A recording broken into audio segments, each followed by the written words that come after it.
gone live on the YouTube channel. Let's make sure that fires up. Hopefully Marvel Sap's gonna let us play games today. I was actually a little bit let down that it didn't, things crashed on us yesterday. I was actually having a pretty good time with our games. For people that weren't here when they pushed the X-Men Avengers event live, a bunch of people just had constant client crashes, and I had like 3 or 4 games in a row where I just like, it crashed out on me and I gave up. So hopefully we'll be able to play a full day today. Ed Lee, thank you for the 7 months. Welcome back. Azrael, thank you for the 17 months.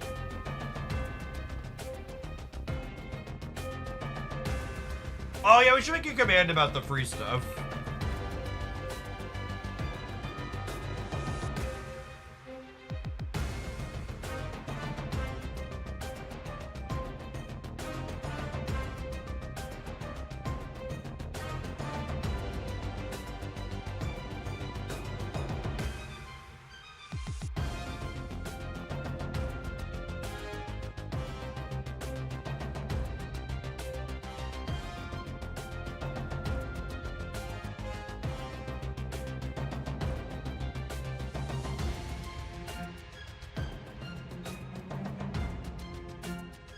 Is Blue Marvel an X-Men? Is that a thing?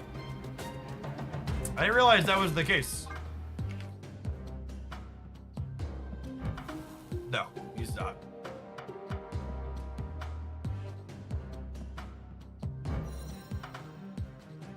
Oh, you mean the effect? Yeah, I think the X-Men team is fine. Regrettably, looking at the data after the event, I think this asshole is the one that's like most boosted from everything.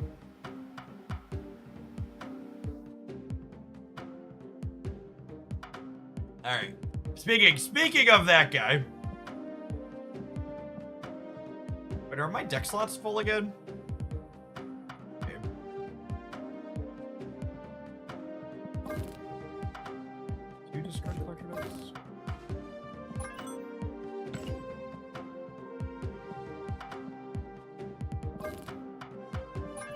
We have a handful of viewer decks we didn't get to finish yesterday that we'll finish up today.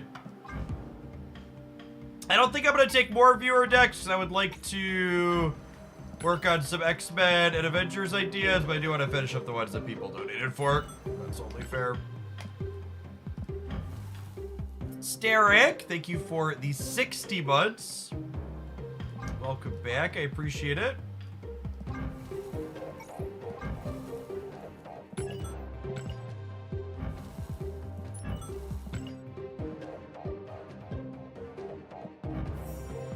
What does the Vibranium event build to? It's like $70 for like 6,000 gold and some amount of extra credits.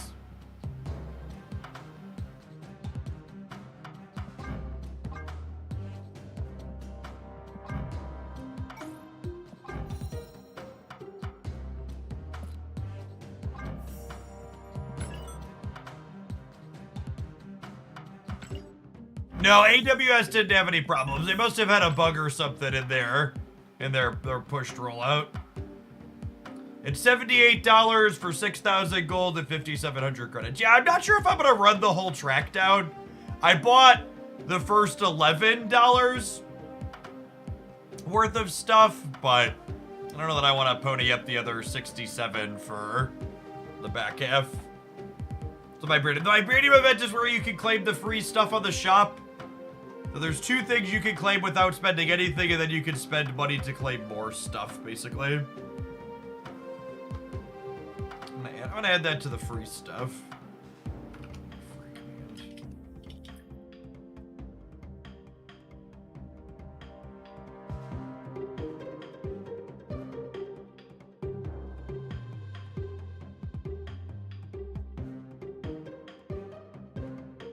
End up spending, it comes out to $78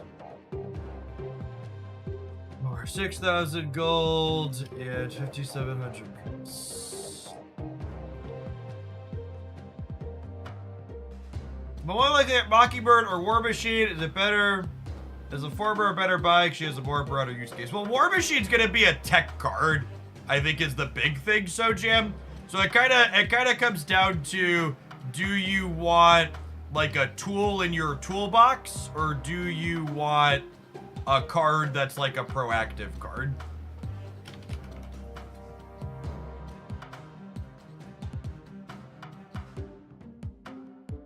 Another good tiebreaker if you're torn between two cards is, are you missing any other cards in either of the Spotlight caches? Like War Machine has Silver Samurai, for example. That's a card not a lot of people have that I think is very good.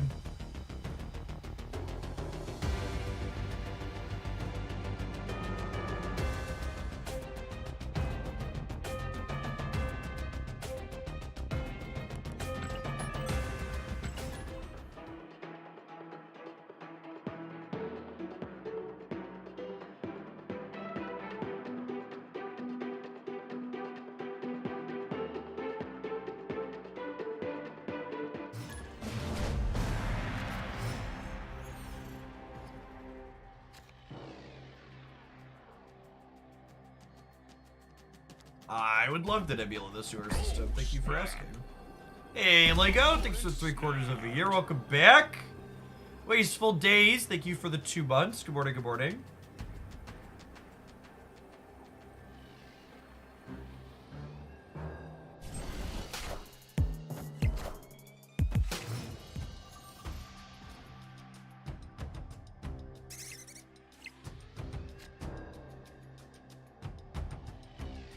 Is the Mockingbird a fun card? I enjoy cards that have big stat lines and reduced costs, personally.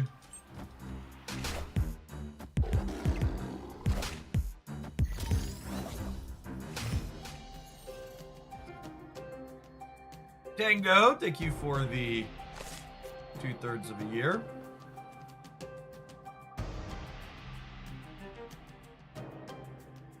Mockingbird is a fine sandcastle. Yeah, basically.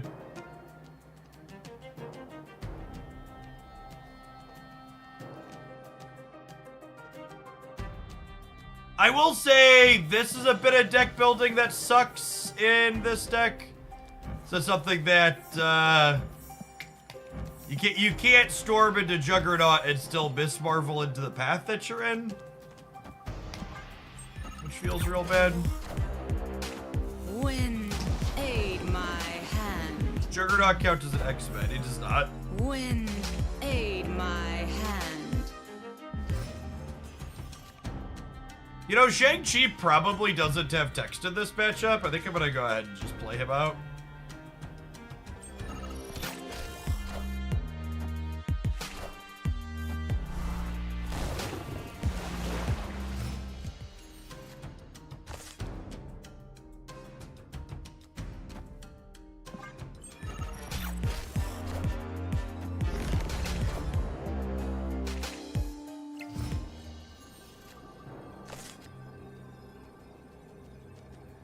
I believe we have died. We are the bad guys. I don't know how we qualify as the bad guys, chat. I think our deck has probably too many bad cards in it. Escaped.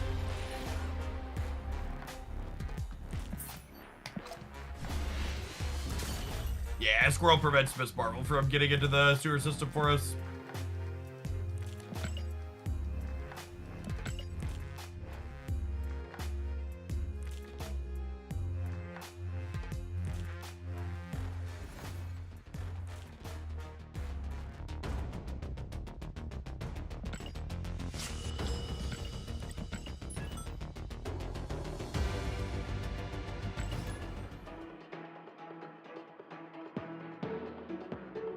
Is the track above rate? The tracks, everything's above rate, chat. I think this is really the thing I can't hammer home enough about the bundles. Is all, basically, they don't seem to release bundles anymore that have currency below the base rate. Is like the TLDR.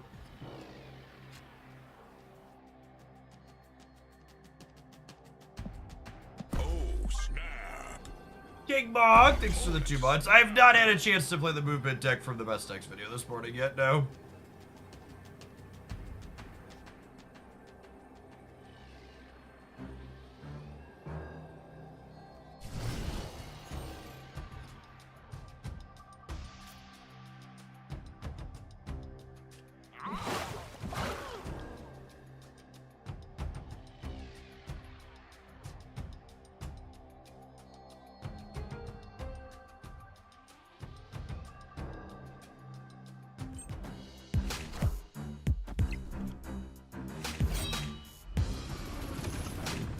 Carrier crack.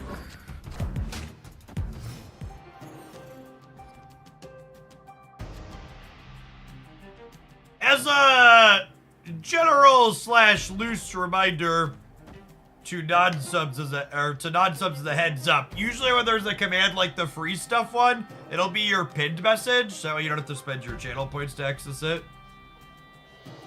I'm finishing viewer decks that we might play an X-Men deck or 2, but looking at untapped data after the event went live, it mostly looks like the event's a non-event. I would wager the only impact of this event is decks that were already incidentally playing those cards, which is by and large Professor X decks, looking at all the stats.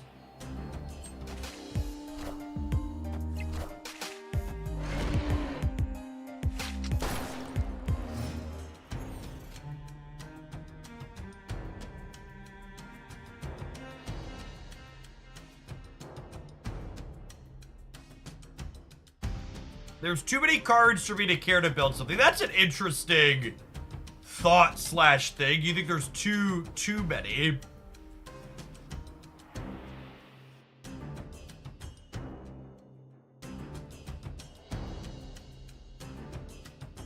I feel like the Avengers requirement is probably a little too steep to really build around, but I think the X-Men one, you can get 4 of them in a deck pretty easily.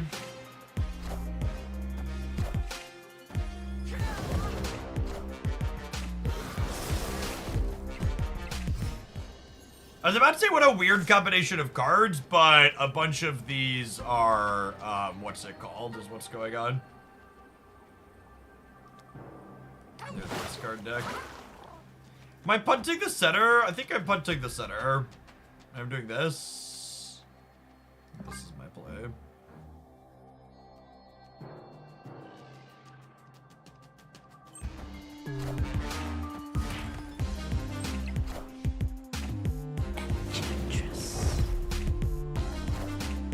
Minions to me.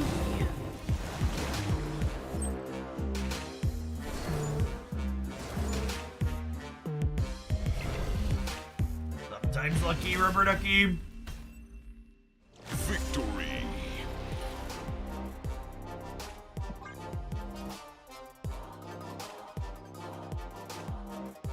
Yeah, I have a Bast Havoc deck put together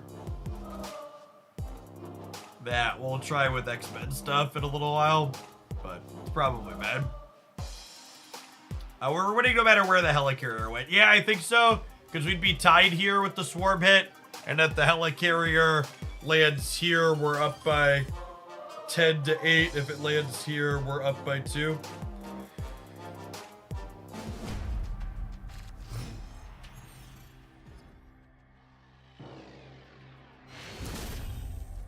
Hey, GG Meta, good luck on the rest of your conquesting today. No, you're fine. Right there. I misclick at the end half the time as well.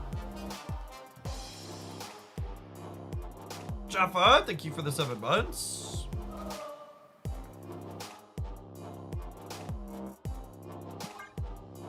And your Iceman over Ham and the Pixie Bass deck, and I've just been hitting some +1s. Yeah, I think that's the way most of them will do it. I don't think it's too difficult to get 5 to 6 X-Men into a playable deck in a lot of those iterations.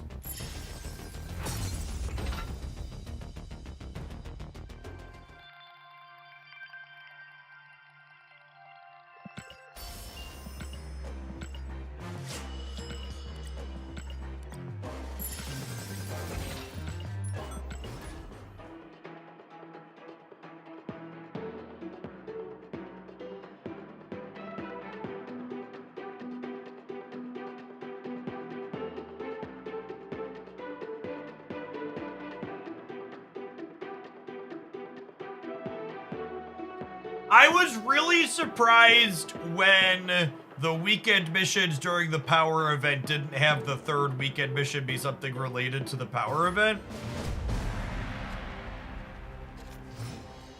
As an extra incentive. I think the idea behind the events is really cool, Burgle. I just feel like if you're gonna go through all the effort of having an event, I wish they'd put their finger on the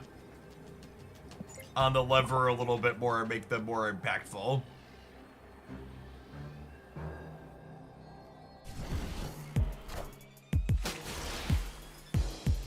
Yeah, they're definitely in the testing phase. I agree with that.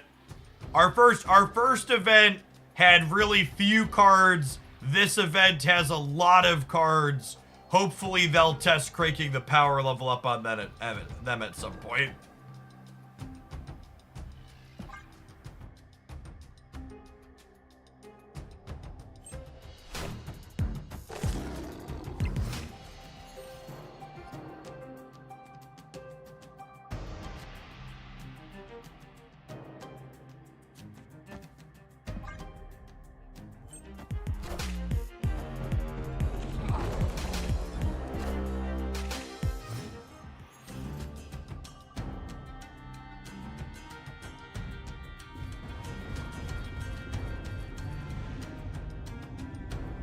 Is that a good Juggernaut chat? If so, why? Please explain. I love this split variant.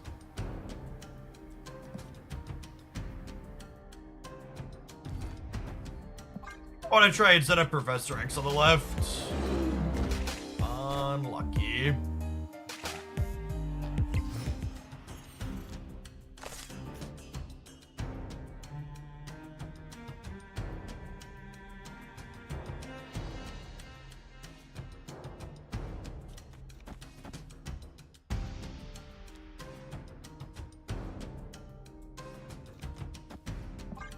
Think this ever works.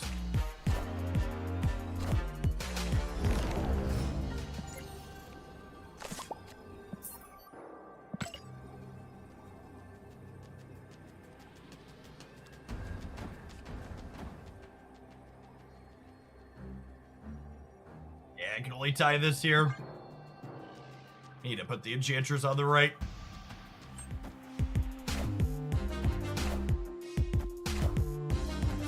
By a lot. There's a lot of tornado destruction in the Midwest last night.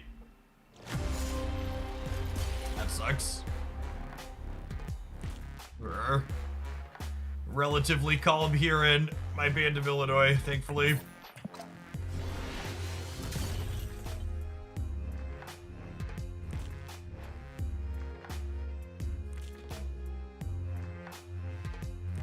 And our first of, unfortunately, probably many major parenting scares got notified. Our son's preschool was in lockdown. Good golly. Thanks for the primer, Nice Start Gaming. Hopefully, nothing bad was the result of that. Adulthood. Mr. Poopy Pants, thanks for the quarter of a year. Good morning, good morning.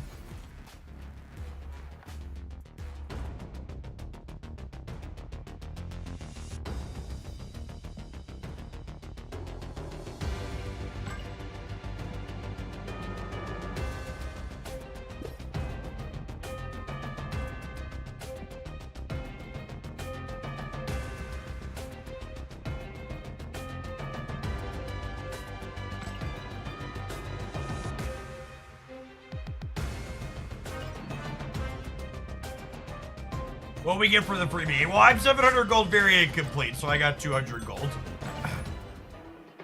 Random mystery variants of those things turned into gold for me.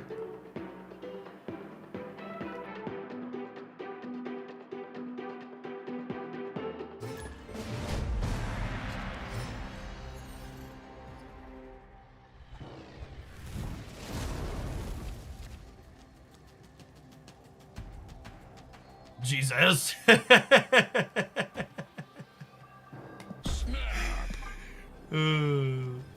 In my defense, Burgle, I haven't purchased that many 700 gold variants. I got them from the collection track. And it's also worth noting that I got 700 gold variant. I got 700 gold variant complete in part because before they added avatars, there was a point where I was avatar and title complete, which meant I was getting two 700 gold variants per 9 reserves guaranteed for a long while. So it's harder and more difficult to achieve what I've done now because they realize that they should just make a bunch of like frivolous titles that make it very difficult to get through all of that. All right, well now we just like storm into Zabu and then we miss Marvelous Bar Sinister, right? The rich get richer, exactly. My pack lobbied Ben Brune to promptly pull the ladder up behind me.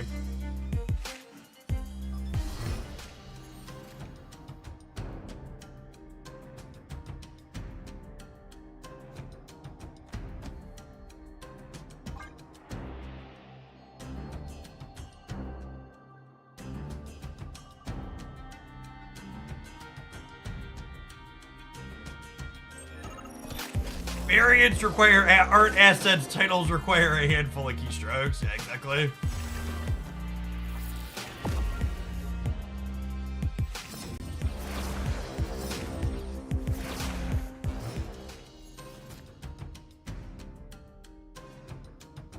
Well, that's rude.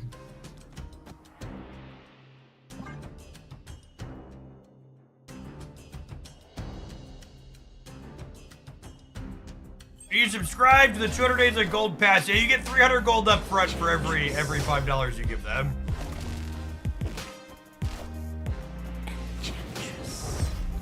Is it just me that's got the feeling the new premium currency is credits, not gold? That is 100% the case. Second Dinner has very much come to the correct conclusion that the currency endgame whales like myself care about the most is credits. Because the end game thing we are chasing is more splits.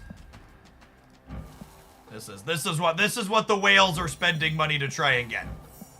We want cards with gold behind them, chat. Does that mean when you get premium mystery variants in the shop, you're guaranteed to get 1,200 gold? It does not actually, or it does not give you 1,200 gold variants. Instead of getting 700 gold variants from the premium mystery variants, you get fucking avatars. It's the worst.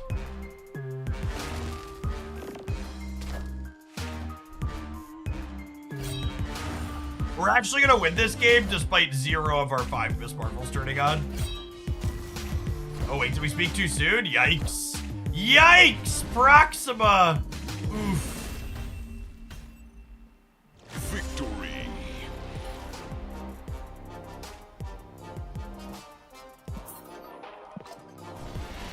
Wait until I create a platinum or vibranium split that's 1% hit rate and 10 splits. So, they've communicated that they will be adding more splits and border types to the game, but based on stuff that they've said so far, it sounds like you're gonna obtain those from a way other than splitting. Wait, did we win?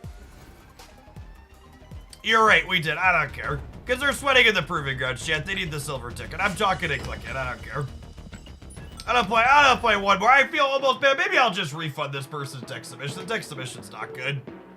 And I'm half checked out because it's a bad build with bad cards.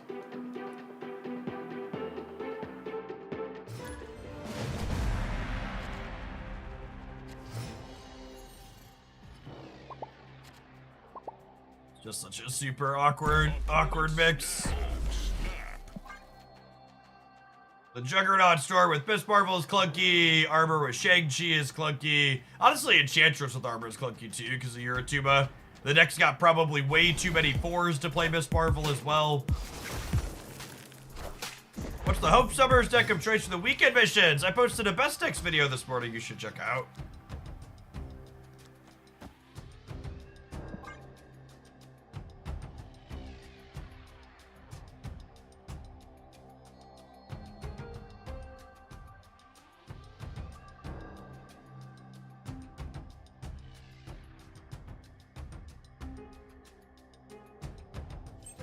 Yeah, Tubo with no zero, I agree, Wind, seems rough. aid my hand.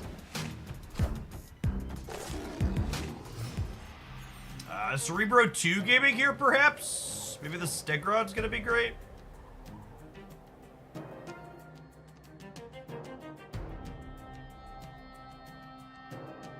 Every time I get a Goliath, I close the game, doing the Lord's work there.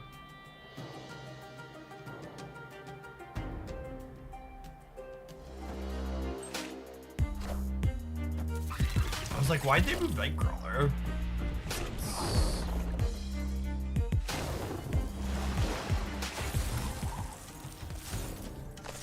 There are non-Thanos. There are non-Thanos Hope decks in my best deck draw. Two of them, in fact.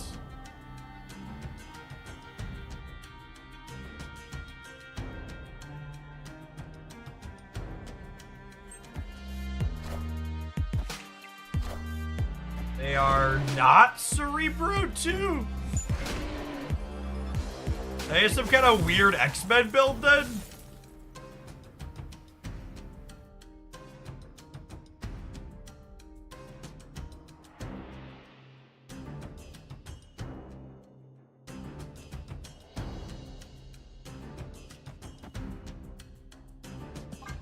Yeah, it must be X-Men Surfer. 100%. Yeah, out of begin with this deck's unplayable. Bad mix of bad cards. Escape. Time for some adverts, gamers. I'll see you in 120 seconds. Thanks for hanging out. Don't go anywhere. We're gonna play something. I'm not gonna say slightly better, but different when we get back.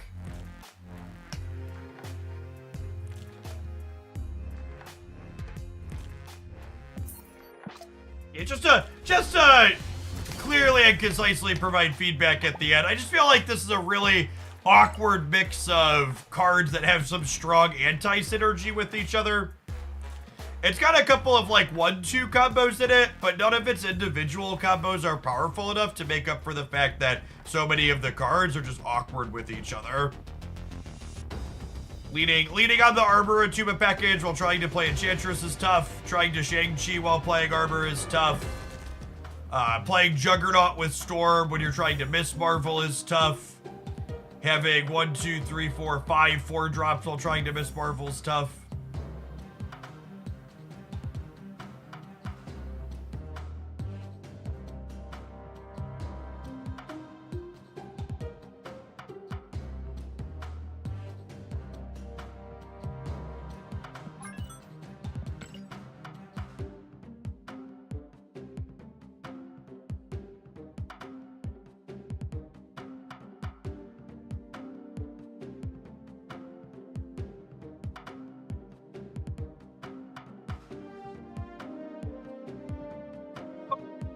Thank you for the 7 months. Welcome back.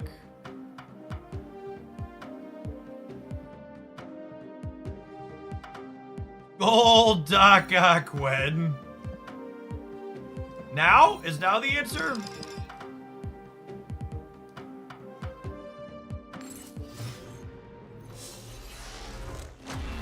Infinity.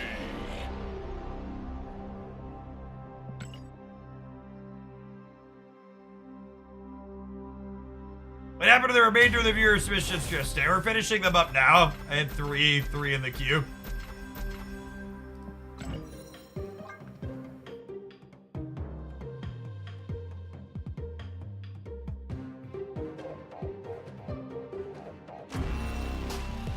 Unlucky.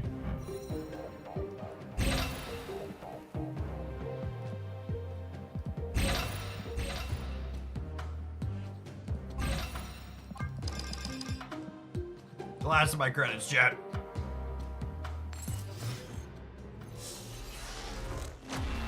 Infinity.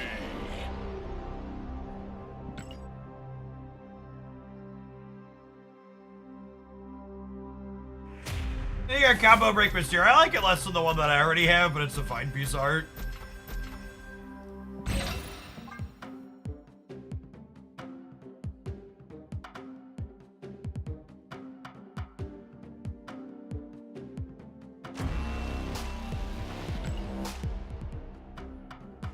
700 gold variant, so I have it for free incidentally.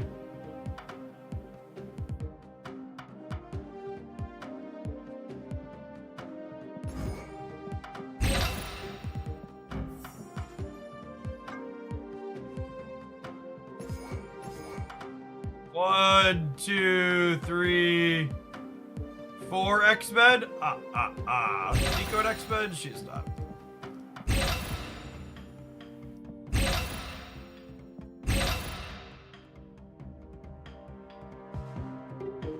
Did Shang-Chi really need to be an Avenger, chat? Did he really need to be an Avenger?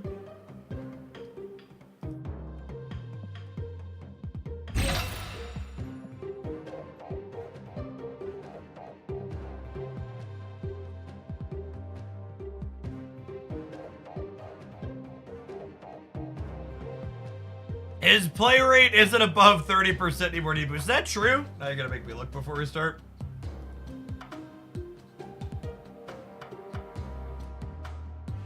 You fucking lie to me, chat.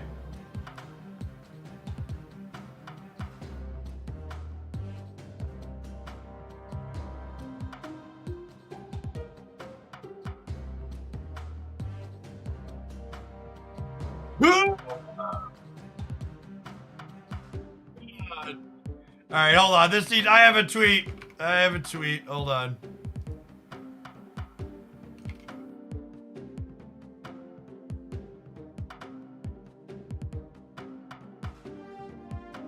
Oh wait, are there any other Sandcastle breaking cards in here? No, just those 3. All right.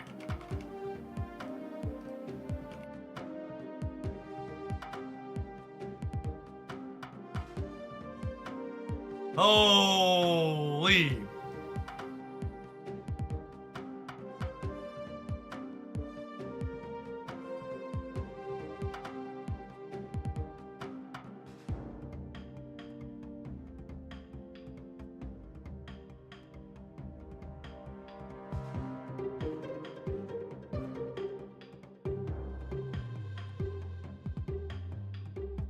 Also, I need to send untapped message too.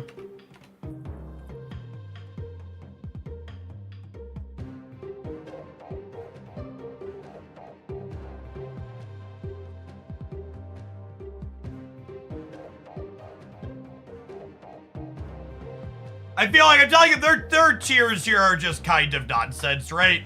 Like, a card with 47% popularity not being an A. They have these described here, but like, these criteria need to be adjusted if a card like this isn't an A.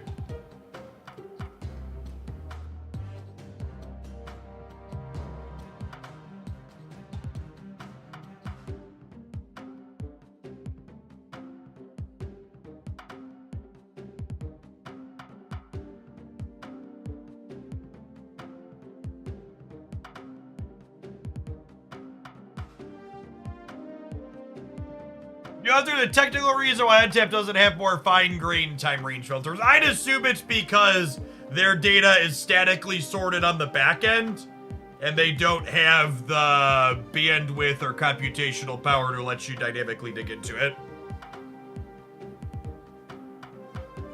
Sandcastle enjoyers an absolute shambles. Their creations are being kicked out or proactively stopped from being created. Any typos before we hit Sunchat? Maybe we should circle this in red, actually, the percentage, just to hammer it home.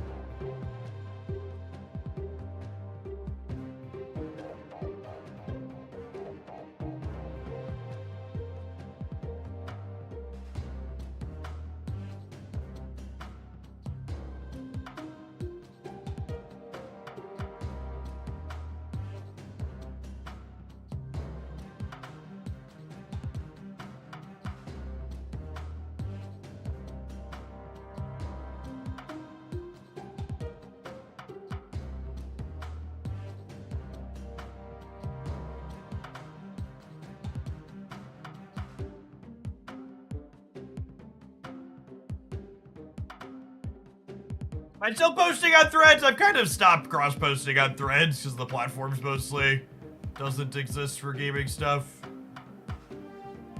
Sedge. I'll throw that one up there because we're here. I've stopped cross-posting my stuff when I'm on mobile. Alright, let's give this a try, huh? We got some Dr. Octopus and some Ghost Spidery stuff and some Big Mama Jammas.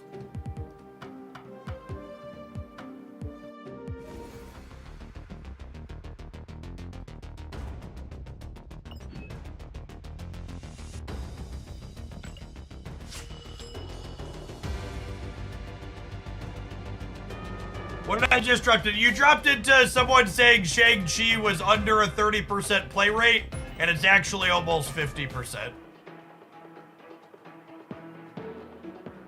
Sandcastle is 2 words. Not in this house, it's not.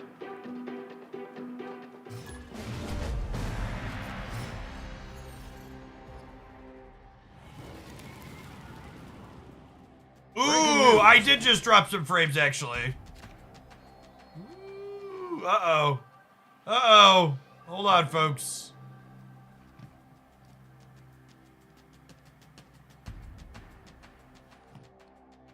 Stabilizing or might be stabilizing?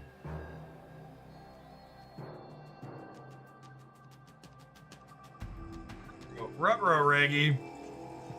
Snap.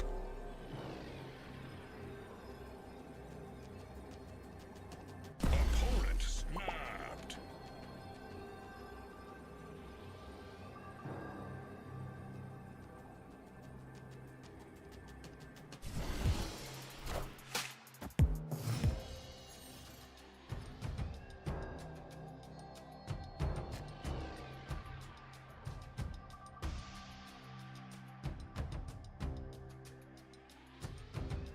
Yeah, it's big lag. It's not getting better. YouTube gamers, I apologize. I might have to murder your stream. Actually, is the YouTube getting any chop? Is anybody on the YouTube side having an issue? The YouTube's actually not reporting any problems.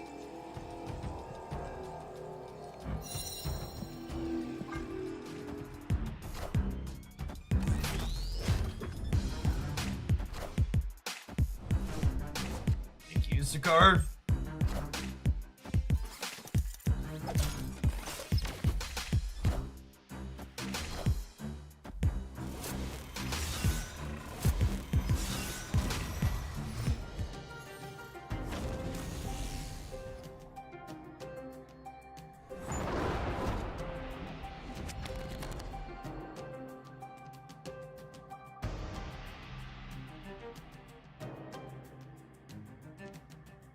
Okay, looks like it's correcting on the Twitch side.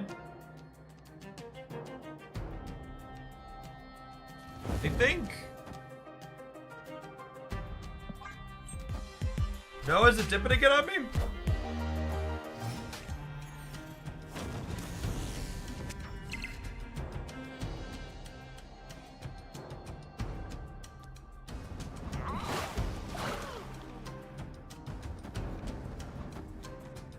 You'll borrow their Falcon here? Seems fine.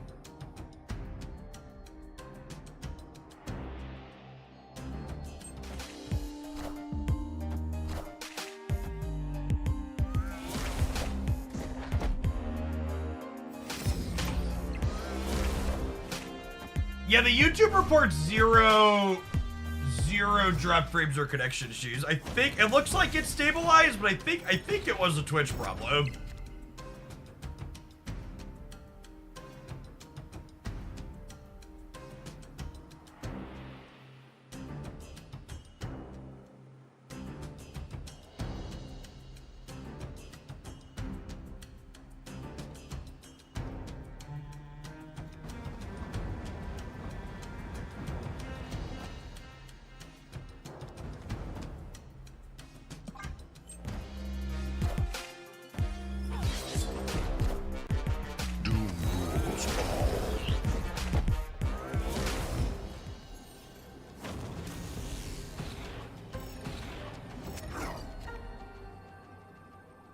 I don't know. I don't know what the cause of that was, but it looks like it's back to normal.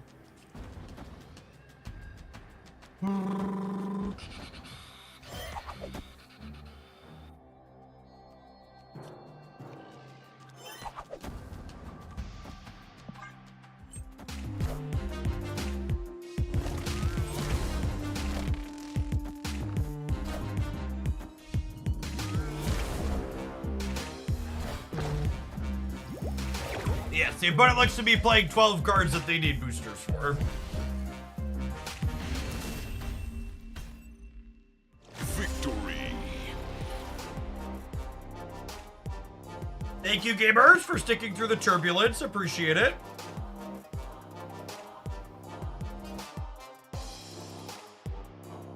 Hey, Paula, thank you for the 72 months. Appreciate that. Welcome back. Fallen Angel, I think I missed your 7-month as well. Or a couple in here I'm missing. Animated Taco, thank you for the 6 months. CJNJ, thank you for the almost 5.5 years. Now they're just playing a deck full of cards where they're happy to get boosters no matter which card the boosters land on. We know if there'll be a whale track in future months. I assume they are comparing and contrasting how much money they're making from these vibranium track things versus the whale track. I honestly wouldn't be surprised if the whale track ended up costing them money because it gave you an easy way to see the total amount you'd spent for the month on Snap. I wouldn't be surprised if some people seeing that number in the monthly made them sobered their spending overall.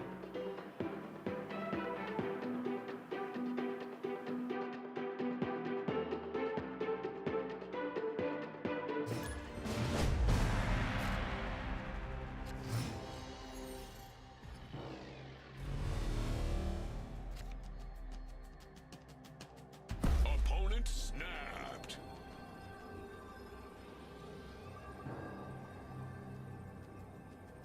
Yeah, the connection's having a problem again. YouTube gamers, I apologize to you, but I think I'm gonna kill the stream on the YouTube side and see if it's a bandwidth issue this morning.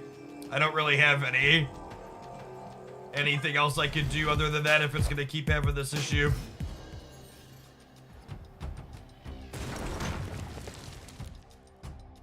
Daniel Craig, thank you for the primer. It's recovering again. I'm gonna give it a second and see, but if we keep dipping red, I might kill that one for bandwidth purposes.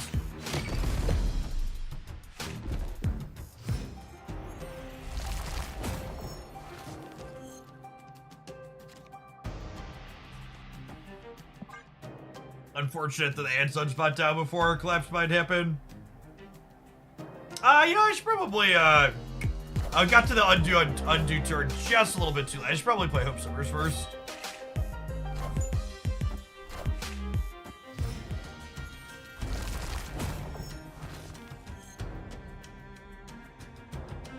It could very well be a Twitch ingest issue too. I just don't really have a clean way to debug that.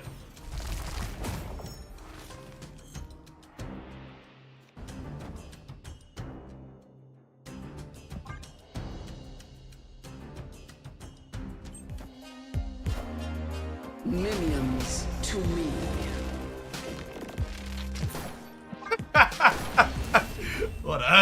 What a RNG fiesta. Escaped.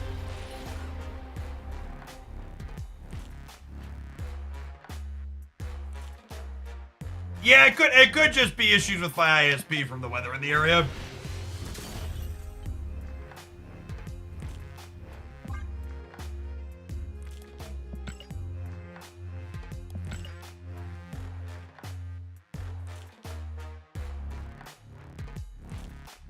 Arlax, thank you for the brand new tier 1. Appreciate the support.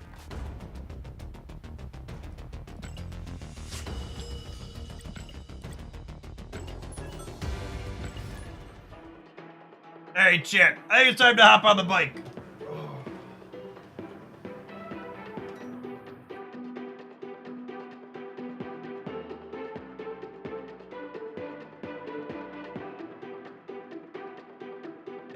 Dickworthian, thank you for the 68 months. Coming up on a nice amount of support. It's weird that it would be sporadic and not just down, though. Usually that's one of the upsides of fiber, is it's just on or it's off. The fluctuation in speeds is not something that I typically expect.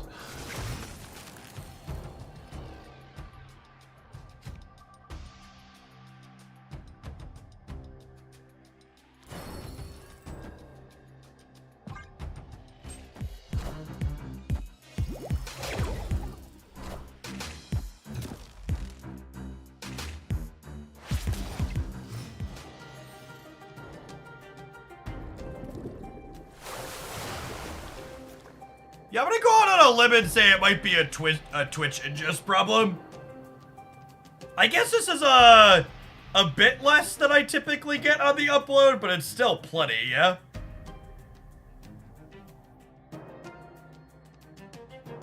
But I'm also pinging to a Twitch ingest server somewhere in the Midwest, so wherever that's at could be having an issue, I suppose.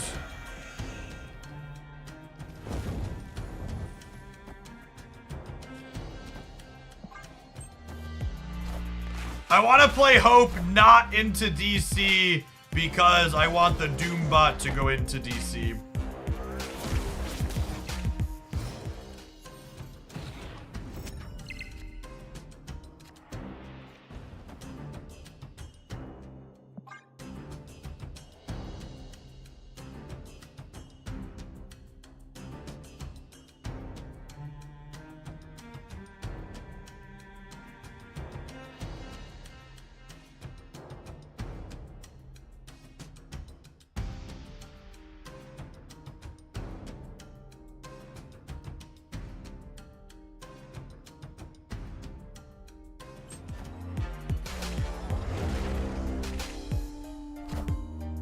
Doom rules all.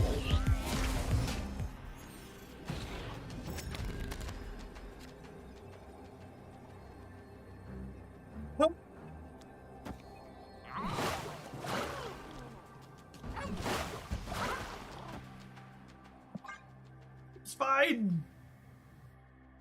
Hey, David, thanks for the 2/3 of a year. Appreciate you hooking up the primer.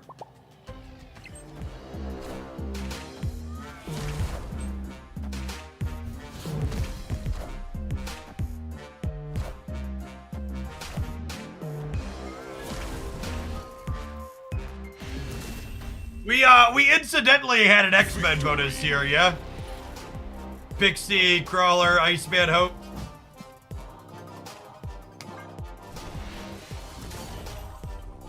You played the new Leech. I don't think the new Leech is very good, chat, which is fine. The old Leech sucked. I'm fine to just have the card effectively be deleted. But like I said in my review, I think just turning off on reveals probably isn't worth playing a 5/3.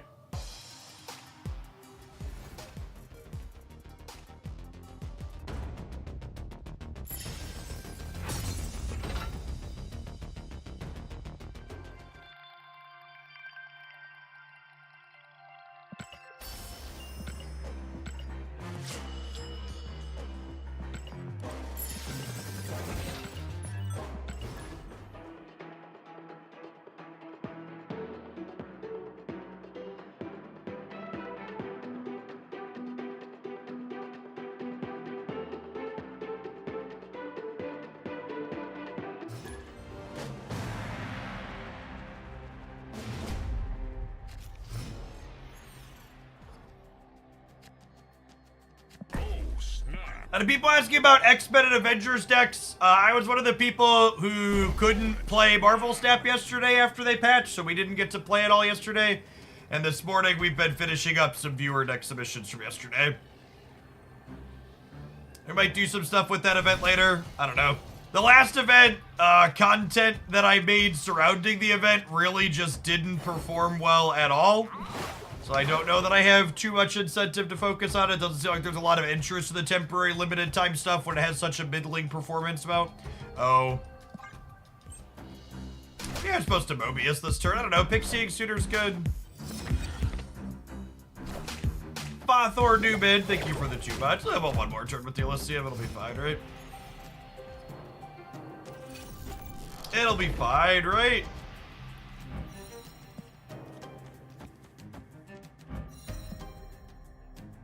That'll do, pig.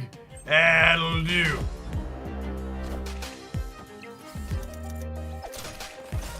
Come to Papa. He's got pinchers.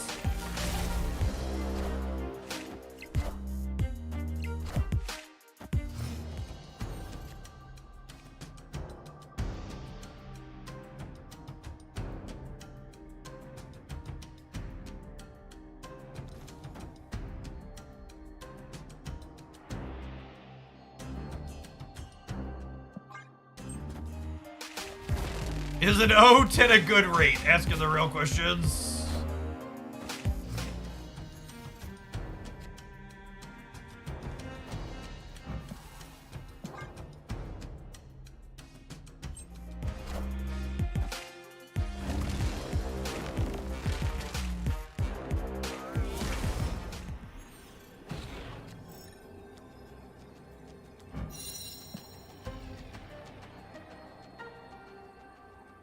I actually can't win on the left, yeah?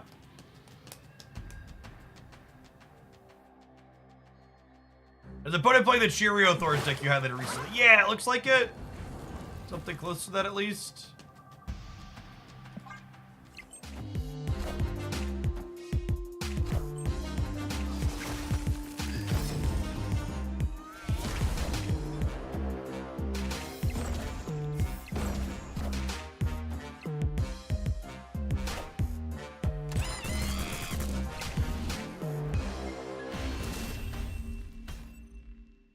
Victory.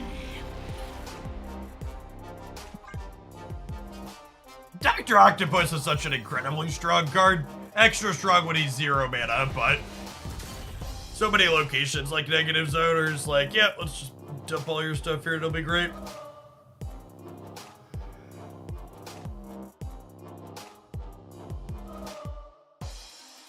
You can if you put Demon and Sheng there. Demon is 3 and Sheng is 2, so that does not win the negative zone, no.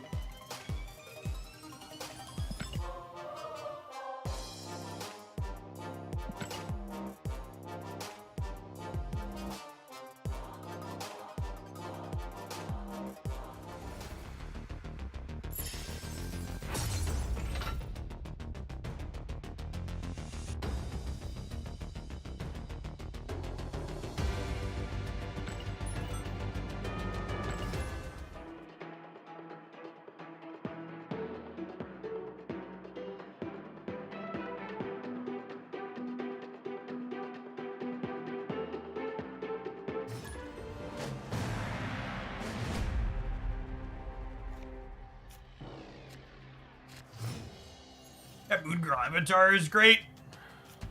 A Devil Dino in the background too. Snap. I'm gonna vibe on the Nightcrawler until after we play Hope Summers, I think. Opponent snapped. You have to spend money to advance the Vibranium track. Yeah, if you want to get more than the first 2 things, you have to spend money. There's 2 things for free though.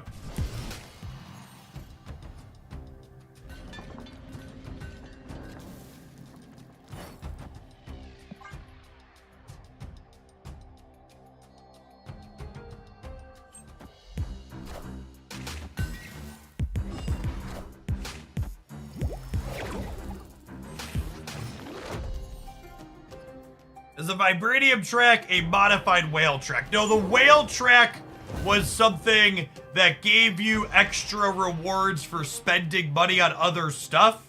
The Vibranium track is a track that you advance by explicitly spending money on it. So like, with the whale track that we've talked about that there hasn't existed for the last 2 months now, it was you bought just regular bundles and other things and they got extra stuff on top of whatever those bundles had.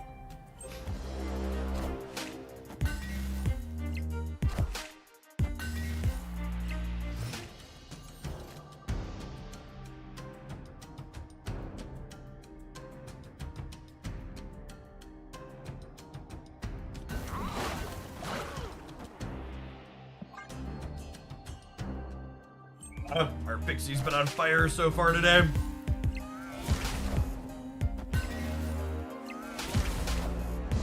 Now, some sporadic frame drops are on my end or Twitch's end this morning. I think it's Twitch's end. My internet is speed testing appropriately. Am I using the auto Twitch ingest server? I can't change midstream, but I think I'm using their auto server. Whatever Midwest server I'm connected to must be struggling today.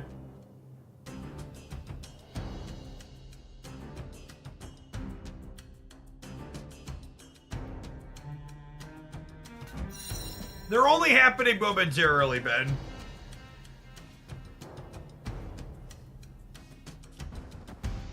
Let's just fill this up, I think.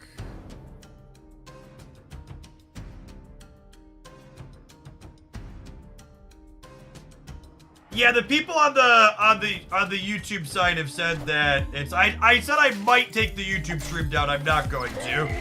The YouTube stream seems to be solidly connected as expected.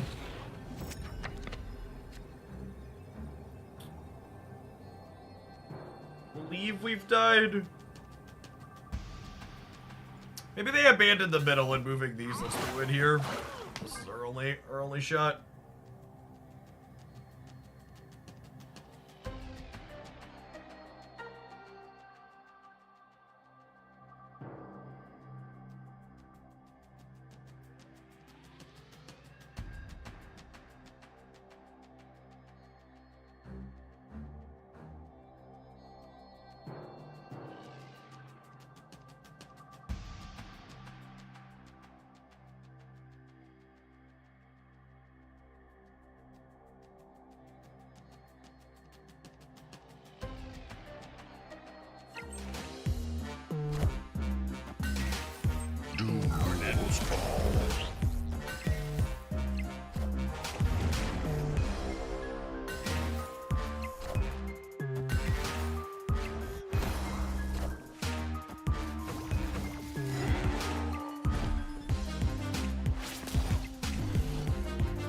If I would have left Jeff and Nightcrawler middle, we would have been at 29.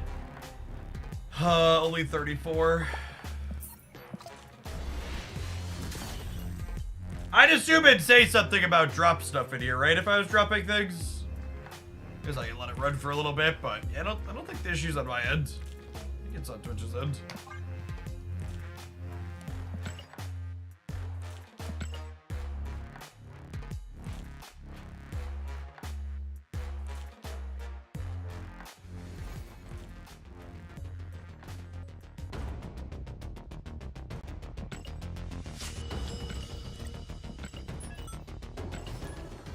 Would say request timed out for some of them. Okay.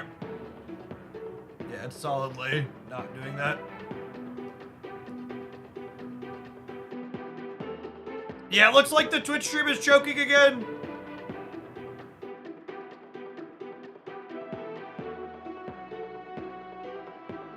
I don't think I can try and change Twitch ingest servers without taking down both streams.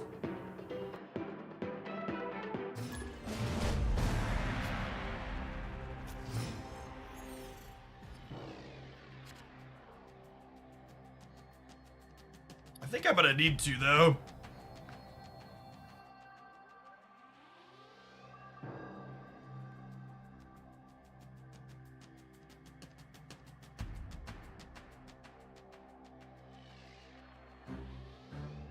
I'm gonna try and kill the stream and put it back up.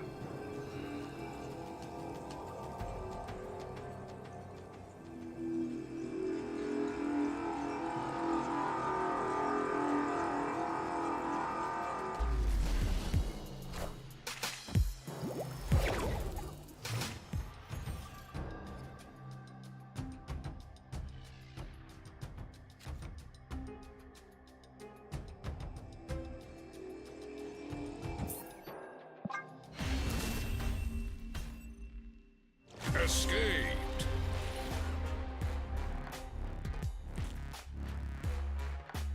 I think the YouTube stream is still up.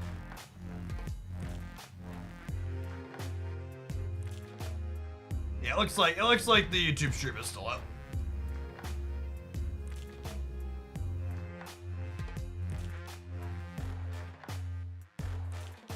Okay, cool. Yeah.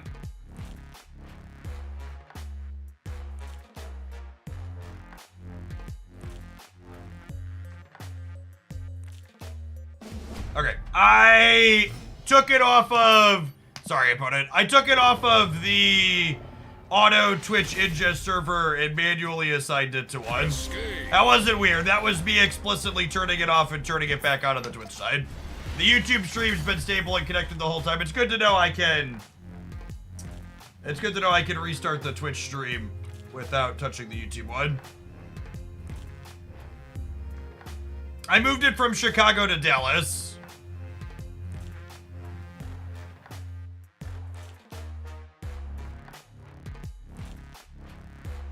We'll see if that's good.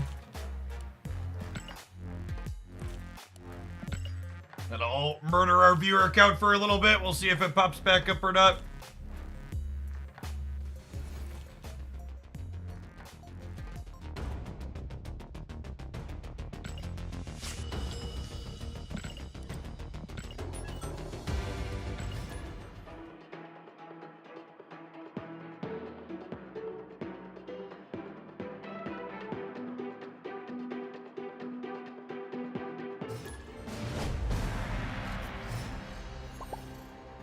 Snap. Opponent snapped.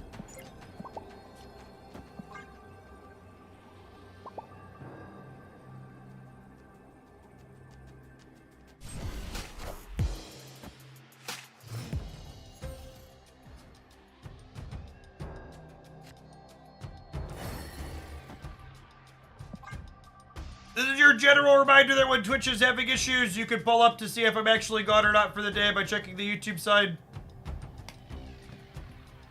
Looks like we lost 2/3 of our viewers. We'll see if we pop any of them back up or not. It's early enough that we can still recover. We'll see.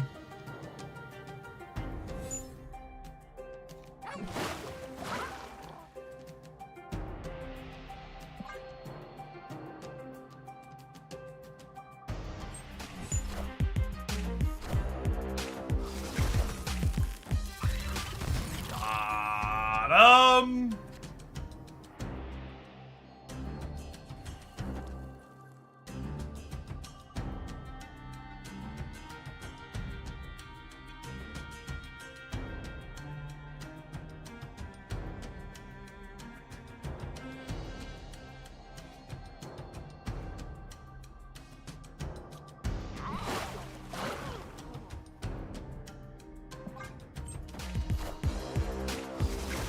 Supposed to Magneto them last turn.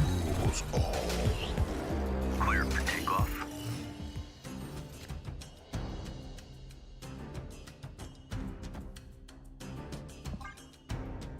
Why is Magneto so cheap? This demon was a pixie.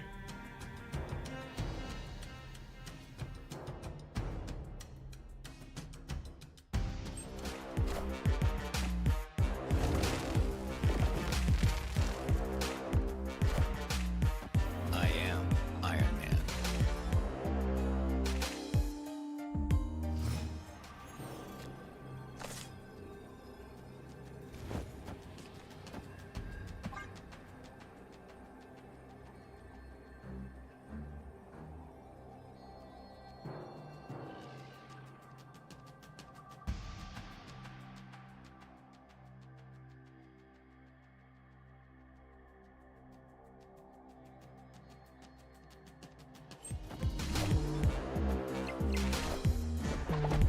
Oh, look at the X-Men bonus, chat.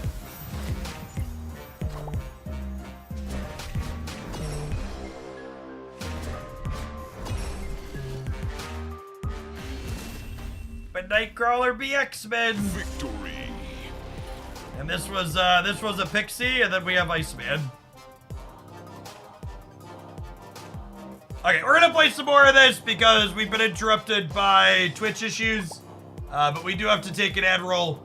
We'll see if this opponent leaves, if they bounce out. They're emoting a bunch. Are they bouncing out? I think there's something wrong with my internet. I'm only seeing 2 decks in Conquest. Nope, that tracks. We sweating in the proving grounds?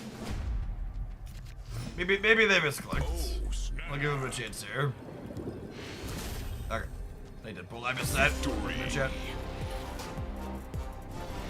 Got it. Cool. Have some adverts. We'll play some more of this when we get back. Thanks everybody for hanging out through the Twitch issues. Apologies. And a couple days of shit tech outside of my control.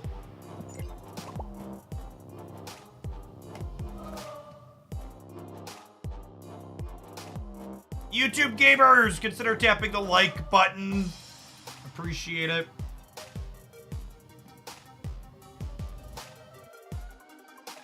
Board Fly, thank you for the prime. Good morning, good morning.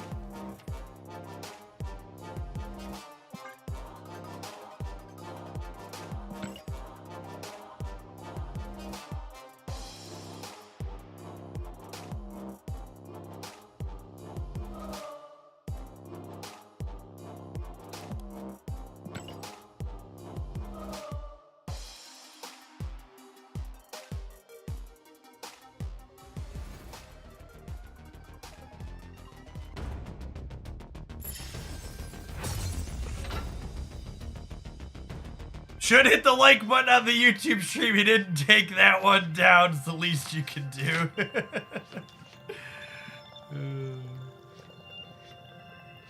Which Mockingbird deck did you end up having the most fun? I think the Mockingbird deck I enjoyed the most was the Proxima discard build. That one was really fun with Swarm. That or the Moon Girl one of the two.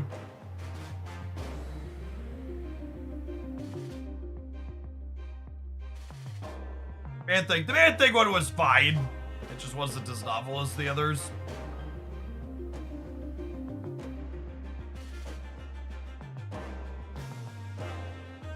I was here through the Runeterra days. A couple of Twitch issues won't scare me off. God bless.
Evil Bard, thank you for the 7 months. Appreciate that. Welcome back. I might vibe on Nightcrawler till after we hope summers. Oh, snap. Rude.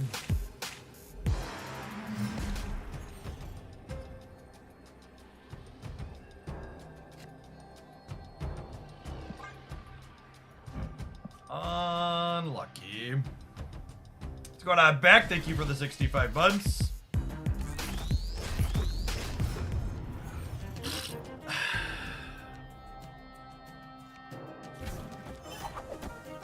Sure.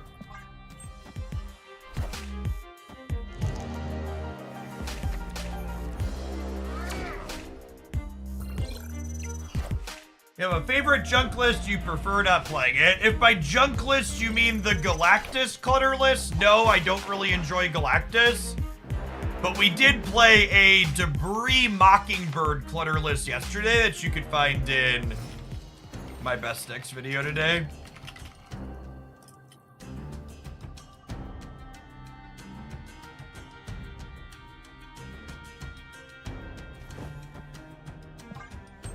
Really anything left in my deck worth facing. They're juiced up over there.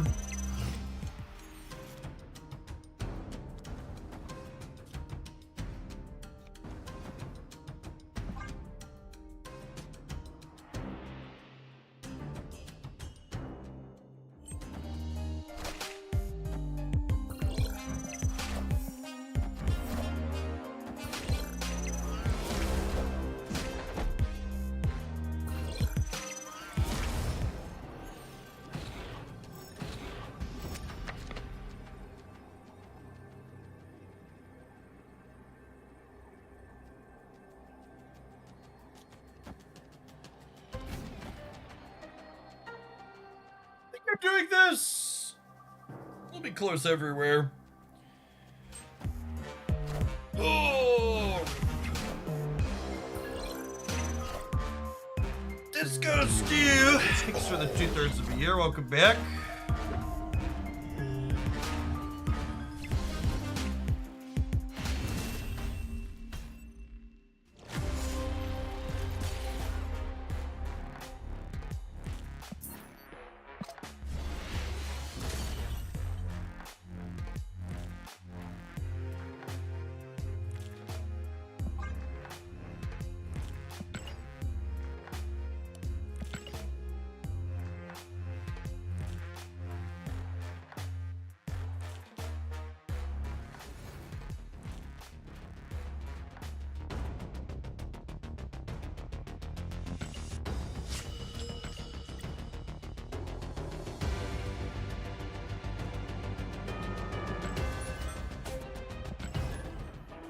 You still have a mill deck with Yondu, Gladiator, and Null. I actually think the change to Yondu in the most recent patch made that deck significantly worse, because it means Yondu powers up Null less consistently, and it makes your Gladiator worse because Yondu now kills the smaller things Gladiator wants to kill.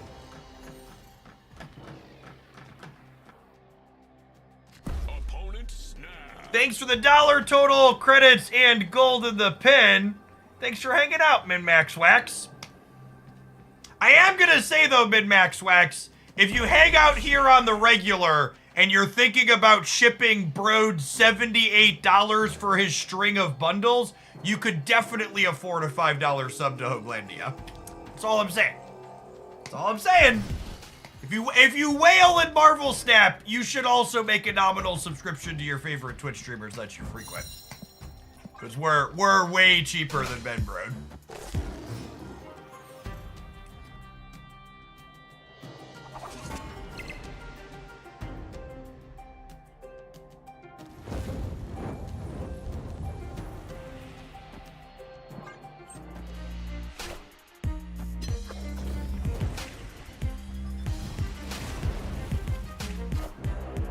Oh, is the opponent's avatar? That is an Odin avatar.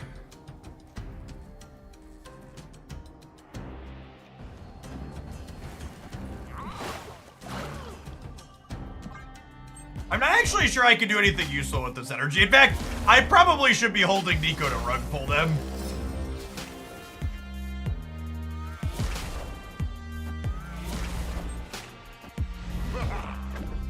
I've not looked into Turbo. I thought I paid you for the ad somehow. If you watched every ad on every hour of Twitch that I streamed for the entire month, Turbo would pay me significantly less than what I would get from a single month's worth of subscription from direct support.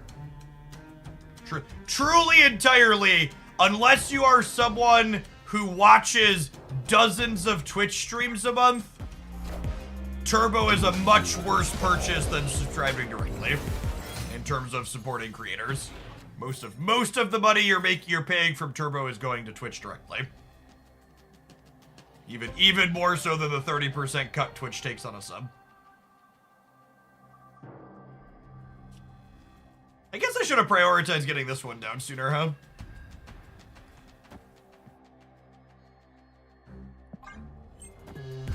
Sarah deck, hopefully this is Onslaught. And the Mobius just rails them.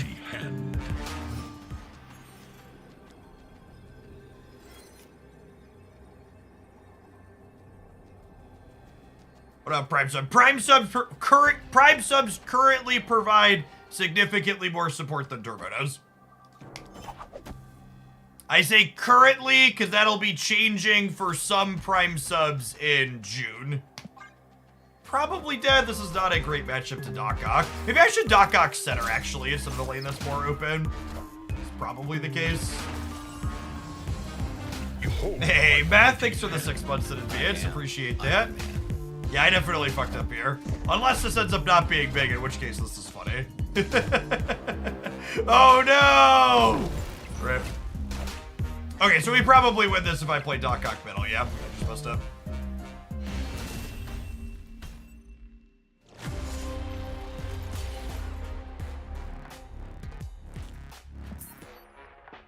The way Turbo works is Turbo basically pays the content creator for the adverts you didn't watch on their channel, and one single person watching adverts. If you watch every single ad on every piece of content someone puts out in a month, generally speaking, from one person, that's less ad revenue than if you like subscribed for $1 or donated $1. And ad revenue only ends up turning into something more than nominal because it works in mass with lots of individuals.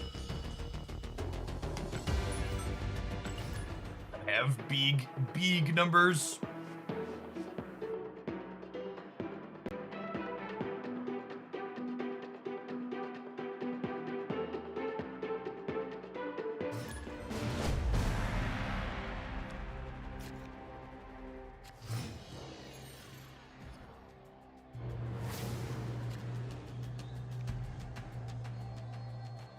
Snap. Opponent snapped. Hey, Mid-Max Wax, it's really gifted sub, appreciate it.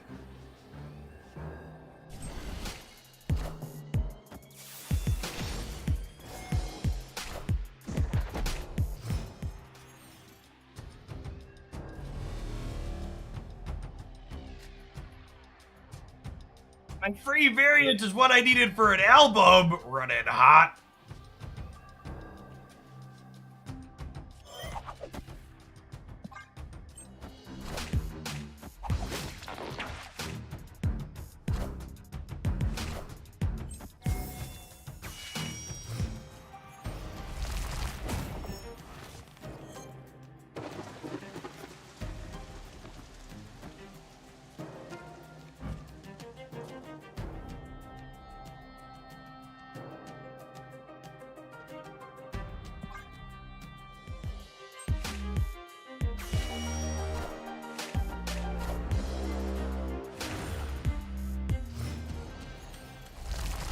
Pixel Morbius and finished the album. Nailed it.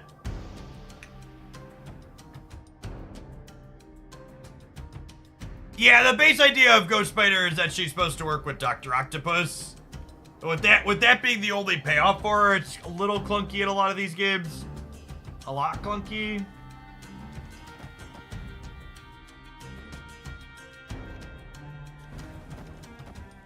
Yes. It's clobbering time.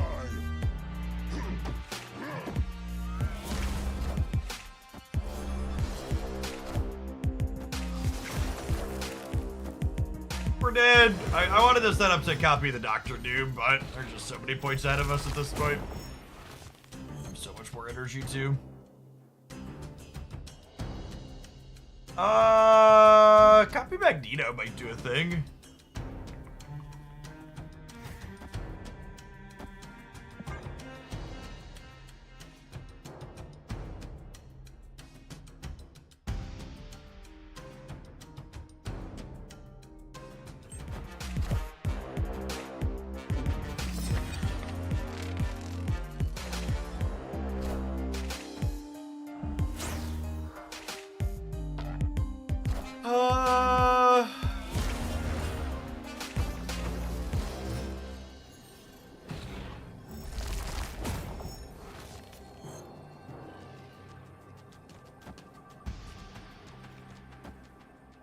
Maybe?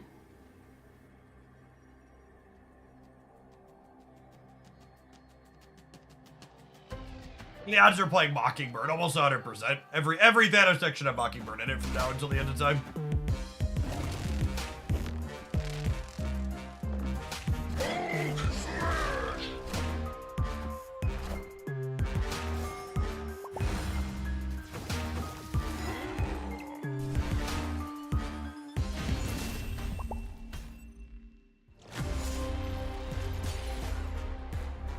Alright, that's enough viewer and exhibitions for the day. There's a reason why we usually don't do these 2 days in a row. It's tough sledding. Alright, we've been reconnected to Twitch for 20 minutes with no frame drop so far, so hopefully the Twitch Inja server was the issue. I don't know that Avenger decks are really worth exploring. I put together a X-Men pile of cards, but in general, I think all the bonuses are pretty nominal. The X-Men one's at least easier to enable.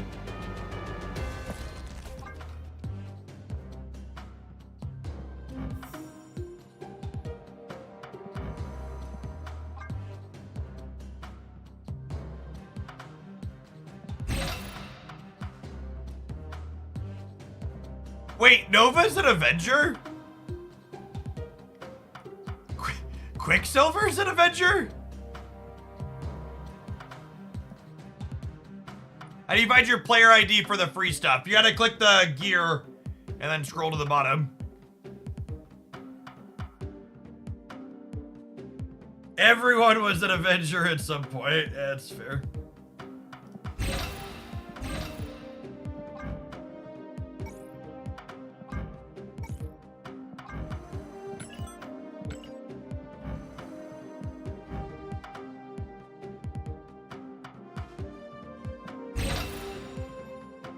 Done streaming? No, I've only been live for like an hour and a half.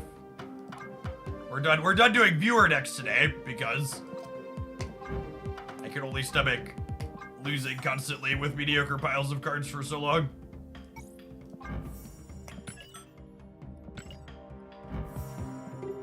We did that all day yesterday, essentially.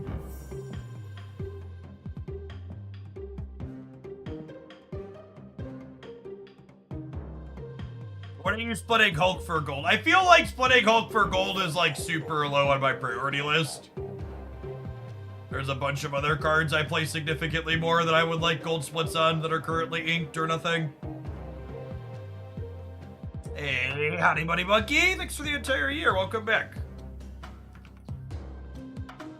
There's the bundle Hulk. Nah, Taco Hulk is the S tier Hulk, chat. I don't really love this one.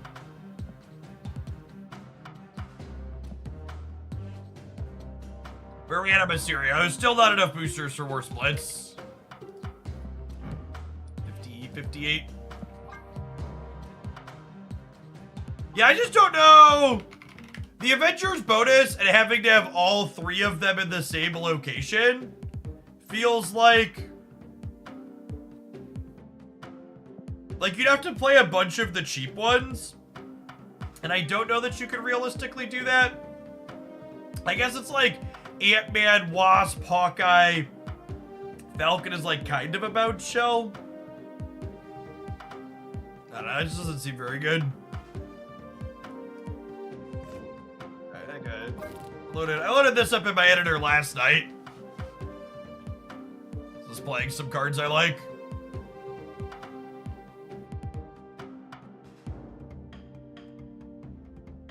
Let's start here.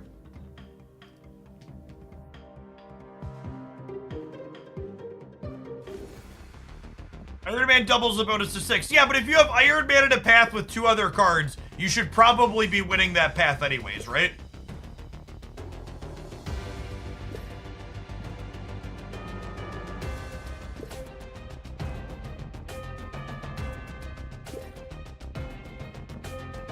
I really want to hammer this home for anybody in chat who is dumb enough like myself to pay money for pixels.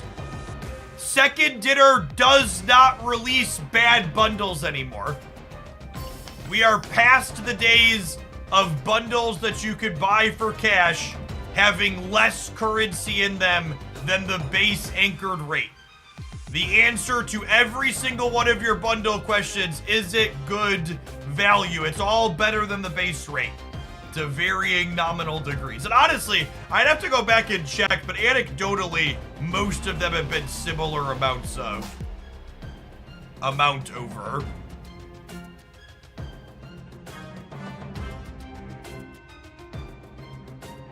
That's a chicken.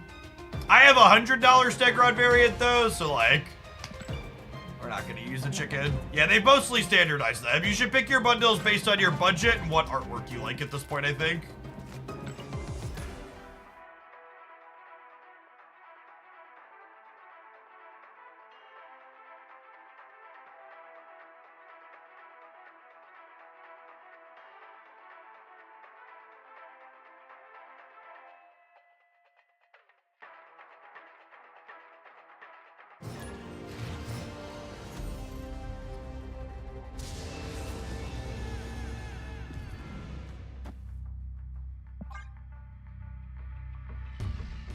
I don't know what a Brix is, chat. I'm a little bit too afraid to ask.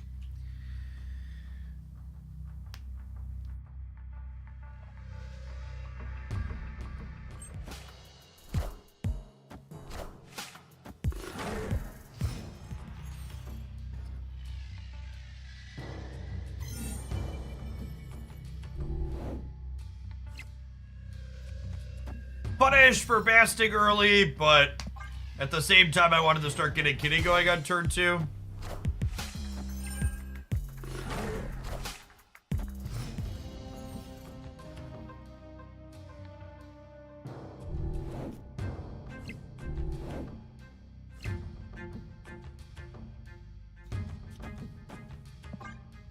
This could be really good. Opponent snapped. I'm gonna stay, Ari, it's fine. Why is buying bundles paying for pixels? Twitch chat has hurt me. I genuinely can't tell if this is a serious question.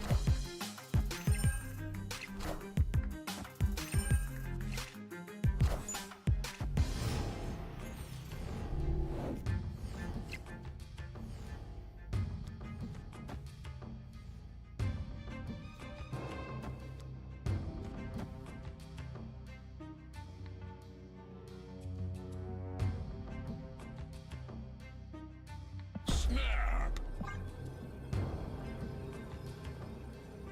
Mystery Mr. Box, thank you for the quarter of a year. Welcome back.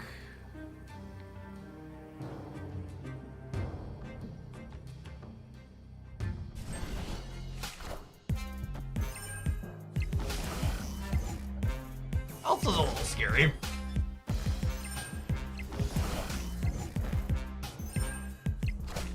Havoc probably wins the center, though.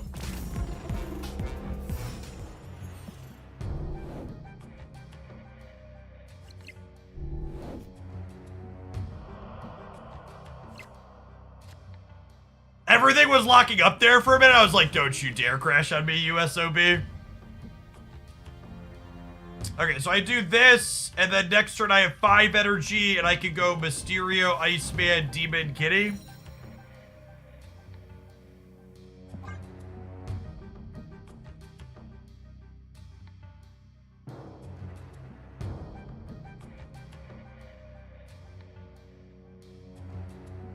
Oh, yeah, this one has the PAX East card back on it. Yeah, but one of the PAX people hooked me up with it.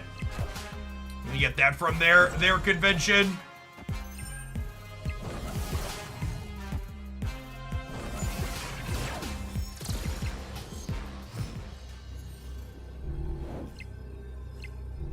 Okay, so the math in the center here is kind of messy. They're at a virtual +2 because they have Elsa. I'm at a virtual +4, 5, 6, 7, 8. So at a minimum, I'm going to 26 here. And they're at 16. I guess 17 at a minimum. And then assume they can play, you know, 1, 2, 3, 4, 5 other things.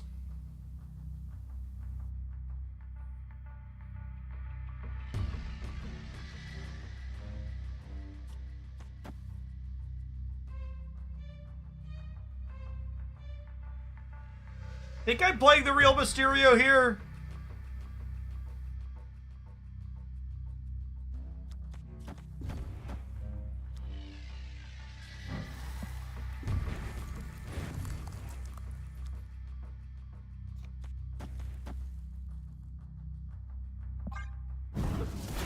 Humor.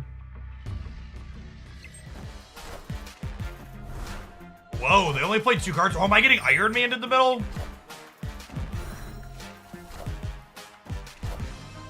I might be getting Iron Man in the middle. I am Iron Man.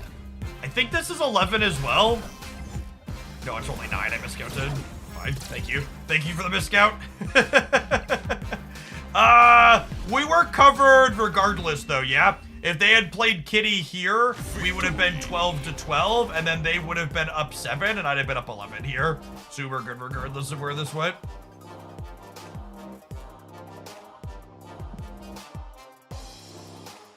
Oh, it was 11 if they got the Elsa bonus. 11 if they got the Elsa bonus. Good show.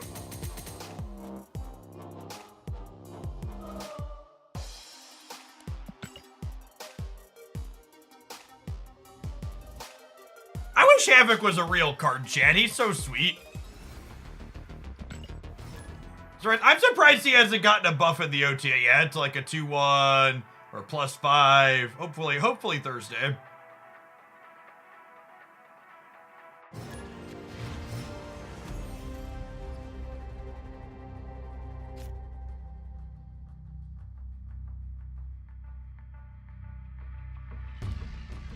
I'm gonna wait a turn on this, so that way we can bash one more card that we draw. Yes, Havoc is a turn 5 or 6 play. If you bast your Havoc, he's a 2-7 on the last turn. If you bast your Havoc, he's a 3-11 on turn 5. So pretty good rate when you set him up like that. Havoc might be too good if he gave us a +9. I'm gonna go out and maybe give a strong opinion that if we had a moment where Havoc was too good, it would be fine. Do I have to do this? I think I have to do this.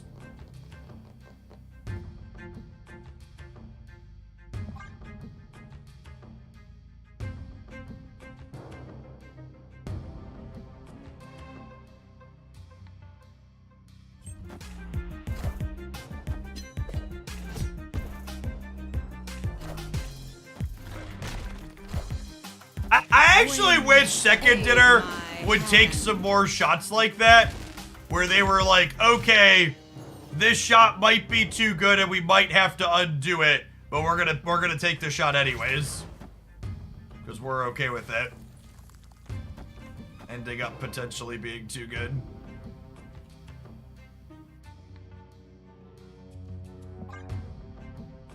I might lose this putting Havoc down early. We'll see. Yeah, more 4/6 Enchantresses.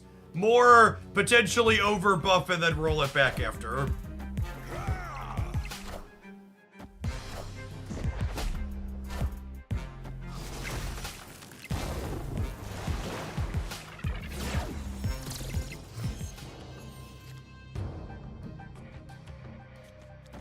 It's unfortunate that Bishop has to go middle.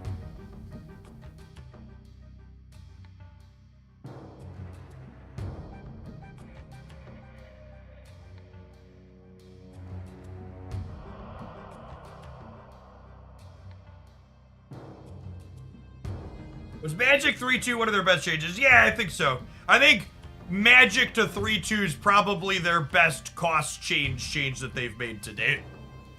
Has their Nightcrawler moved? It is not.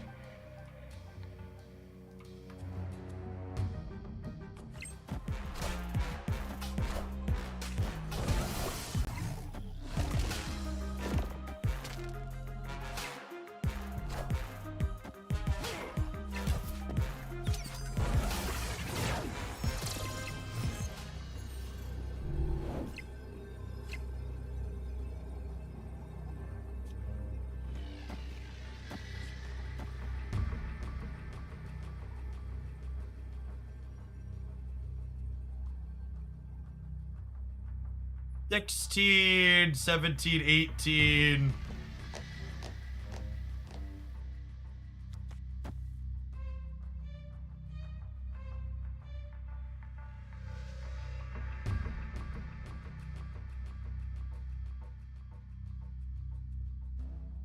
I'll live for one here. We're probably dead. Use like Larval plus a 1-drop.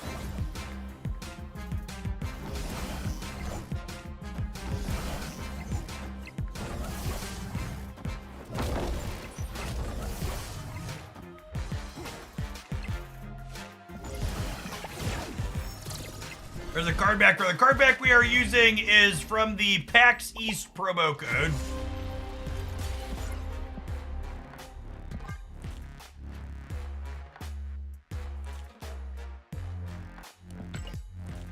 Get that from the convention.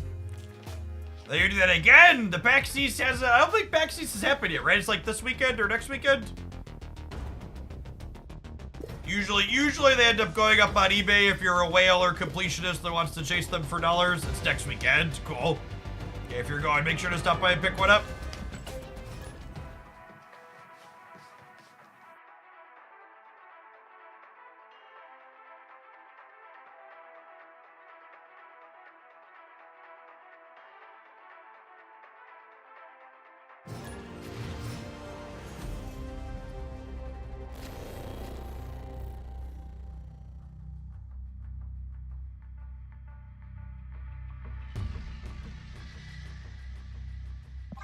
Oh, Baston 2 again.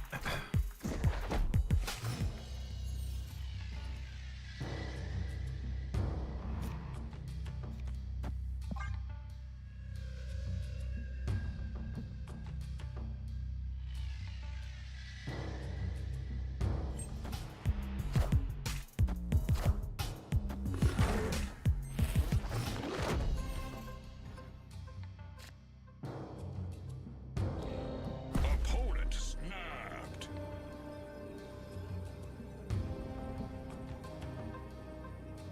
Is the gold pass worth it with so little gold bundles? Nothing you can buy in Marvel Snap is worth it. You're literally paying money for pixels. Wind, aid my hand.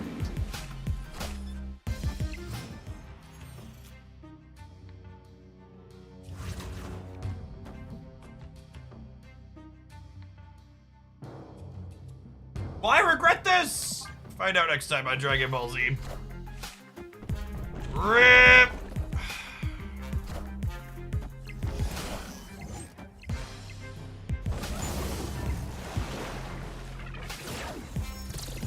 Well, we're definitely winning the sewer system. The problem here is I don't think we can win anything else.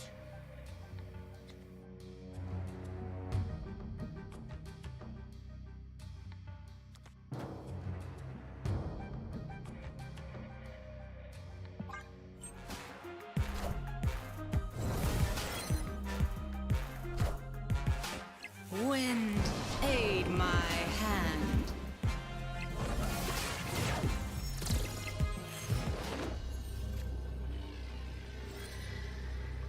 There's no way this wins here, yeah?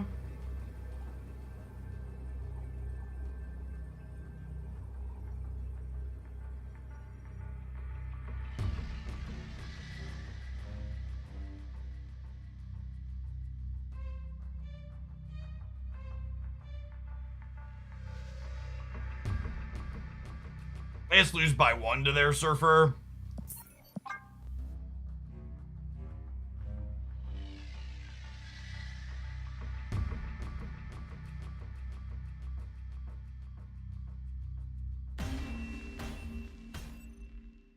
Escaped.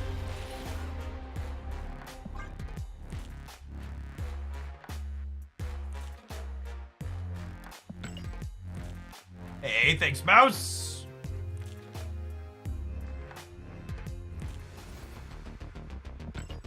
I always tell people I'm very fortunate to be able to do what I do and call it a job, so the least I can do is treat it like a job.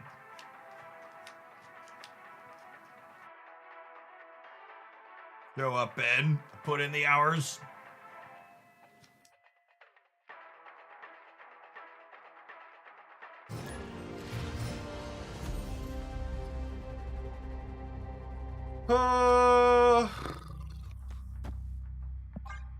Probably storming this. The Surfer playable without shots, considerably worse.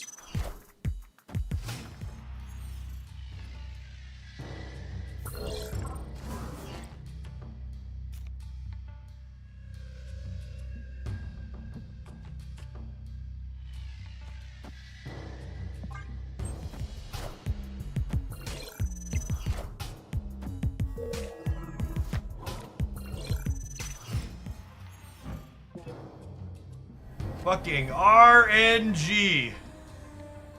Gross.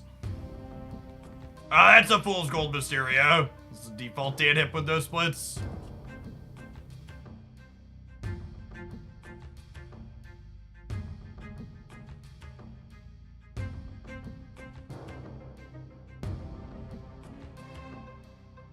Yeah, the card back I'm using is the PAX East promo back. Wind, aid my hand.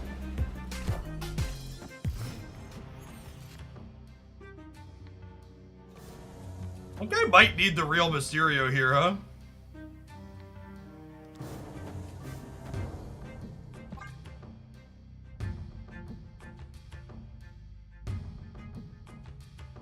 I'll probably deploy Havoc over here next turn so he can charge up.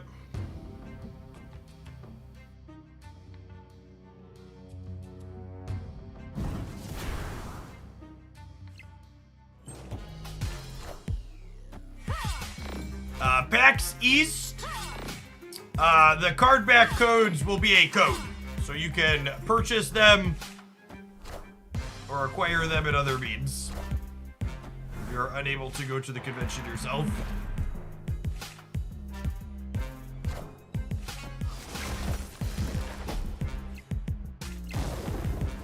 Okay, so we're at a virtual 19 here.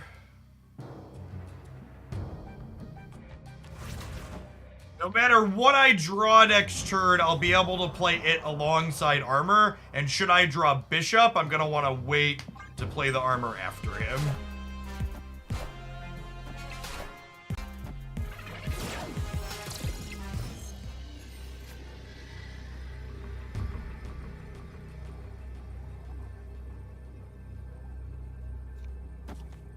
I feel like this could realistically go either way.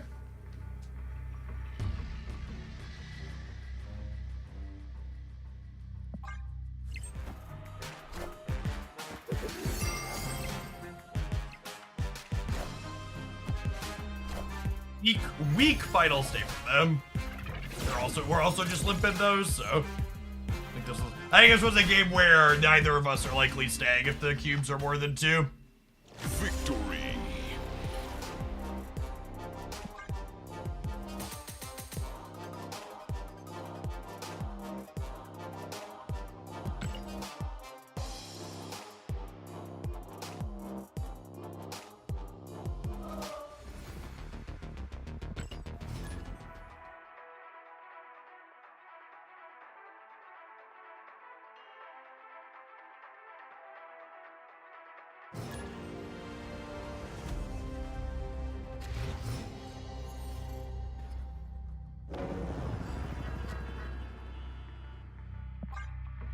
Oh, 1 drops, Edge.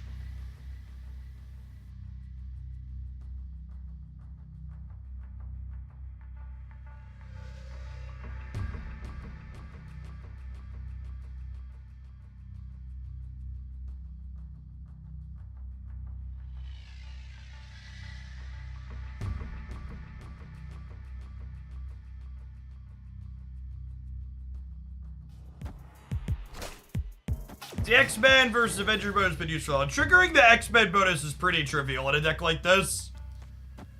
It's a reasonable place to be.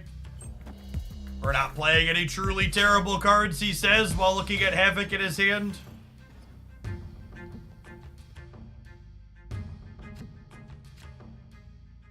Opponent snapped.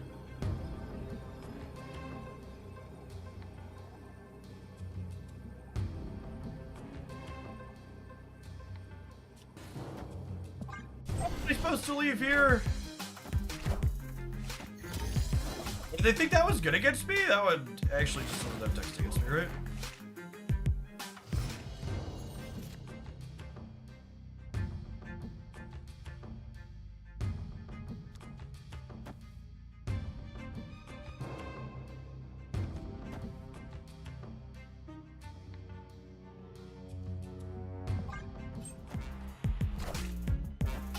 Oh, that was Mockingbird on Krakoa Snap.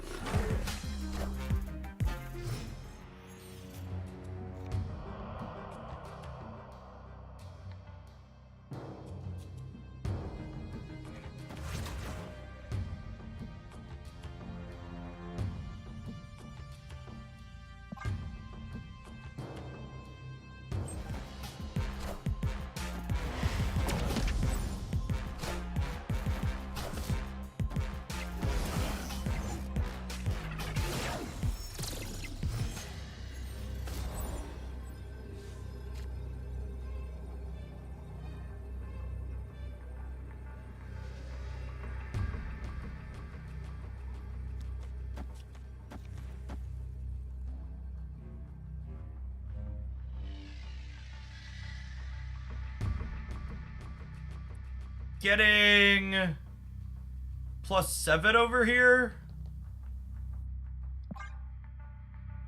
Stay. The +9 from Krakoa is scary though. We have Goose and armor though. Yeah, I think they're dead. Okay, cool. Victory.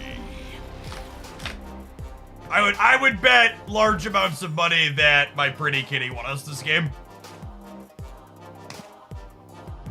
It's a very reasonable Marvel Snap card. We played a deck close to this the last time this Thanos Lockout deck was S tier. Goose and Storm and Armor go a long way. I have an unhealthy addiction to Havoc gamers. Alright, we're gonna tap some ads. We're gonna be back with more of this on the ladder when we return. Thanks for hanging out. Don't go anywhere. I like the new Krakoa as a location too. I think it's a fun design. If you're watching on the YouTube side, consider tapping the like button on the stream. Appreciate the folks that have done that already. Is Havoc your guilty pleasure card? Yeah, it's 100% the case. I wish he was better. He's such a sweet design. I like cards that have big numbers that you have to build around with low costs. The Statures, the Proximas, the Havocs. Why are we running Mobius in this economy? Because Mobius isn't good against Thanos or Discard. It's fine. It's fine against Discard with the Swarm. It's not good though. Not good against either of the best decks. Hey, Christmas is saved. There's no Zabu decks that are S tier.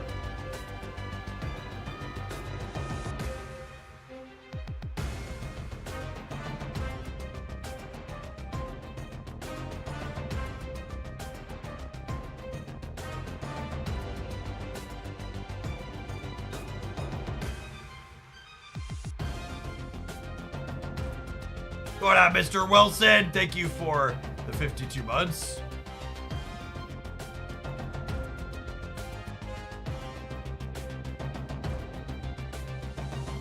I saw your tweet, and every cool thing is just sad to Alliance Shanger Mobius. Yeah.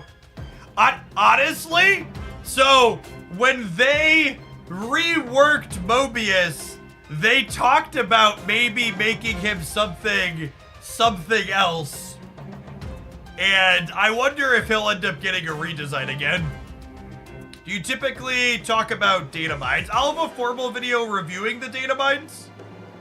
Probably early next week. I think Tuesday is my plan for that.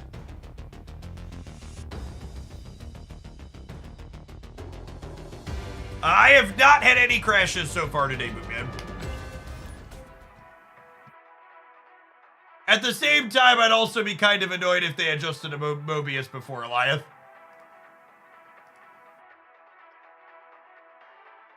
Both would be good. I would accept both.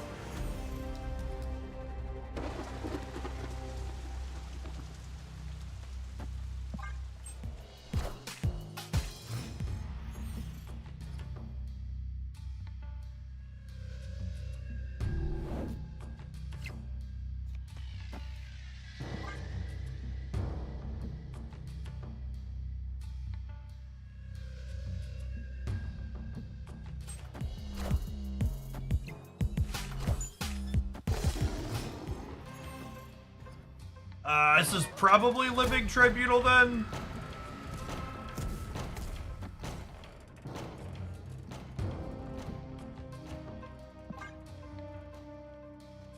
I think I could do this turn and still beat them to filling the raft. Well, I guess they Jubilee this turn.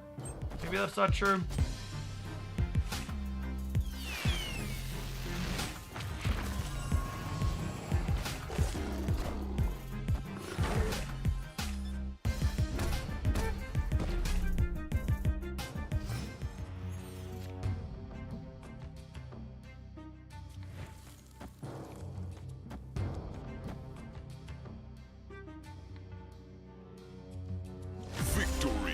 Outplayed, really?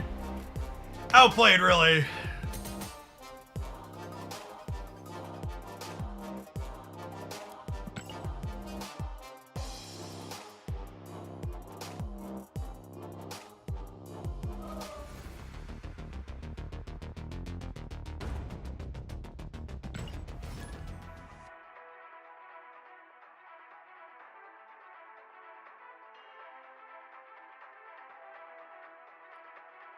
Leaderboard, my least favorite change to the game. Everybody's just playing Sweaty Decks Post Infinite. How high rank are you? Because I feel like if you're like outside of the top 5 or 10,000, you would probably be seeing the same things regardless. I think a lot of people underestimate how many people play games like this and just prefer to win, regardless of whether or not there's a leaderboard. The leaderboard's a pretty intrinsic thing that doesn't have any tangible rewards outside of it. Thanks for the browser shop reminder. Got Ant-Man pixel. Hey, that's one less pixel you gotta collect later, right? Yeah, don't forget to grab your free variant and whatnot from the shop. Might snap them here, chat. If they're not beating us in Miniaturize Lab. I guess they could have Reality Stone, though.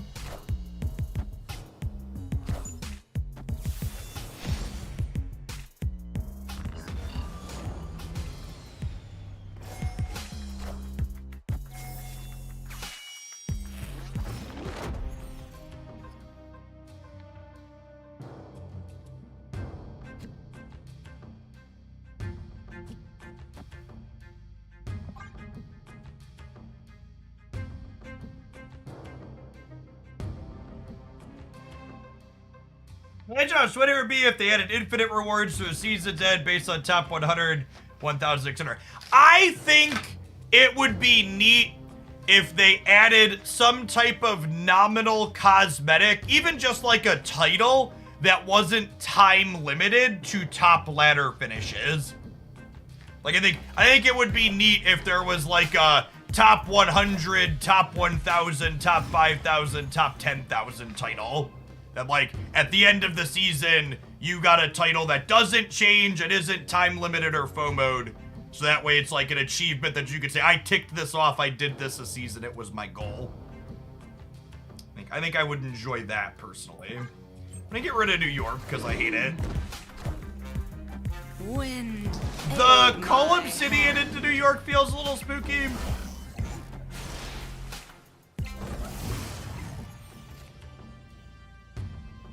Fantastic. You see my deck list somewhere? Yeah, you can have exclamation point deck in chat to get a link to my Untap page.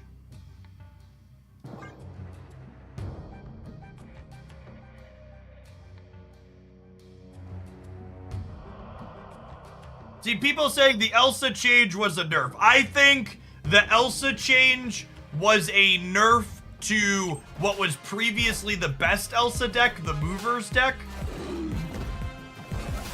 So it's definitely a bit a matter of perception.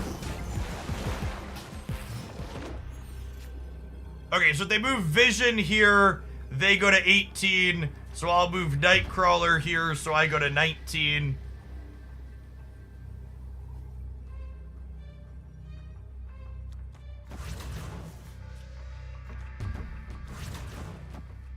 This says 1, 2, 3, 4, puts me to 13, puts me to 17, puts me to 22 here in the middle.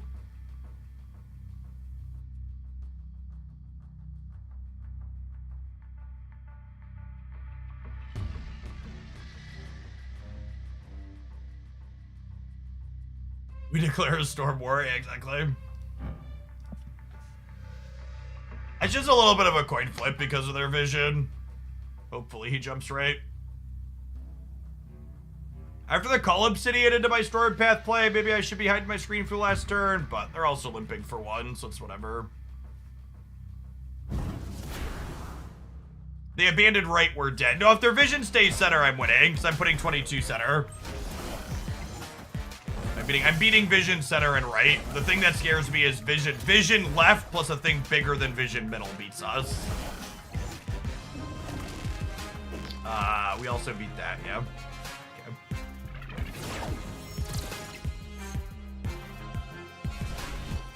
I guess they were hoping to grab the Cull Obsidian, but the Cull Obsidian was only a 1 in 3, right? They were grabbing either Bishop or Storm here most of the time. I guess they didn't know we were filling. So they thought maybe they could grab a bunch of them and they'll like win here and here. Reasonable take.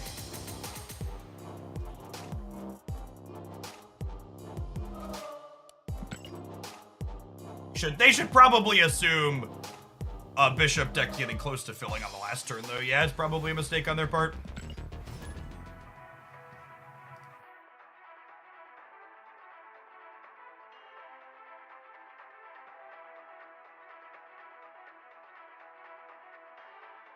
Titan Killer, thank you for the 10 months. Appreciate that. Welcome back.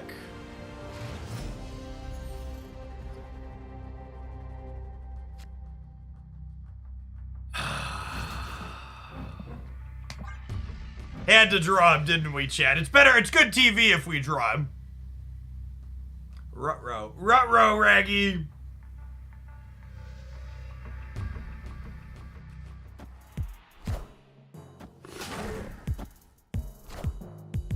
I am Iron Man.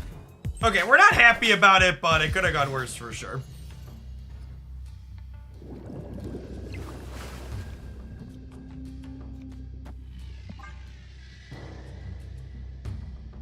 Where does the Ruh-roh quote go? That's a Scooby-Doo reference.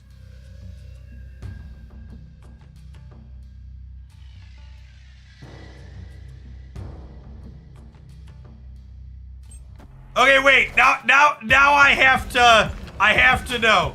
You asking about the Scooby-Doo reference. Are you someone from somewhere not America? Or are you a child who is aging me with the Scooby-Doo reference? Maybe lie to me if it's the second.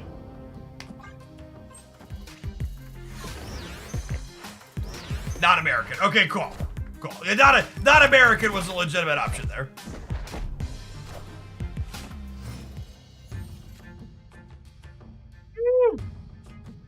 And avoid crumbling into dust for one more day.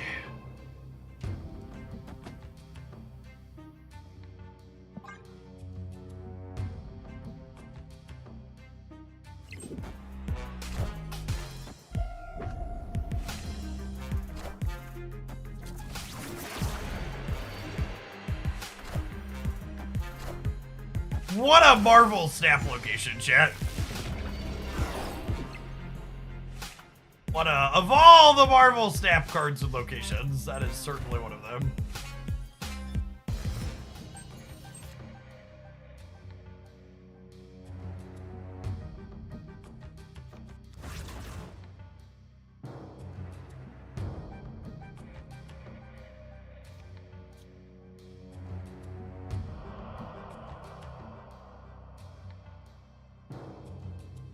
I just assume they're locked in right, and then I fight over not the Bifrost, yeah?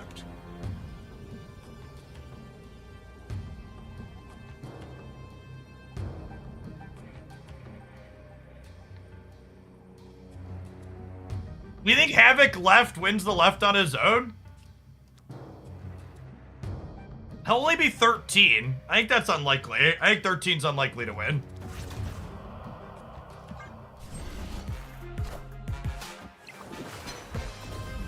Oh! They're Cerebro 3.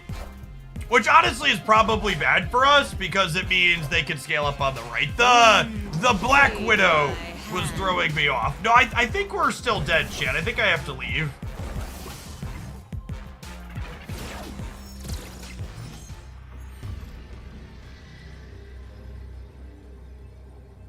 No, yeah, super dead. Could have retreated later in case they don't have Cerebro. Should have retreated later. Escaped.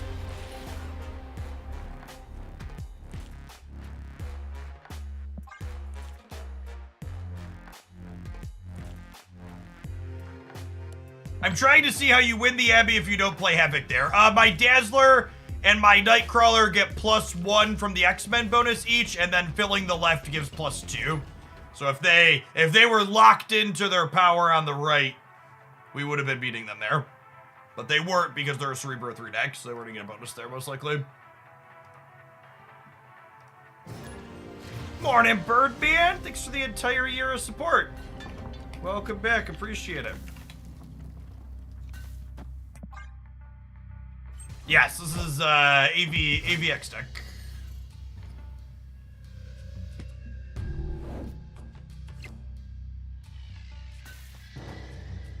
Do I snap on double Big House into Thanos? Snap. Yeah, I think so. They didn't have a stone on one double big house. It's a free cube a lot of the time, I think.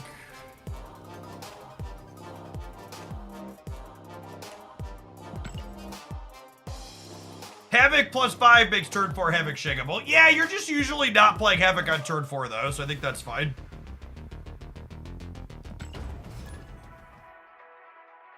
The X-Men Avengers event runs until Thursday's OTA, is my understanding. I assume they'll take one down and deploy the other simultaneously. Would be my expectation. It was confirmed that we're not losing an OTA for this event, which is great.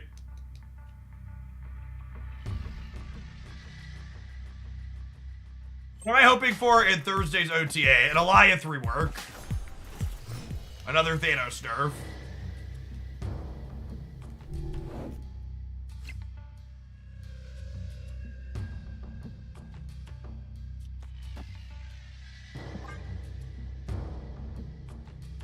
Both is good. If we're really getting spicy, I'd also like a Shang change.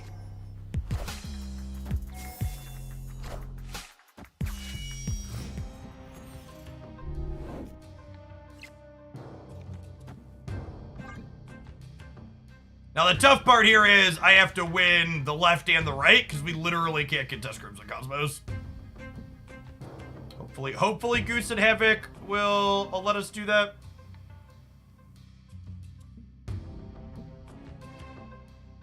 We'll see what Westview turns into. There's honestly a real chance I like Goose here, Havoc here, and then like we have a ton of stats here, and then we have a place where they can't play big things here.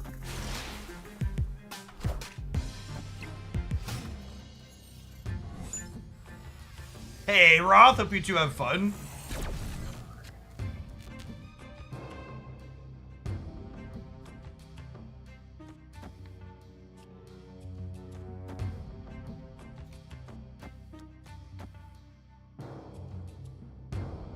Now there's no real reason to play Havoc early because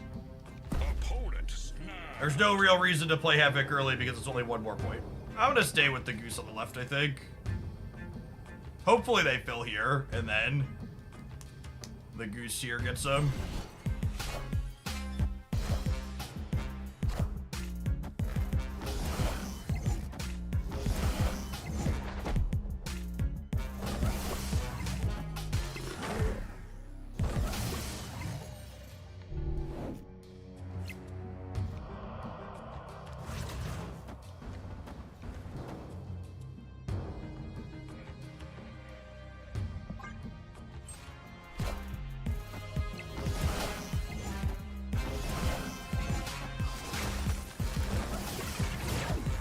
Wait, they did nothing, but that also didn't say no target.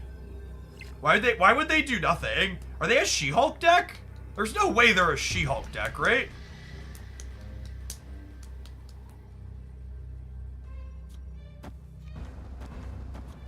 How big is this here? This is 1, 2, 3 up to 18. Armor is 3 up to 21. Havoc is 4 up to 25 here. So I'm tying Infinite and then winning the breaker. Do I need Kitty Right though is the question? I don't think I need Kitty Right, right? I'm getting 3 on Bishop up to 18. I'm getting 3 from Armor when we count the Soulstone penalty up to 21. I'm getting 4 from Havoc up to 25. Yeah, I think we're good.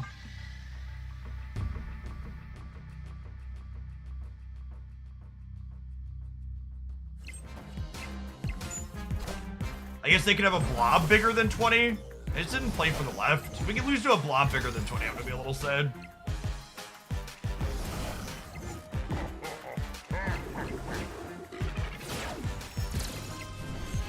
Beat new blob, dead to old blob every time. Victory. Maybe I'm just supposed to assume 16's enough here. No, I think I need to beat She-Hulk on the left. I think when they pass on 5, I need to potentially play around a She-Hulk. It's not common in their deck, but like the pass on 5 is so weird.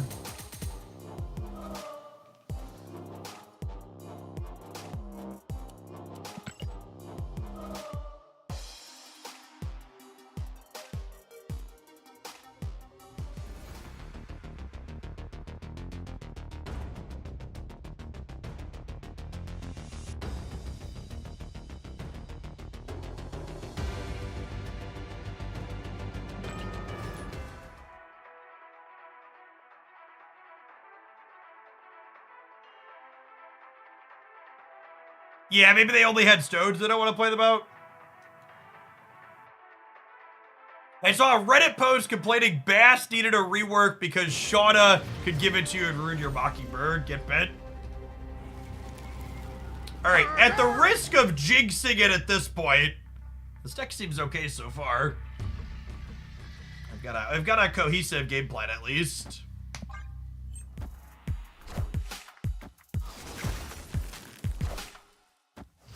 Some kind of Mockingbird pile of cards here almost assuredly. And they got a freebie offer Iceman with the Daily Bugle.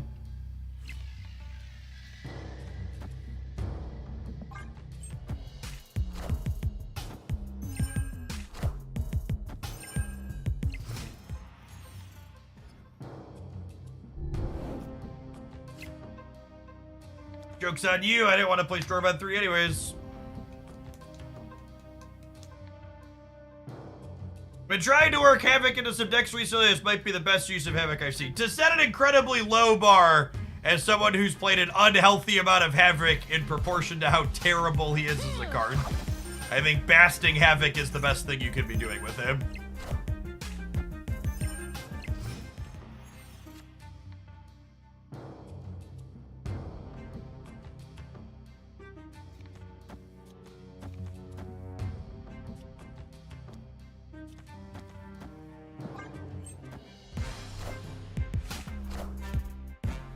How many Havoc boosts do you have? Are you close to first place? I am not. You have to play with the card a lot to split it that many times, shit.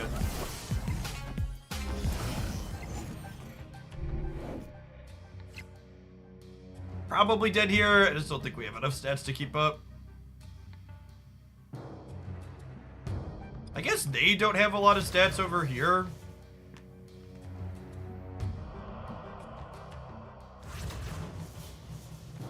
This almost certainly wins the center.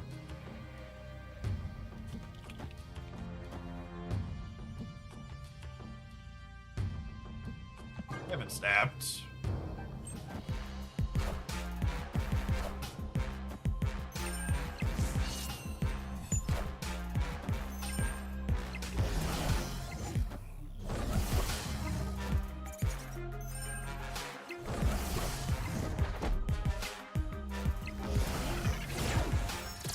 Yeah, it's a question of what can I beat on the left.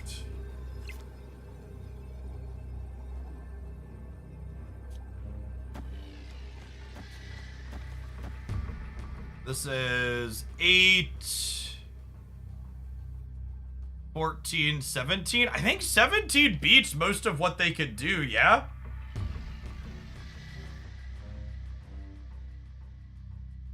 Yeah, I think we got him. Victory.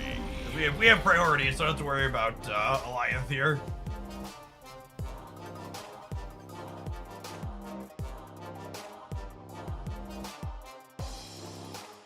I think their mistake was committing Mockingbird to the Ant-Man path.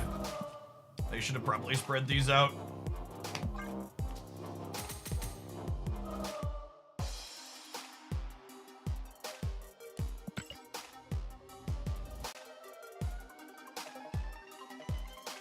Alright. Well, with that win, we definitely need to tweet a screenshot of our stats, yeah?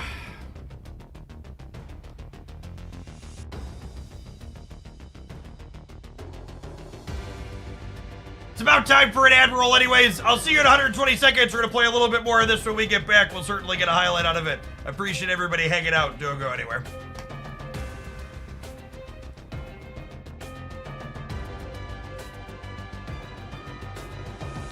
How many of those games were Thanos? 3 or 4? We played a bunch of Thanos. There's a bunch of Thanos, chat. Well, the glasses attachment here, they're not an attachment, they're the actual glasses frames themselves. You can check out the Urban Samurai there. We're an affiliate for them.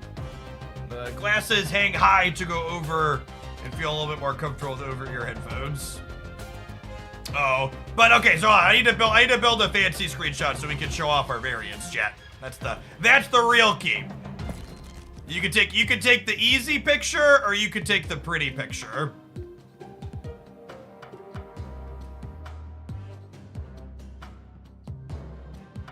Rusty paint.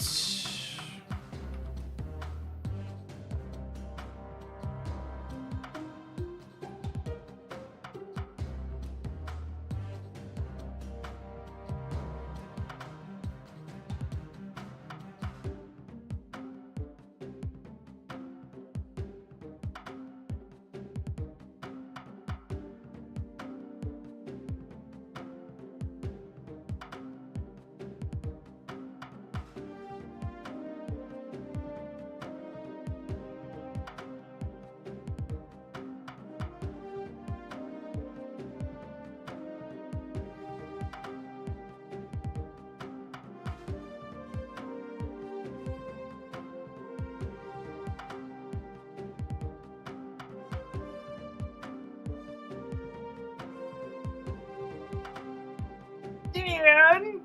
It has some UK Bezo bucks while they're still worth, so they'll still be worth like $1.50. They'll still UK Prime will still be like the top 50% for primes. But I will take it while it's still $2.50. That looks great.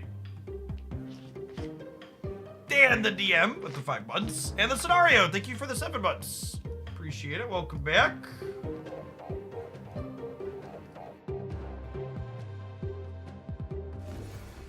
One of the real noteworthy things about this deck, talking about the other things we've been looking at today, is that this is a deck that doesn't care about any of the big break your stuff cards, right? We have Goose and Armor to dodge Goliath. We don't care about Shang-Chi, and we don't get Mobius.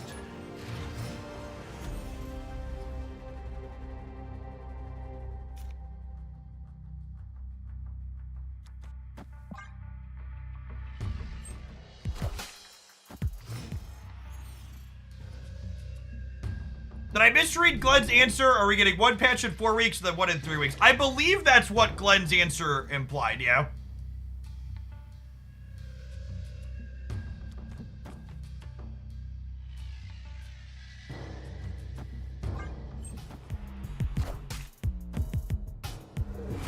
It sounds like they're trying to get like back on track after they delayed a week on this one and the previous one.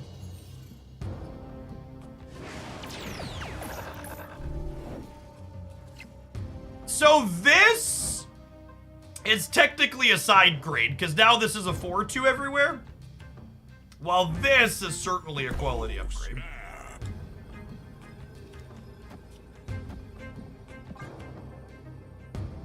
Does Armor protect against Goliath? Yeah, Armor makes sure your face-down cards can't be destroyed as well. So if you have Armor and Goose in play, you're safe. Woo! Lucky!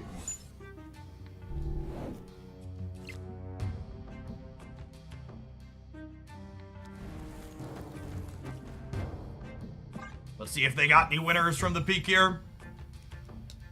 Ooh, they could be a Cerebro 2 gamer. Yeah. We'll find out more here from Mirage in a second. Oh, no, I undid too soon, chat. I might get it. We should play these in the other order, because I don't want to get an Ice Band card, yeah.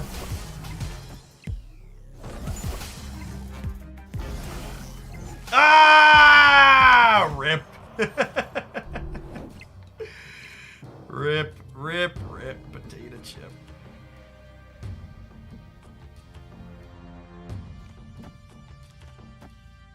I knew it as soon as I did it, too. And we're gonna draw Havoc next turn and not be able to play him out, in addition to everything else. Oh, that's fine. I have Kitty coming back to my hand anyways, right? That's fine. It's a non-issue. 1/7 Iron Man unplayable. Throw it in the trash, chat. Nobody wants it.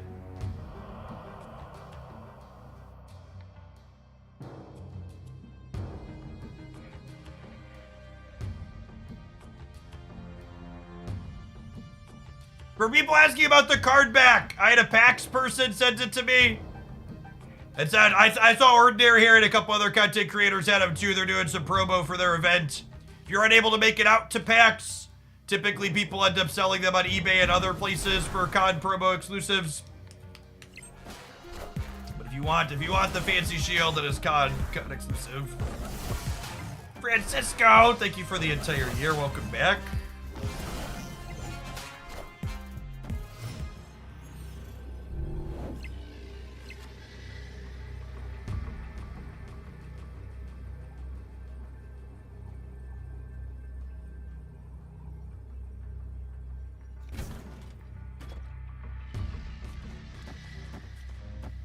That's just this, yeah?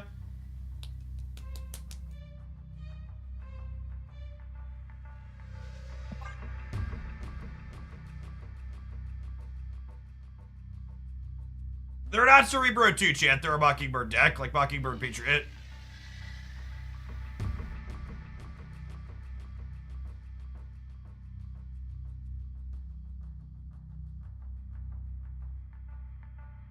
We're gaining 14 over here. We're gaining infinite in the middle. We're gaining 4 over here.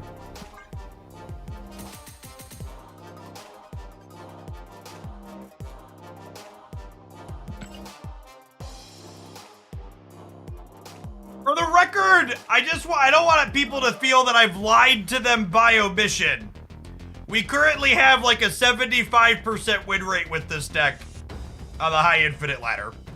I 100% expect this to be another Hoagland special where when I go look at the untapped stats 12 hours from now, the general population has like a 45% win rate or less. This is your don't say I didn't warn you moment. Havoc has big Grixis control energy for sure. I feel seen.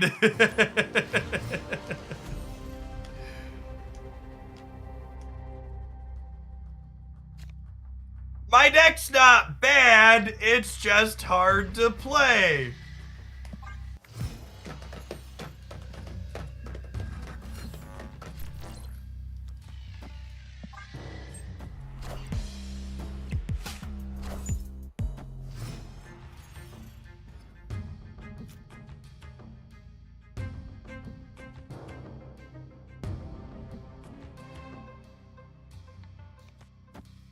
Snap.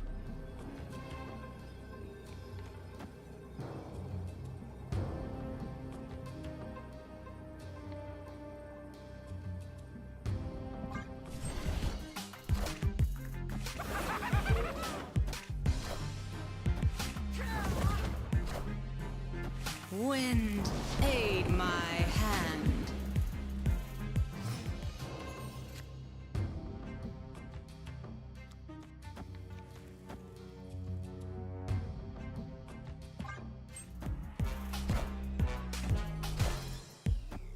Big old cup of get fucked, bud.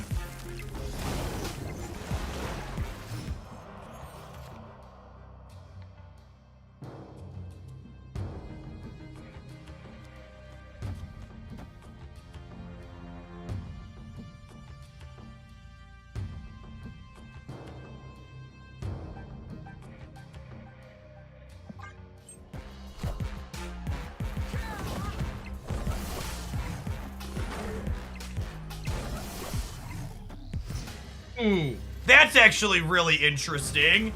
The X-Men bonus is on top of...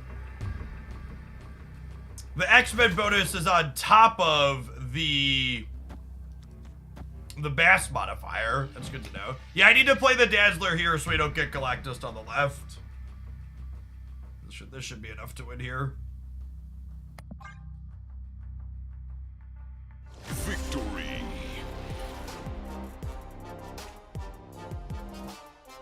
Yeah, card back command sounds good.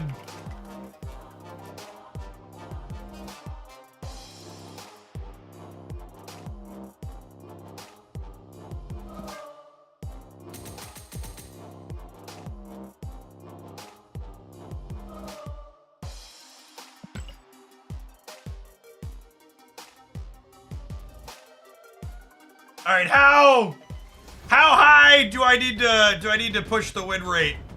Do we stop here, chat? Is this it? Is this the chosen get off the ride point?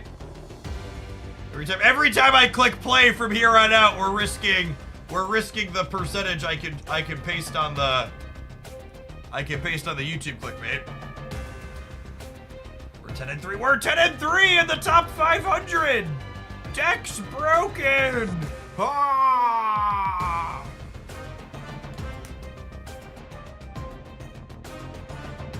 We take a few games to get it to 69%. I have 6.9. I think I'm gonna call that good enough.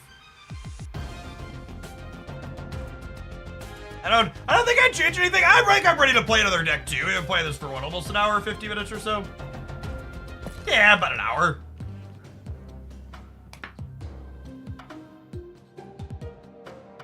So I think this deck had a good run for 2 reasons. The first is that the X-Men bonus is actually pretty reasonable when we're playing this many cards with it, right? How many non-X-Men do I have in here? 3? We have Bast, Goose, and Mysterio, and everything else. Everything else is an X-Men bonus here. The other reason I think this deck felt quite reasonable is that this core was something that felt good the last time the Thanos Prison deck was really good. The Goose plus Storm plus Armor as ways to dictate where the Thanos deck can play their cards while simultaneously getting lots of points proactively onto the board feels pretty good in that matchup. We hit that one a few times in there and beat them almost every time.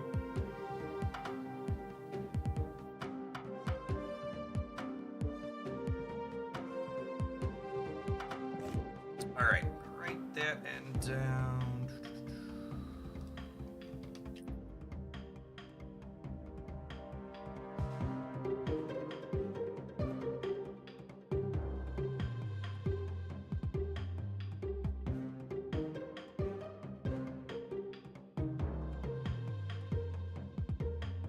There's nothing useful we could do with the Avengers. I'm kind of sad that, like, Nova and Bucky are counting as Avengers and not, like, Agent 13 and Agent Coulson. So for the Avenger bonus, we need 3 Avengers in the same location.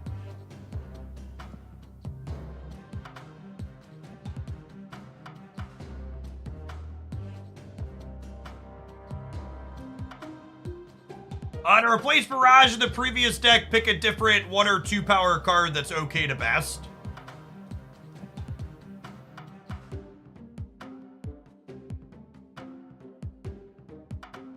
Yes, it feels Nova and Bucky in the Avengers here feels like we just want to fill this out and not have it really count.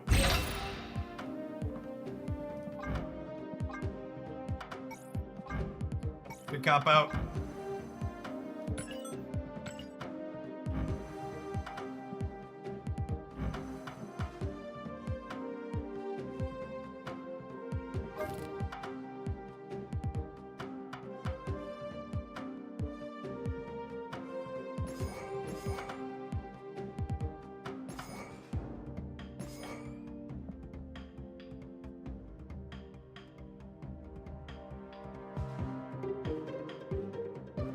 Maybe we just do Surfer stuff.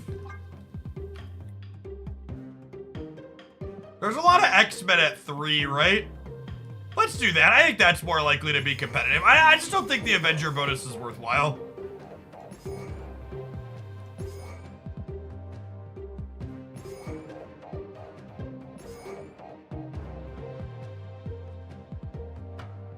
Is Shaw replaceable? No, I think Shaw is pretty important inside of Surfer, unfortunately. He's an X-Men. Today I learned. Today I learned.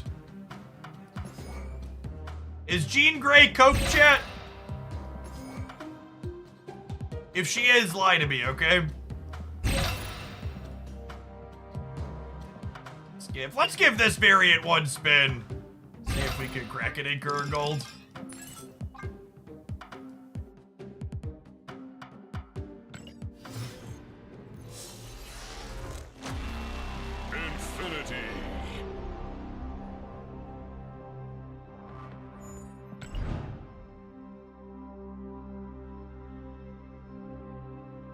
Strong Guy's base card has an X-Men suit. I really need to claim some keys off the track. We're under 60 again.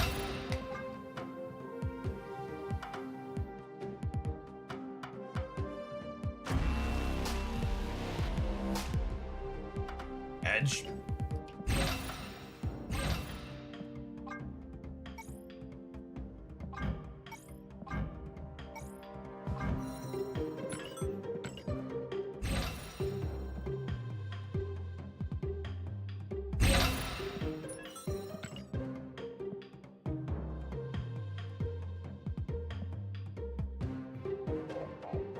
Any lower curve X-Men we want? Oh yeah, we probably still want to be like a Brood Shaw deck so we can play Forge too.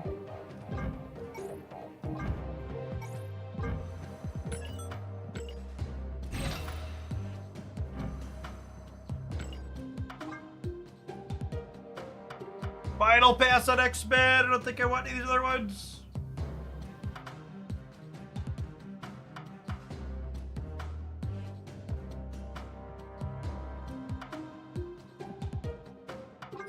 I need Brood, I need Surfer, I need Absorbing Man.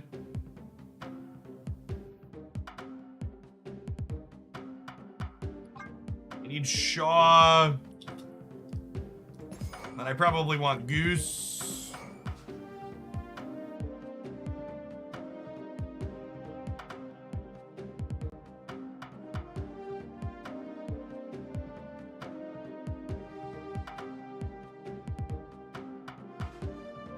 Hope we have hope.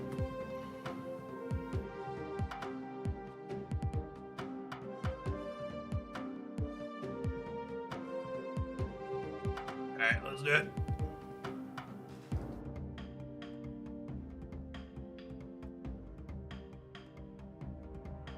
It's been so long since we had hope. Thanos question out.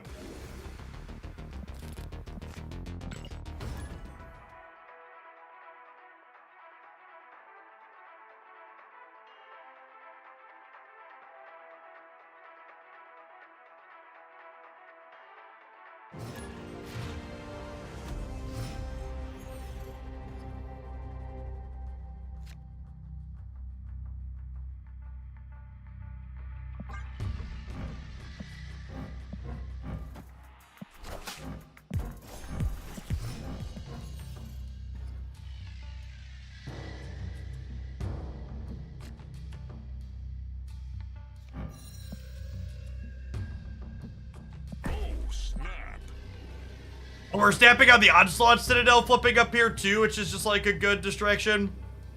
Makes it look like we're not snapping the Space Throne.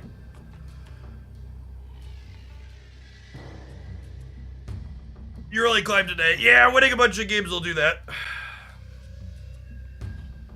Dury, thank you for the 10 months. Appreciate that. Welcome back. Victory.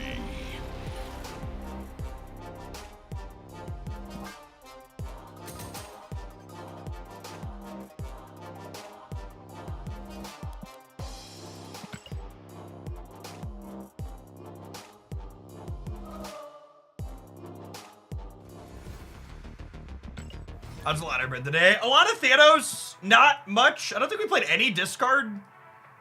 We've had a range of other things too. It's not just Thanos, but it's definitely the most common thing.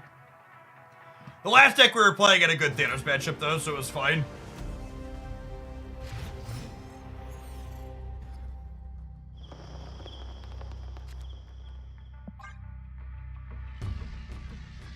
Sure, on this one we're just getting started with it.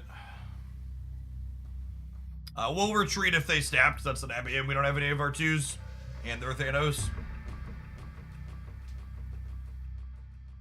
What's the tier 0 Thanos deck? You can check out Best Decks Roundup here. Covers it quite thoroughly. Actually, I'd love feedback from people. If you have a chance to check out the Best Decks video today, I would love feedback, and if you feel like I spent too much time talking about the Thanos deck. Because I didn't just deck tech it, I kind of did a little bit like how we got here, talked about the stats and stuff, that why I felt we were in the format we were in. And I'm curious to see if people actually watch through that, if it adds value, etc. Or if we should in the future just be like, yeah, that sucks. Yeah, it still wasn't long. It was like, I think I spent like 3 minutes total talking about it. Whereas like typically I'd spend a lot. Typically I spend like 30 to 40 seconds on established decks. I'm gonna stay because of this straw, and I have Rogue for over here, but there's a good chance we just get Shang-Chi to die over here.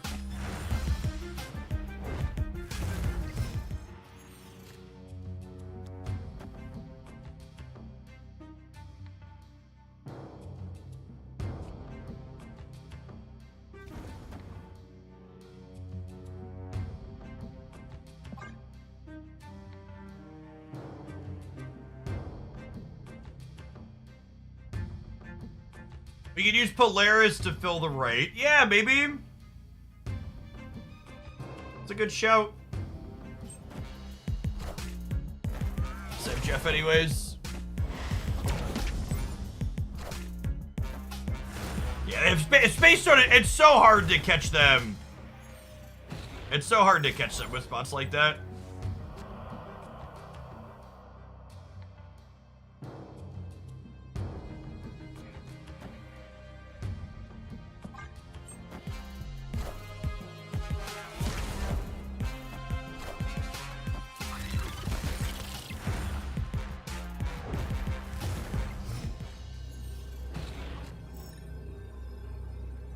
There's still 5 cards in their deck. Oh, there's some worlds where this wins the game, right? Says local man about to be shanged.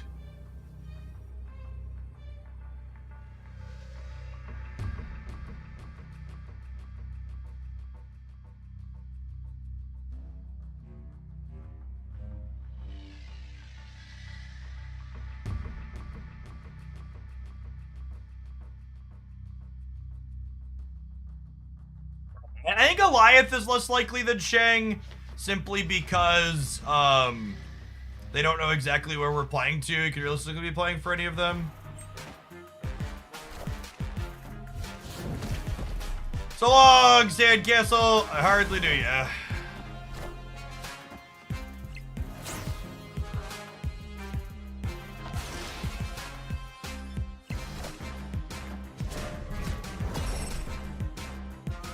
Edge.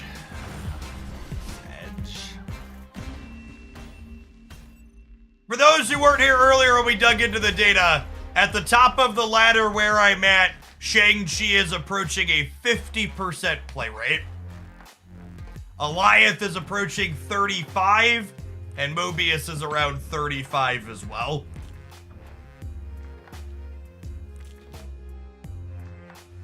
It's also not a coincidence that all 3 of those cards are played inside of Thanos, and Thanos has a high play rate. But even decks outside of Thanos also playing those cards at high rates.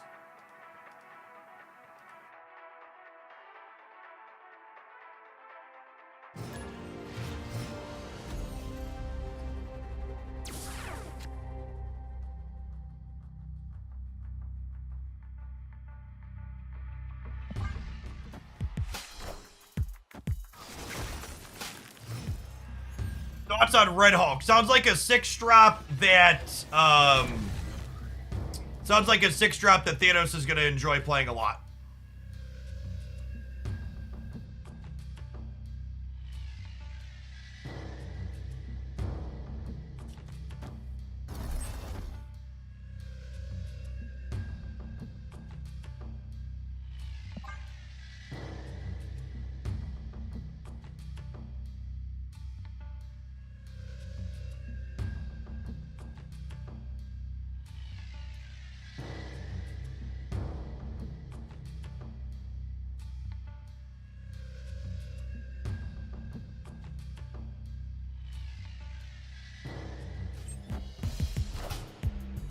Wind, aid my hand.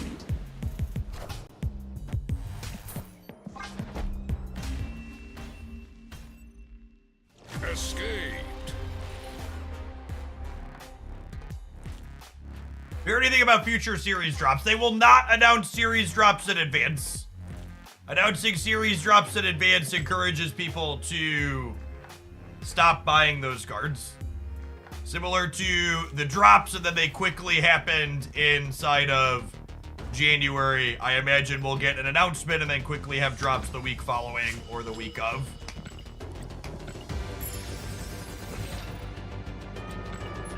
For people that aren't super plugged into Snap stuff, the Sandcastle reference is a second dinner designer mentioned one of their guiding principles while designing Marvel Snap is supposedly Marvel Snap should be a game where two people build sweet sandcastles and compare them more frequently than it should be a game where you knock down your opponent's sandcastle. Which I think is an awesome guiding principle, and the game would be better if that was the case, but it's just like decidedly not been the case and basically has never been the case in my time playing Marvel Snap. Shang-Chi has been an omnipresent knocking down people's sandcastles card for the entirety of my experience, basically.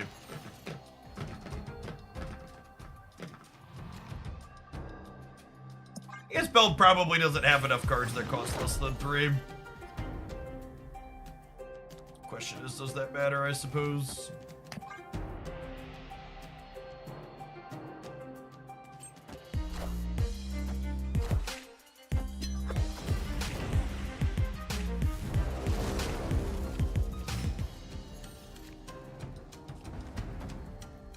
This combination of cards could potentially be very good here for us. Average Magic deck tends to be Tribunal.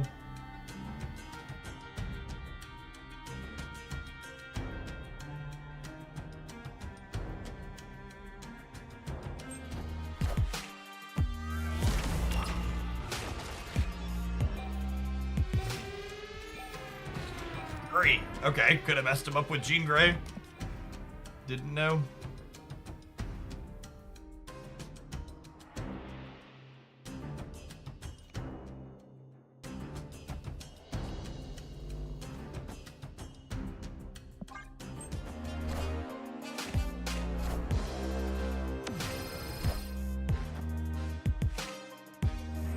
Oh, they're this Shuri deck. That's interesting. Goose might have just saved us a Taskmaster here, at least.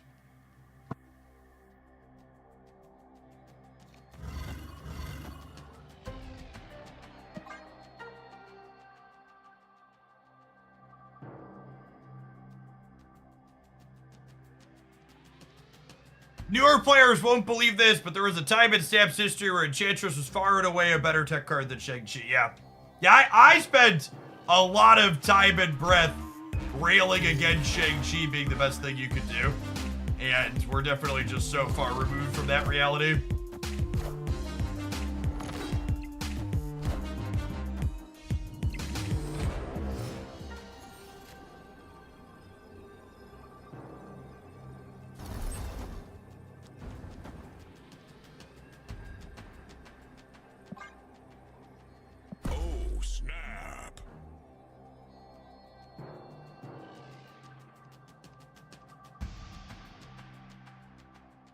Boom, boom, boom.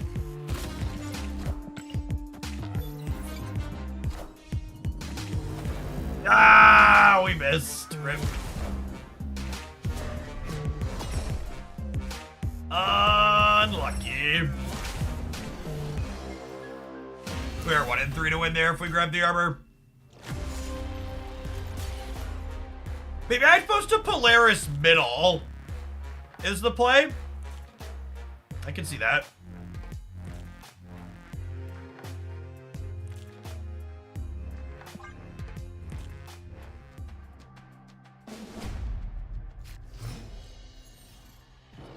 Queuing up my Surfer deck and immediately running into Shuri is a pretty peak Marvel Snap experience. CSGO, thank you for the quarter of a year. Welcome back. Appreciate it.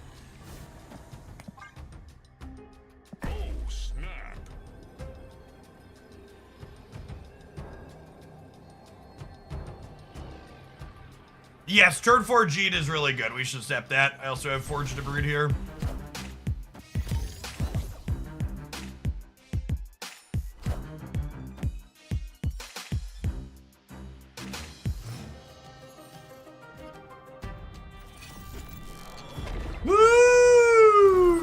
piece of candy.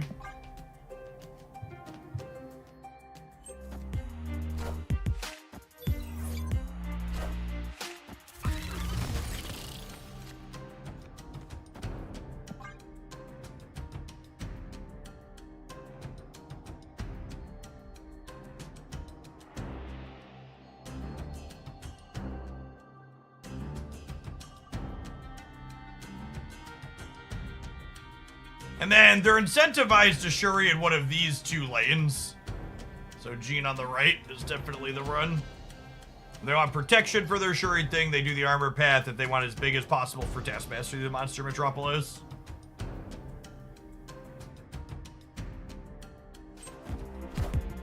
Shuri grip.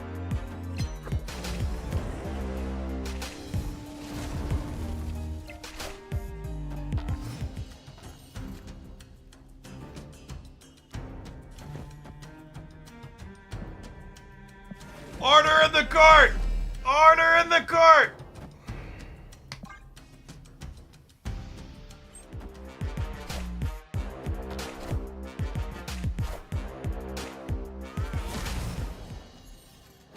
Surfer! There's Malad. He can't do it, no one can.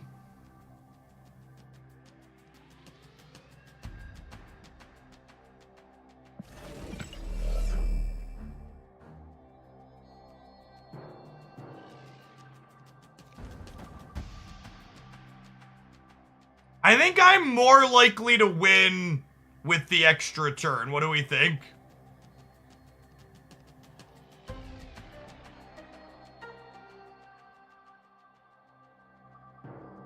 There's a good chance that 31 doesn't win here, yeah? Do we think 31 wins the right?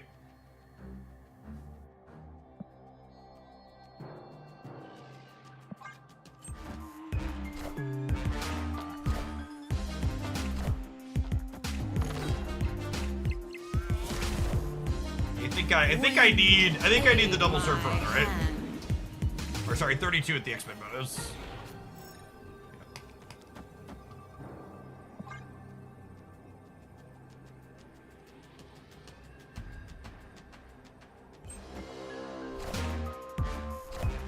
Yeah, chat lost this game. We won.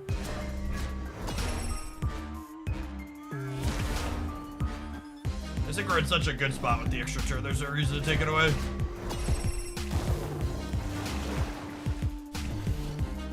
Thank you, Wakandan Embassy. Victory.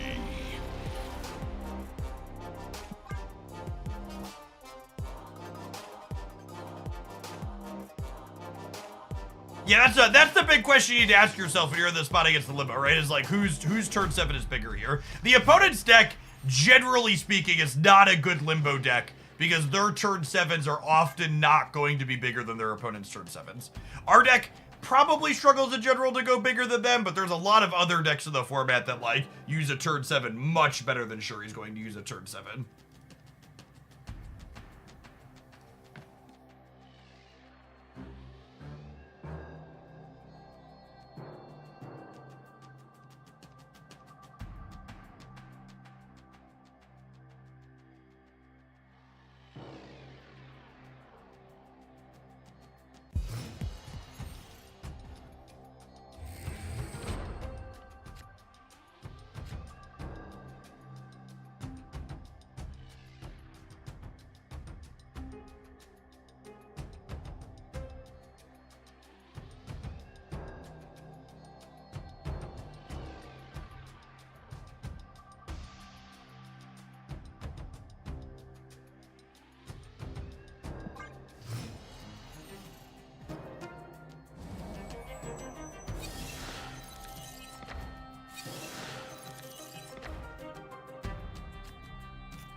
Well, they're likely to Shuri on 4.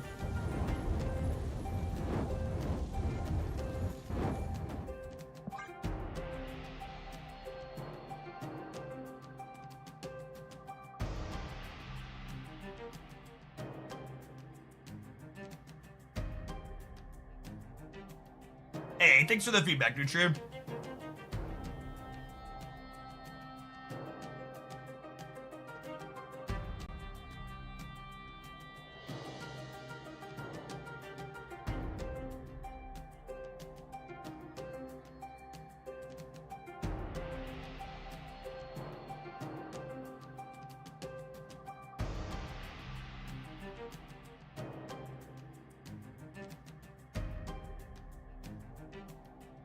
Oh, ropers. Rope-a-dopers.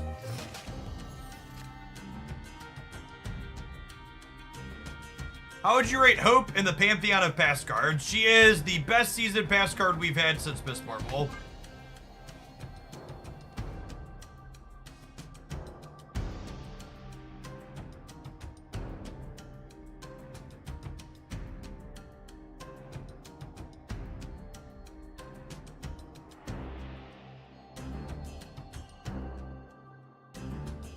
That's actually really, really good feedback, Pluto. I'm sure it's not a big enough issue to change the undo and turn button being the same color, but it throws me off whether I've hit it or not. Yeah, I've had to double take on that a few times myself. Maybe actually fully changing the color would be good.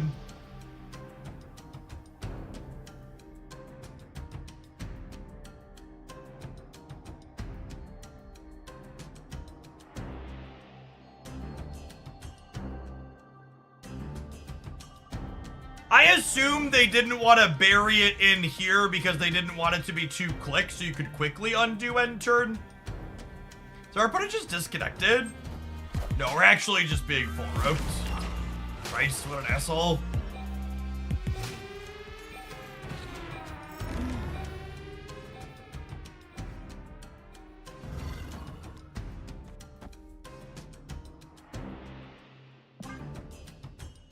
Yeah, there's a good chance they're ghosting.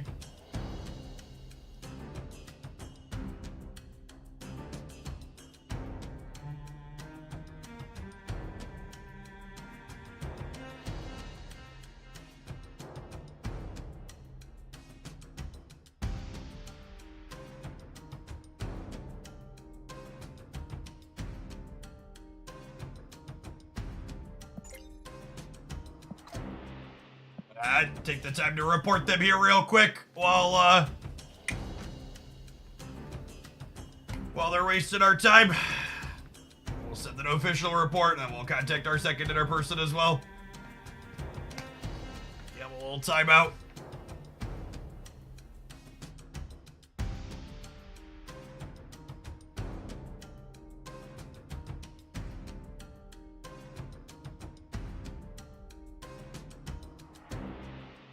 Yes, you can and should report people who are intentionally full roping, for sure. Although maybe they're DC'd. They didn't play a card that time. Maybe they're DC'd. Who knows?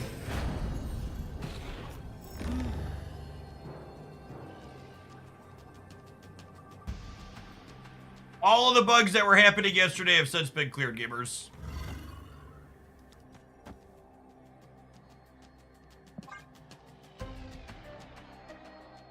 Could be a She-Hulk and a Taskmaster, yeah. Could be a DC, could be a pile of salt.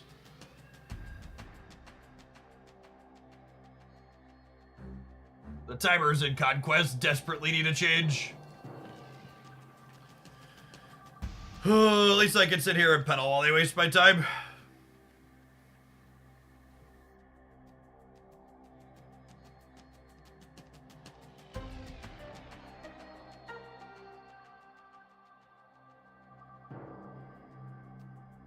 Should the Conquest timers be shorter? In general, I think turns 1, 2, and 3 should have shorter timers, and Conquest should have a chess clock timer that carries over across all your turns, where when it fully runs out, you just lose the match outright. Yeah, if they had fully DC'd, I believe they would have been disconnected. This one, either this one disconnects them if they're fully DC'd, or it could have been the previous one, but if they full rope this one out and they don't leave the game, they're not DC'd, they're sitting here griefing.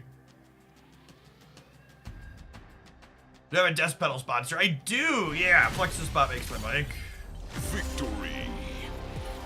Alright, looks like they're actually DC'd. Takes so long. I love my bike chair, chat. It's super convenient. Overweight white dude, adorable toddler sold separately.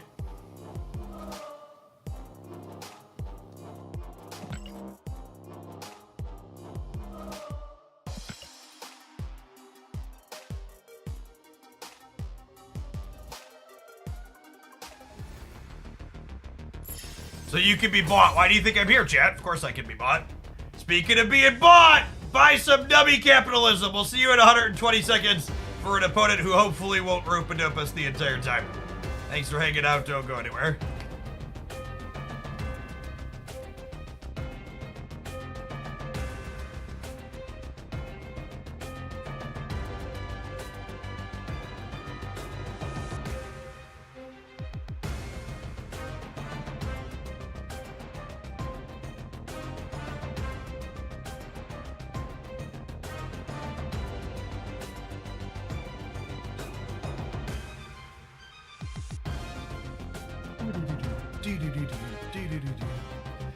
Always such a good ad transition, best in the game.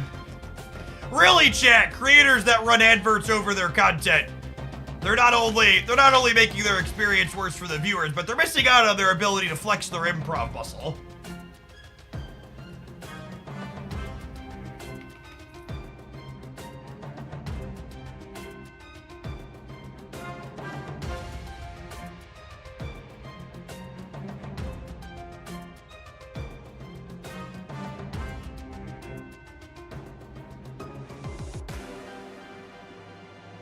Jeff's improv muscle should be in a bodybuilder's competition. There you go. My high school improv teacher would be proud, I'd like to think.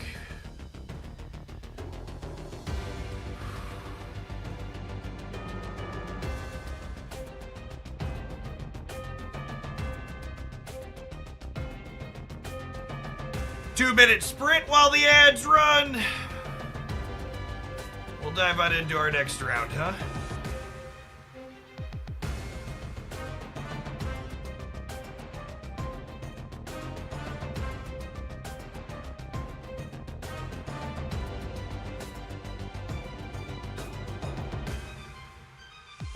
If you don't get adverts even when you're not subscribed, it's because you live in a geolocation that capitalism has deemed unimportant. And you're subscribed, Jody, so subscribers never see adverts. There are 8 resistance levels on the bike.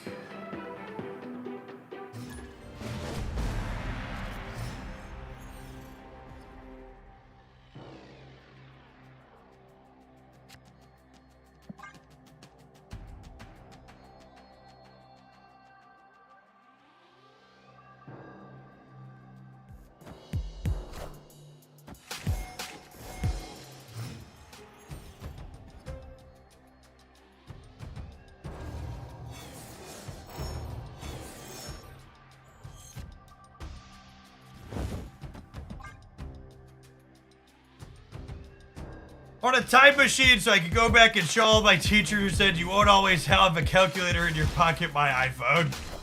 Yeah. Even before we knew that was gonna be the case, that was always such a crap argument.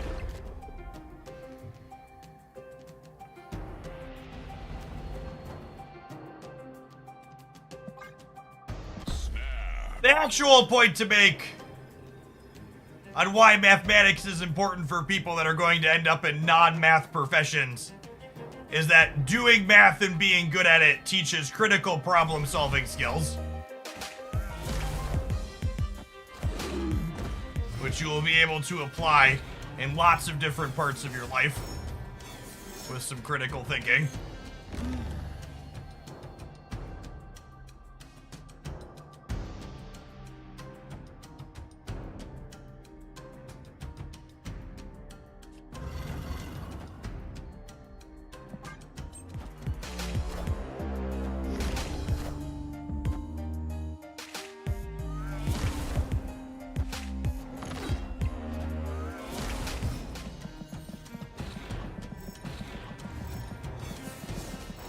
A big old cup of get fucked, bud.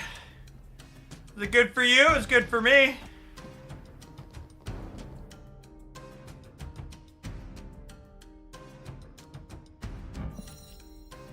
I'm gonna do this in case they Alliance me this turn. I think they're more likely to Alliance New York.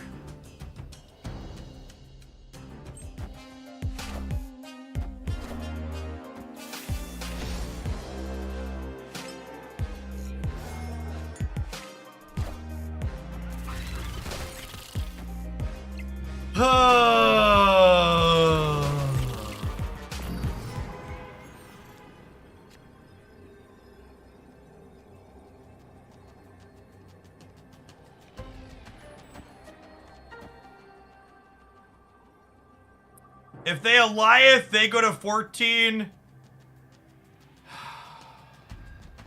Storm is sad.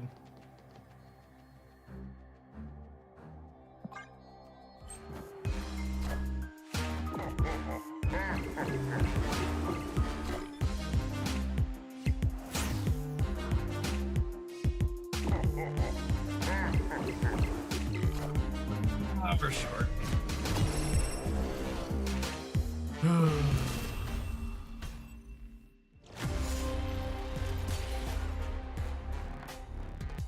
Obviously, we should probably retreat here, but it's just worth noting. It's just like one of the 1,000 different reasons why Thanos is the best deck in the format by a lot.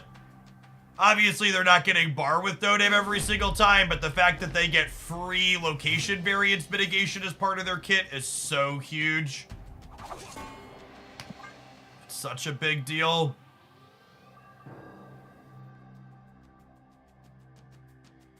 Significant part of what makes their deck the best by a lot.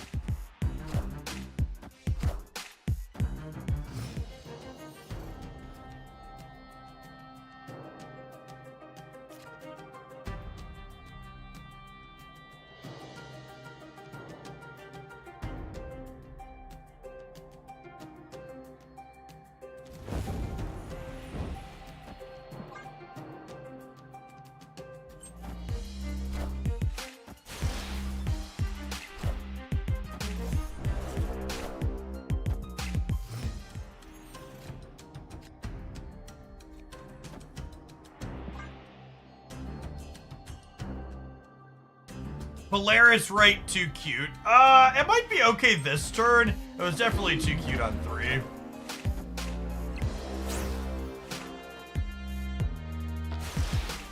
I could be talked into a Polaris right this turn.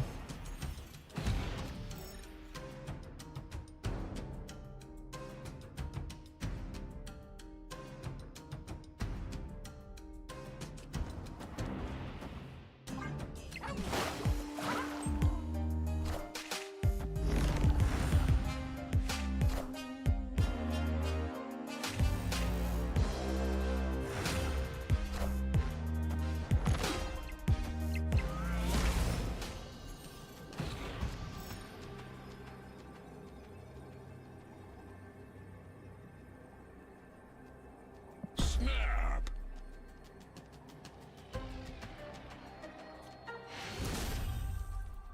Victory. Would Sarah be better as a replacement for Absorbing? I think Sarah is quite bad inside of Silver Surfer and has been bad for some time. And I think especially post Hope Summers, you should not be playing Sarah inside of your Surfer deck. Even without the fact that Mobius has hit a 35% play rate in Marvel Snap, I think Sarah is awkward and clunky and worse than just playing out on curve.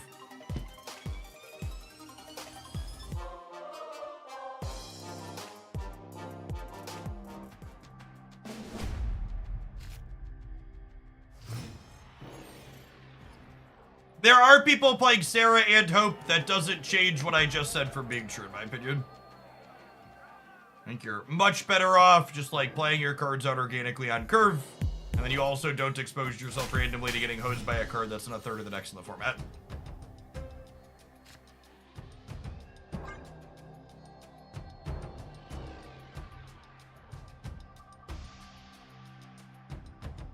I don't think it's greedy. I think it's just bad.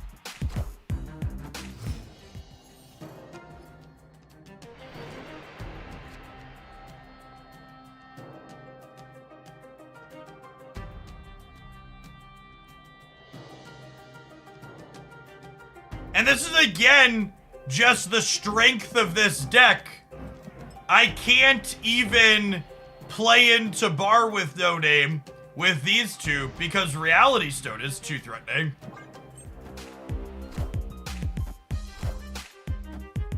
I think if Second Dinner nerfs Hope Summers or Mockingbird, instead of addressing Thanos directly, it would be an incredible mistake, and I would be really disappointed with their balance team.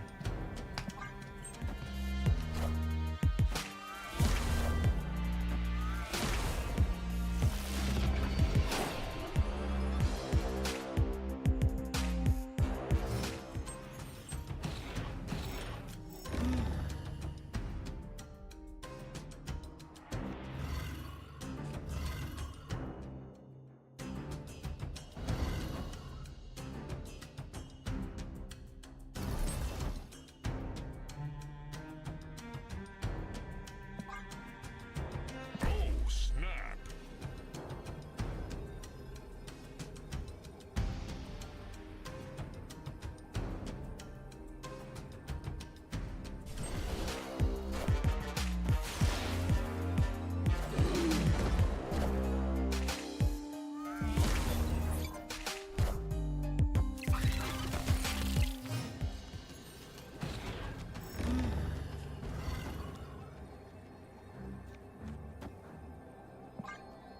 Oh, Reality Stone left's the real concern.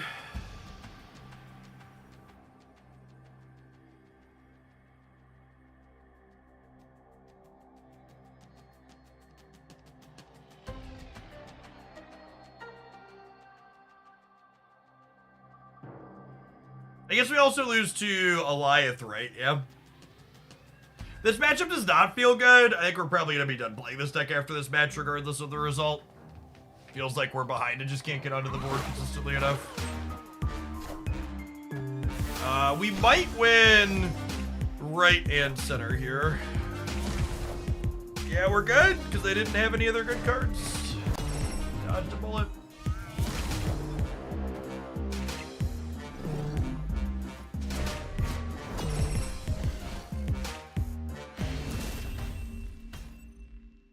Victory.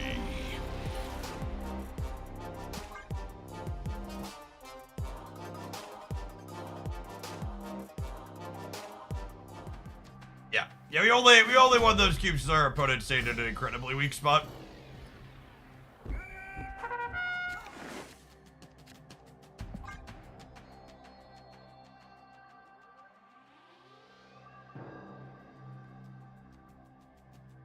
Alright, chat.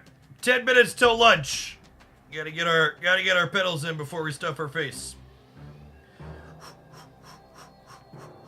Is Dracula discarding Null working as intended? Yes, but also no.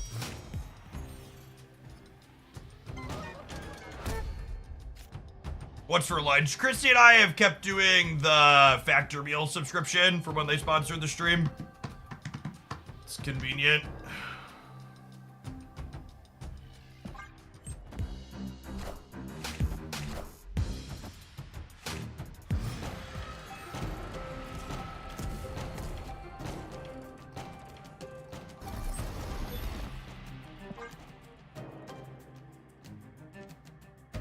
Snap.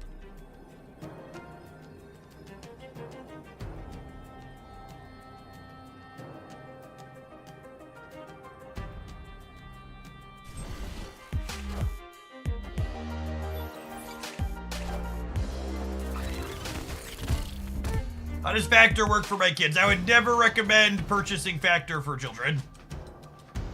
They are single serve meals that are somewhat expensive.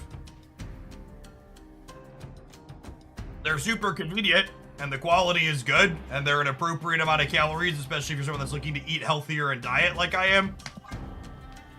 But they are very much not something you buy for small children.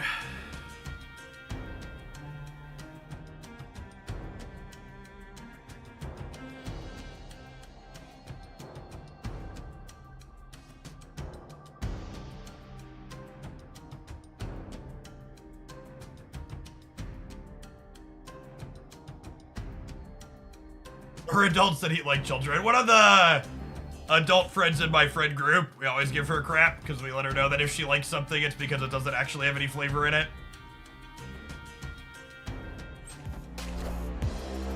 Wind, aid my hand. Cleared for takeoff. Right, copy of Vision this turn could still win them the center.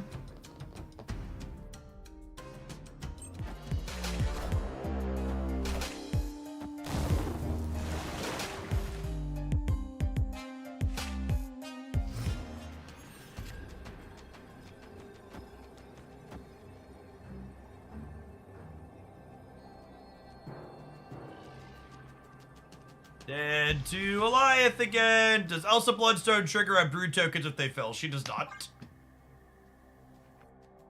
Elsa is not good in Surfer next jet. Elsa might not be good in general. A lot of her stats are pretty middling, even if I've had some decks where I've enjoyed her.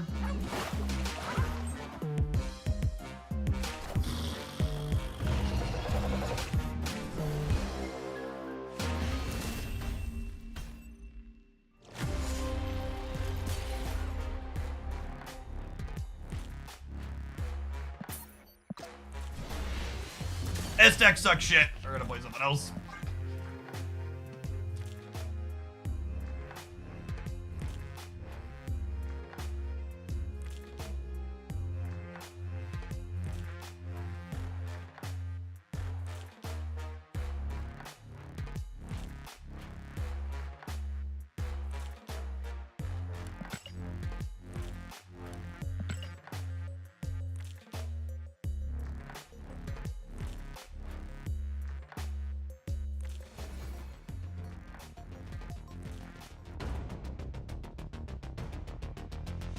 The bonuses for spending money as opposed to the Vibranium track has been removed for the last 2 months. I assume they're doing some A/B testing trying to figure out which is more profitable for them. I would not be surprised if that other track actually hurt them in the long term because it made a concise way to see how much money you'd spent in the month, which is probably very sobering for people.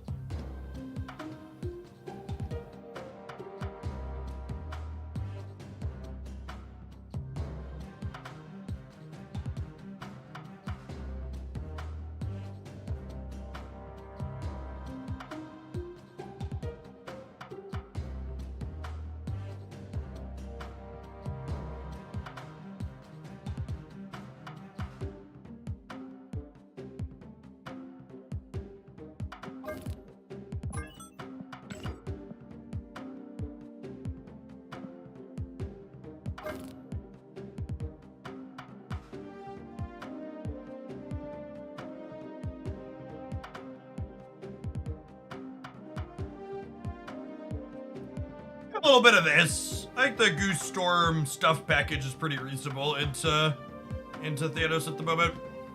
Let's see how this feels. Abahat, thank you for the 46 months. Welcome back. Some oldies.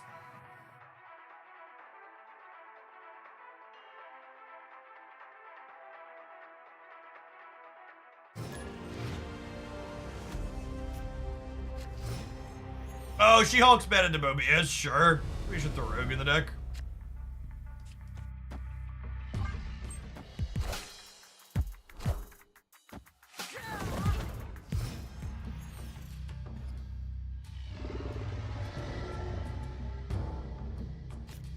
That'll do, pig. That'll do.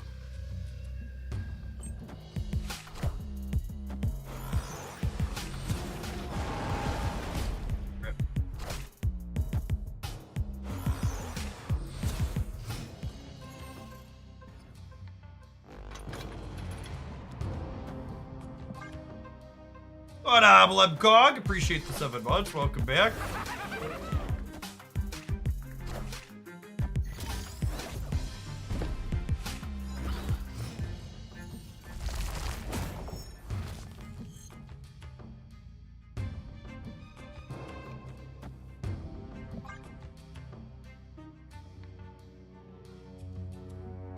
We're dead here. I haven't snapped those, so we'll vibe.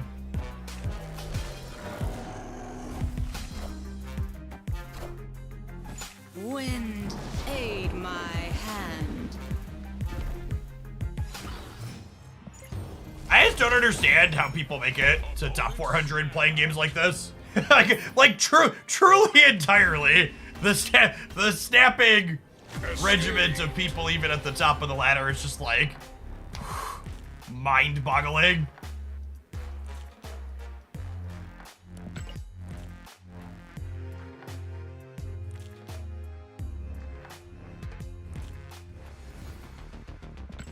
Yeah, I'd probably just climb really slowly because they just play a lot.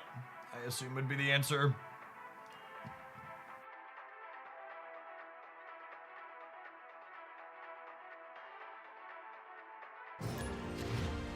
For reference, those at home that are new and learning, the problem with our previous opponent snapping is you need to snap and raise the stakes before your opponent sees your strong play is being made, not after you've put all your cards on the table. It's like raising in poker after you flipped up your pocket aces that hit the boat on the river. Like, I hit the boat! Raise! It's like, alright, bud, we'll go next, I guess.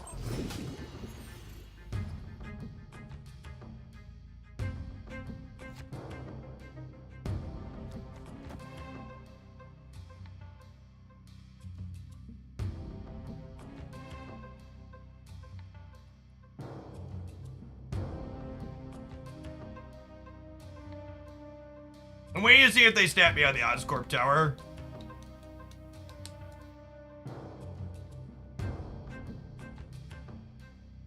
Unfortunately, I don't think I can snap them back because I don't have a Proxima or a She-Hulk to go with my Sunspot at the moment. Wind, aid my hand.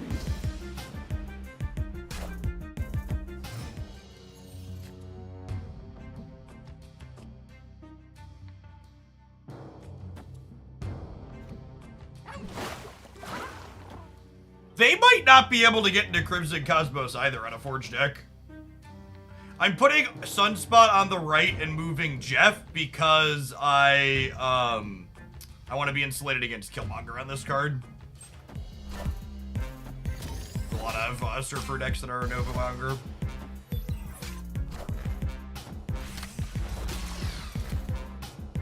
Trans, then get into Crimson Cosmos. Are up a little bit on the right.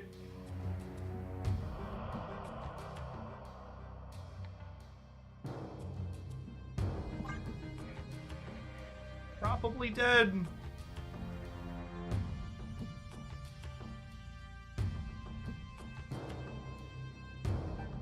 Echoplex, thank you for the over 2 years. Welcome back. Appreciate it.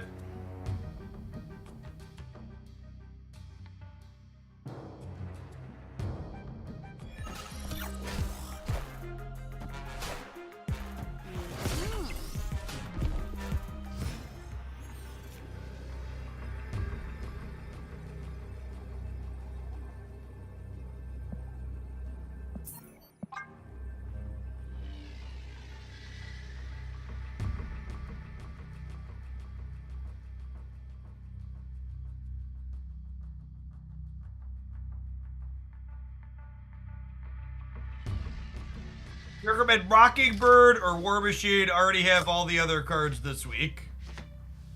I don't know. I think they're both going to be playable. I think it comes down to, do you want a card that's a threat or do you want another answer for your toolbox? There's never Proxima left. How does Proxima left ever win the game? In a million years.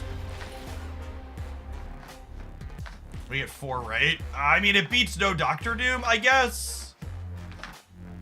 I don't know. I think retreating later here is correct. We get Doctor Doom most of the time. They're definitely a Doctor Doom deck.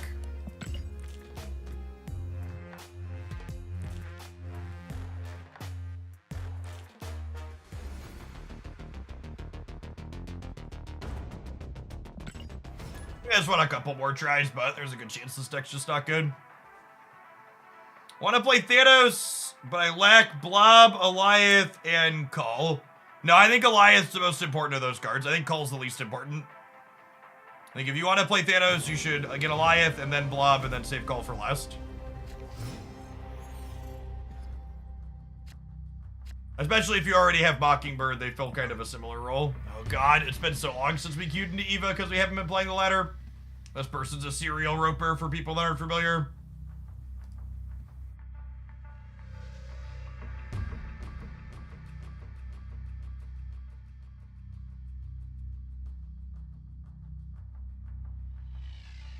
They should be muted already, yeah. They're aware of who they are, at least.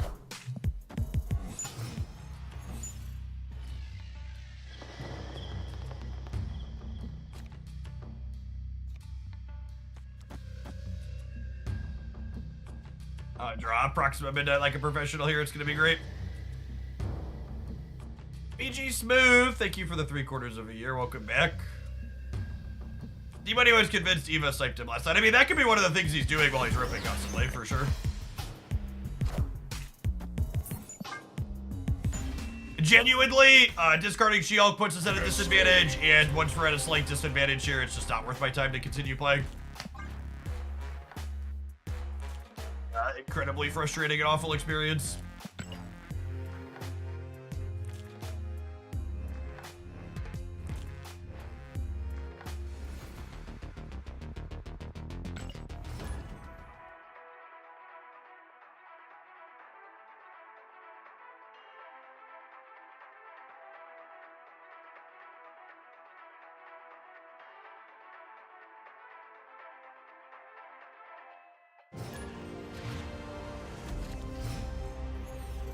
And thing decks to recommend. Yeah, you should check out my Jeff's picks in the best deck video today.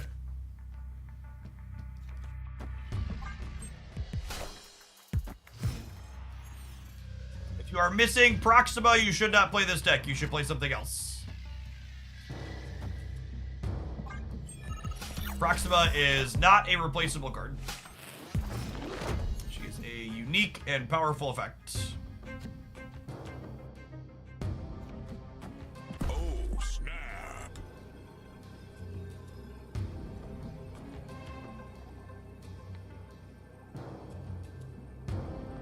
No, this deck does not want to play Ghost Rider. I am Groot. I am.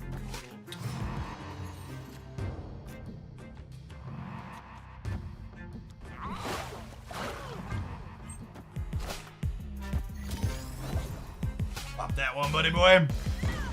This also protects Nebula from a Killmonger. Doom rules all. That could have been worse, I suppose.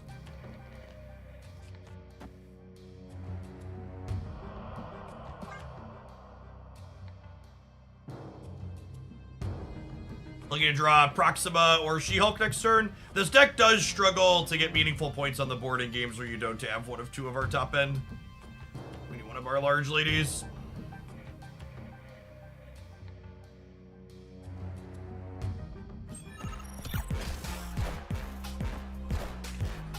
I am Iron Man. Should win the lab. Yeah, it's fair. It's 13 here, up to 15.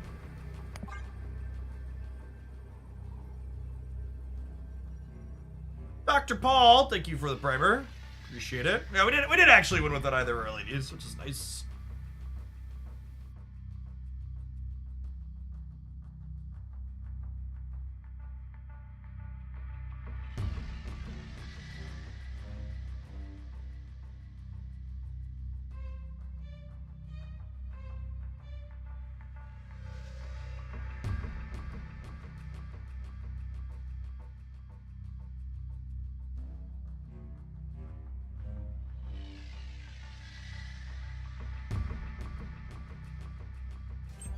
No Jeff, no Goose. I think you get away without Jeff. I think Goose is pretty important in this metagame.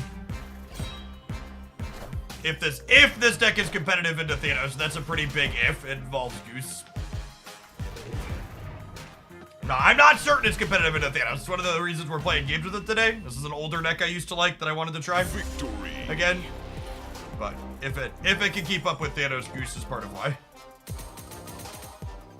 Goose, Storm, Armor, Cosmo are a 4-card proactive disruption game plan to make a lot of your opponent's stuff less good, so that way we can actually win games and our deck isn't putting out massive numbers.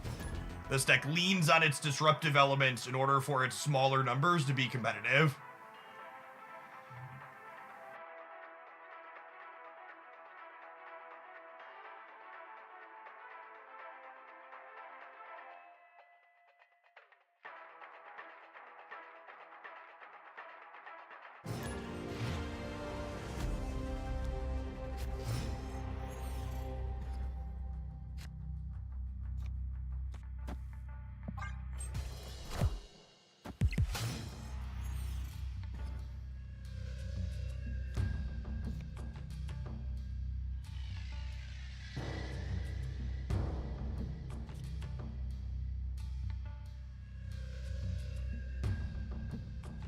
This is bad for us on average. I obviously don't know what they're playing. But like, one, they could be a Mobius deck. Two, I think I just want to get rid of this.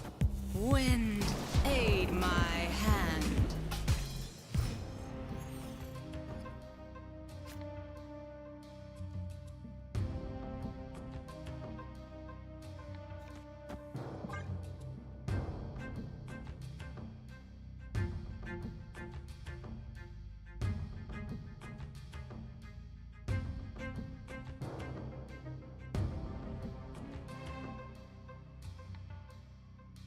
Dark Dimension's kind of mid for us. Also, don't have a ton of stats for the middle.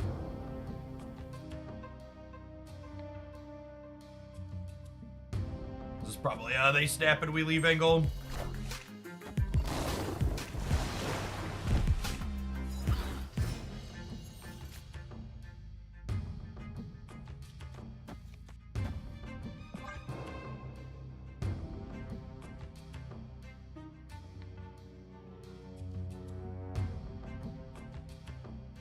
Is a little late, but I think I still play her into the sewer system.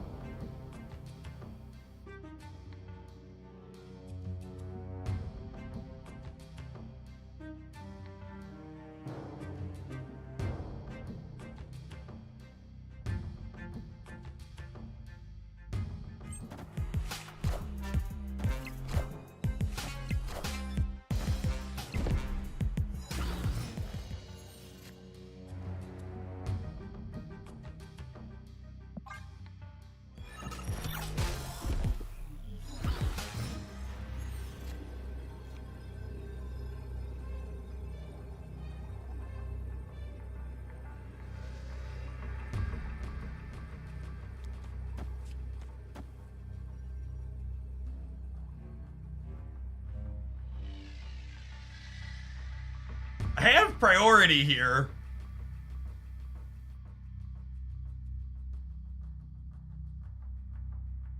Is 13 enough to win the right if I Cosmo them? 16 should be. I feel like, well, this is probably Heimdall on the end, right? And the question in my mind is 16 enough to beat Heimdall plus these other three?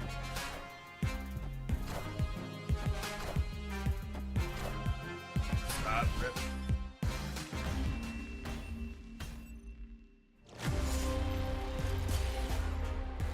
I think we were dead either way, yeah?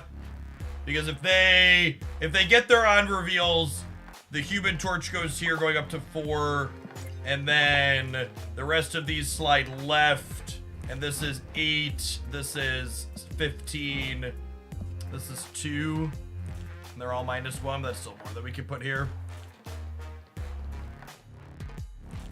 I guess I could have gone She-Hulk here to beat the Heimdall, and then Blade here plus Soak 4 would have given me 16, 18 here, but that's still not enough, right?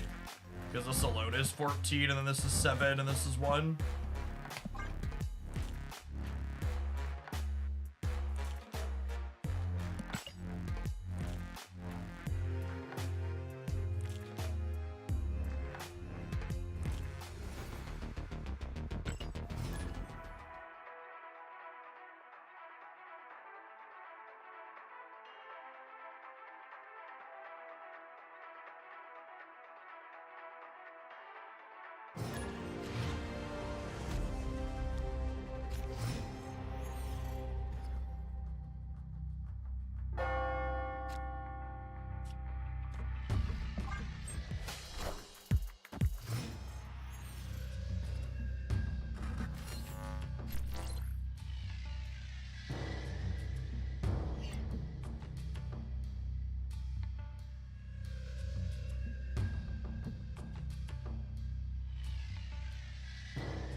I'm probably gonna be able to discard this regardless. Famous last words. I'm gonna armor the center for now.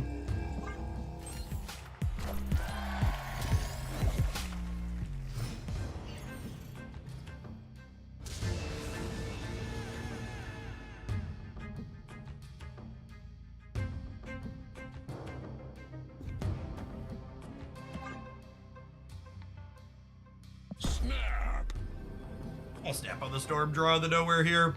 Got Goose from the center. We got played with Proxima.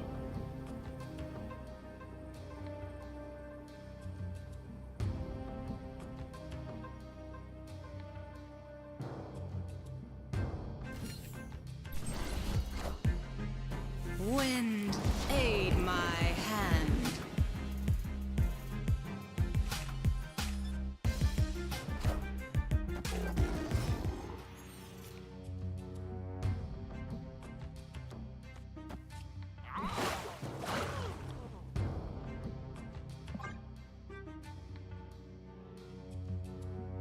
Zabu makes the Goose a bit worse.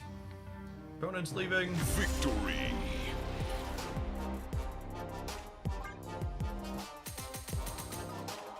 Cosmo's pretty good. Like loosely treading water with this deck. I think we're down a little bit.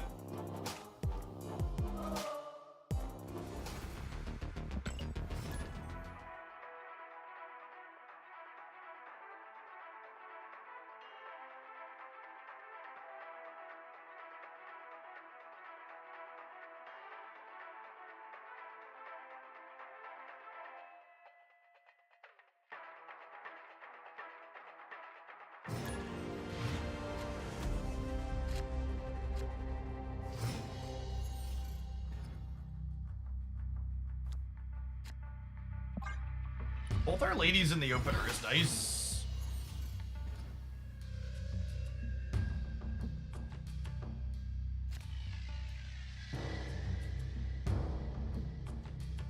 Okay, so what if we Nebula here, and then we Jeff here, and then we can move 3 other Jeffs into here, and they can only play into here once out of the next 4 turns, so this ends up at least 7. That's huge, right? I'll snap that.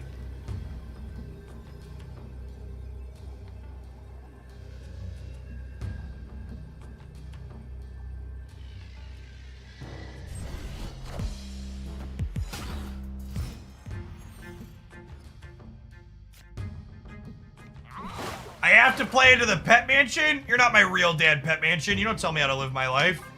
Get out of here.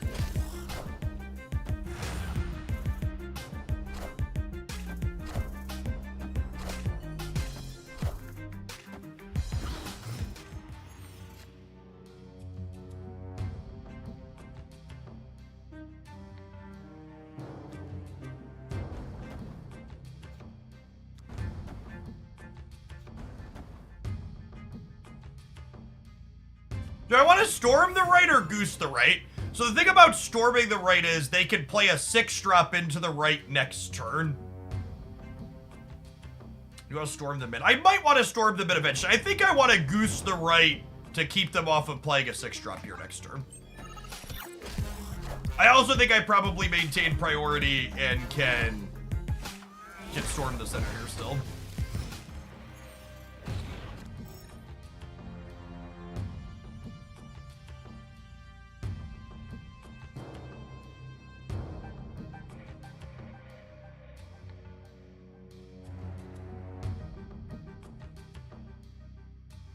Yeah, keeping Storm for Limbo has appeal. A lot of these builds are leaning on that less though now.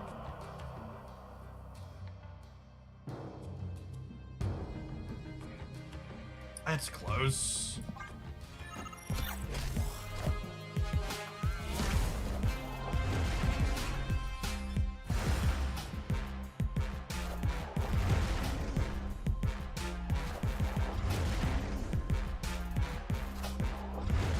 Okay, so now the question is, can they beat 16 on the left?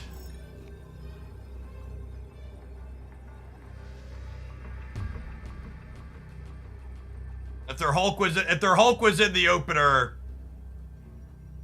if Hulk was in their opener, they beat 16 on the left.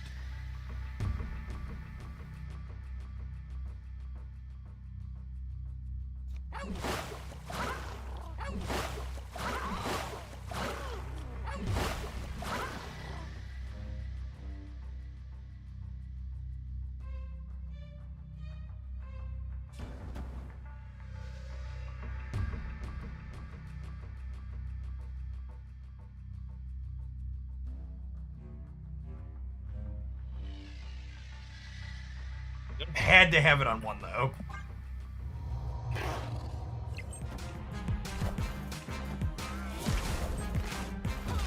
Got him. Maybe they didn't realize the Jeff interaction? Proxima right instead of Civ. Unfortunately, I am cursed with literacy. And I'm unable to play Proxima right. Location full! I don't think I've seen that animation before. That's a fun one. Victory. Why do I have 43 in the middle?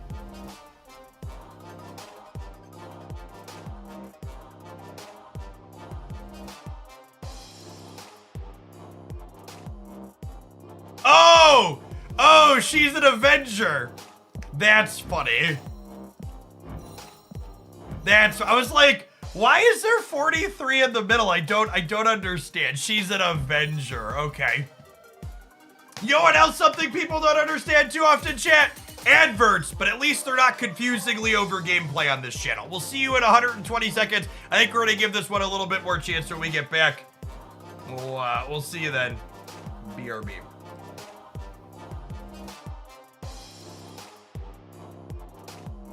It's 4 Avengers. 4 Avengers and a Bar Sinister.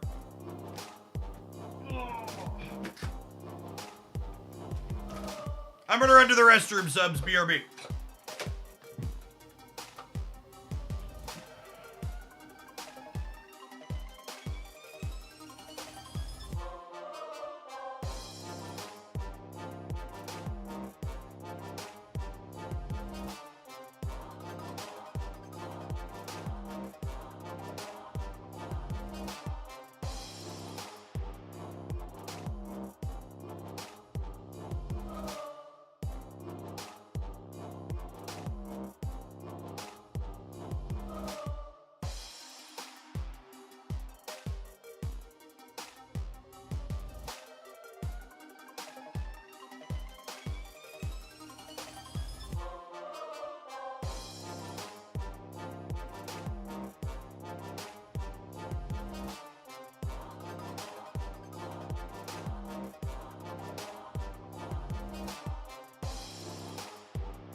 Yeah, I lied. I want to do something else.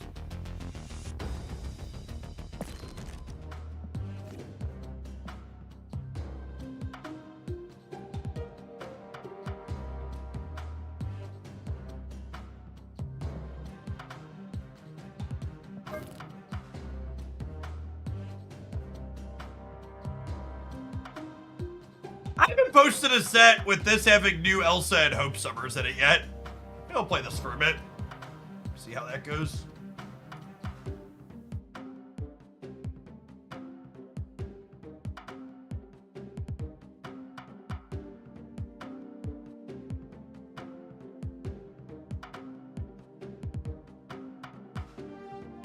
Really does, Dark Gray. Sure, thanks for sticking around.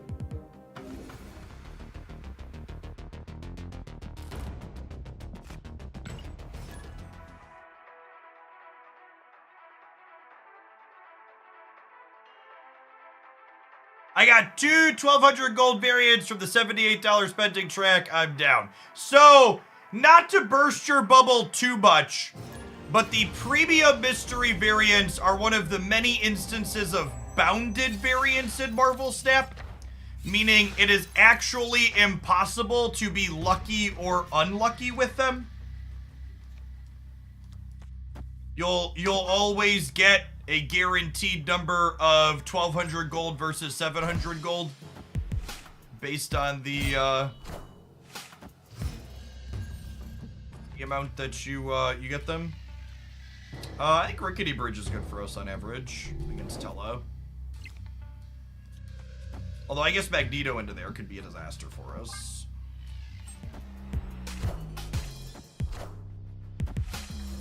I got to the shop and I can't understand where the $78 amount comes from. You keep buying those purchases, and they keep giving you more and more things to purchase.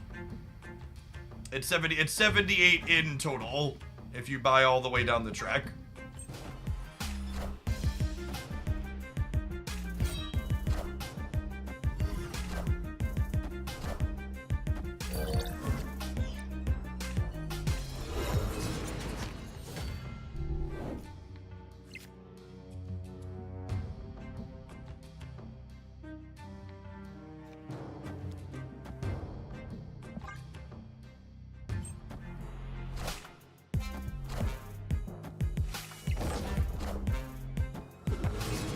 These locations. Yes, of all the locations in Marvel Snap, these are certainly some of them.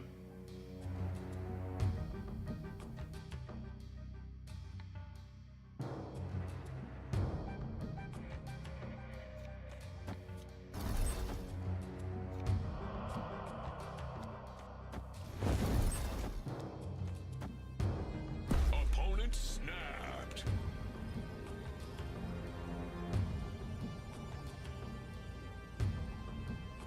I want to stay. Might be wrong.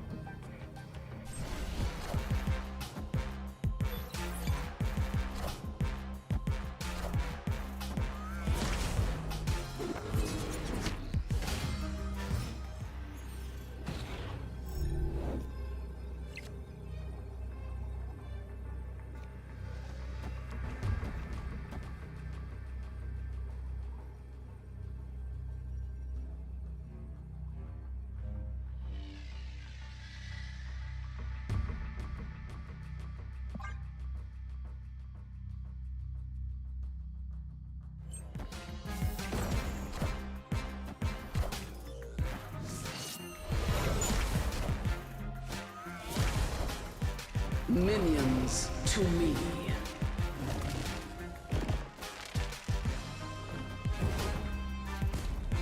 Get fucked, Buttercup.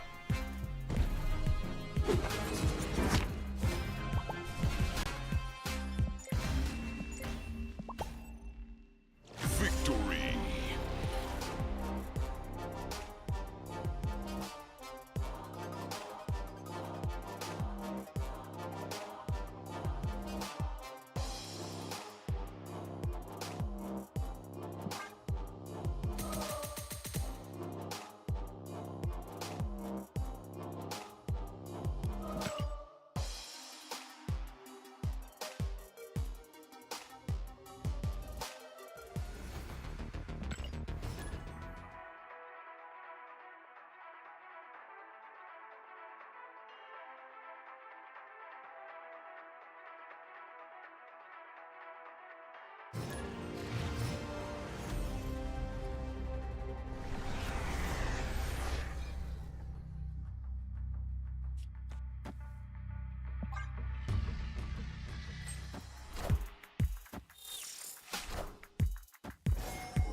I'm certain if I'm supposed to fill to the left here or not.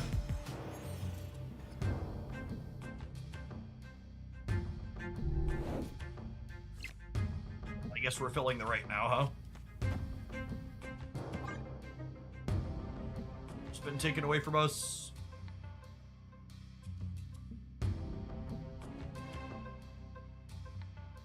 I guess I could have played Elsa this turn, and then if I drew a 2-drop, I could trigger Elsa next turn. Could have been a choice. Classic opponent has played 6 cards, the deck tracker is filled in nothing, just Thanos things.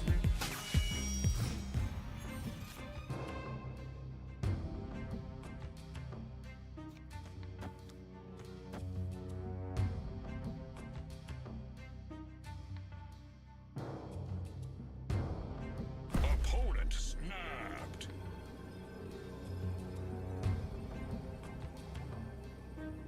you get like Professor X somewhere?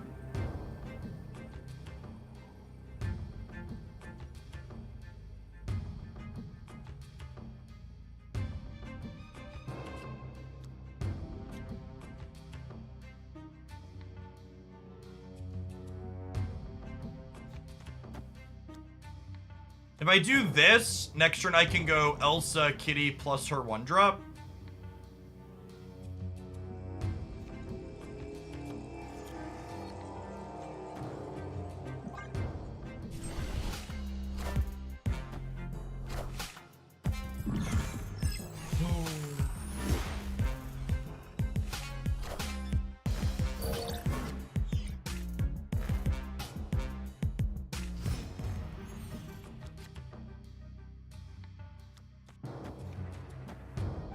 No, it's just one of the many reasons this deck is so good. It just gets to play every single good tech card on top of being incredibly consistent.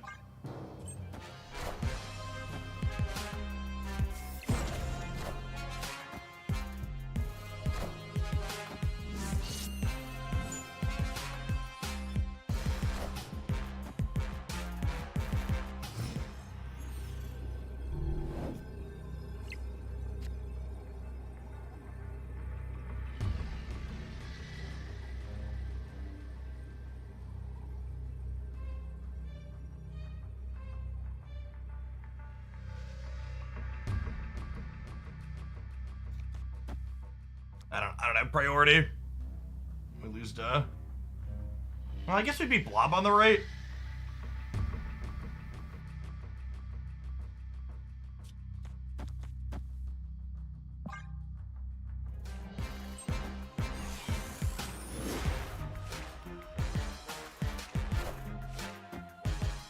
Strong. Oh, I expected them to compete for the Asteroid M lane. Or for the Omega Red lane. Just get to play a 620 on top of it all.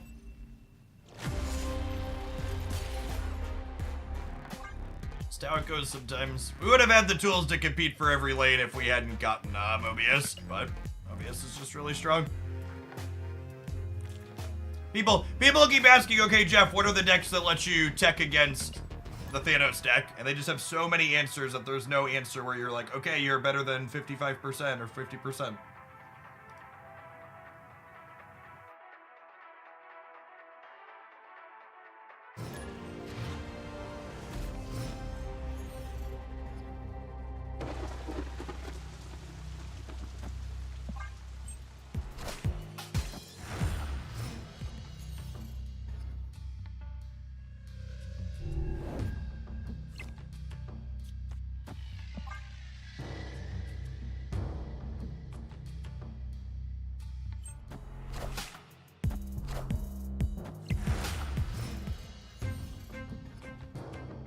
Opponent snapped.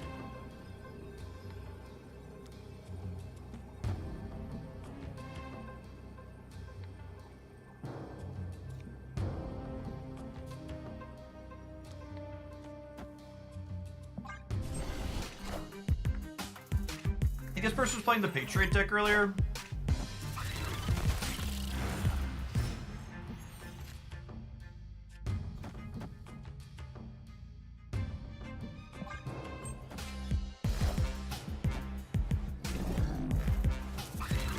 Isn't Zoo good versus Thanos? Does he get priority and then Eliath better? I don't think that's true on average.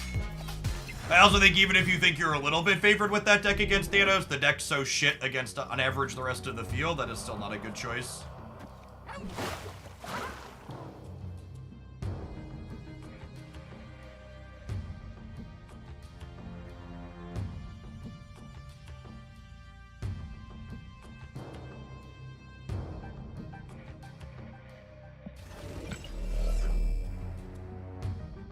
gonna Loki them? That seems like super tunnel vision. Yeah, bigger Jeff's probably better than bigger Kitty. I agree with that.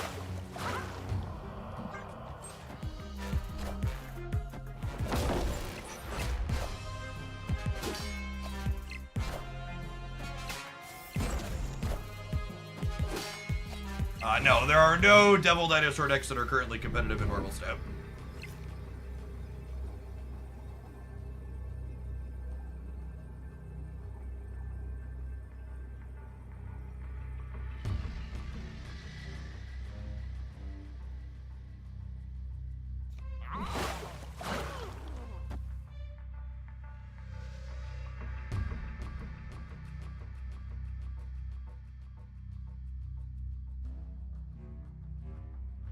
Nice to Goliath left.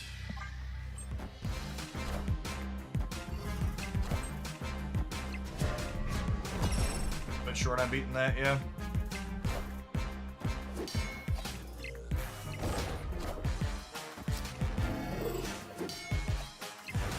So close.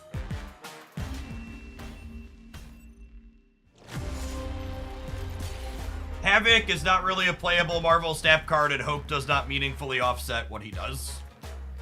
It's not a worthwhile combination of cards. Turns out Bigger Jeff was wrong. Who'da thunk? Would we have won with Bigger Kitty? No, it didn't matter, right? We would only been +2 on the left with Bigger Kitty. We played a Havoc deck today that was fine with the X-Men bonuses because it's also playing best. But it's definitely not a Hope deck. Hope and Havoc are not a pairing you want. The best Havoc decks are either Bass decks or Mr. Negative decks, and those are still going to struggle a little bit. It's only okay.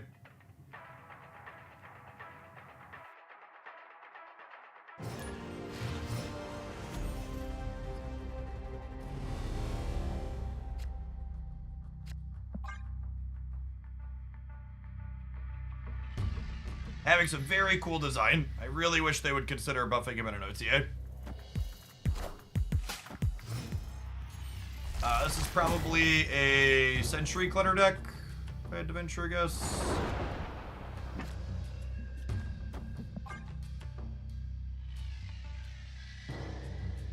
What do you think is the best Hope? Mockingbird deck for weekend missions. I don't remember if I had anything that had both of those in my top decks video. I don't really have an answer for that. Apologies.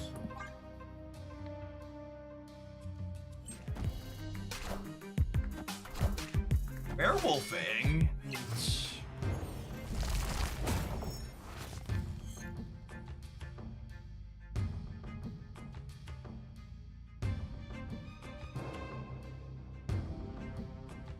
I'm having Yellow Jacket to get out ahead feels like it's a big deal. The Dark Dimension's not great for them though. I got that going for us. Yeah, I hope Werewolf's on the list for... I don't... It's tough too, because I don't even know that, like, Werewolf needs an OTA so much as, like, the format at the top just needs to get balanced. They drew nothing, which means there's a Wasp currently in their hand.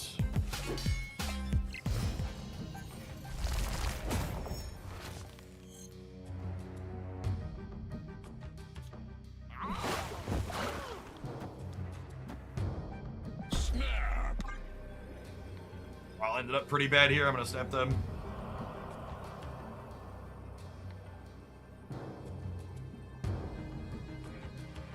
Ours is fine. We drew our engine pieces, but we don't have anything super humming because they've had extra energy compared to us. I guess we get Goliath this turn in the center.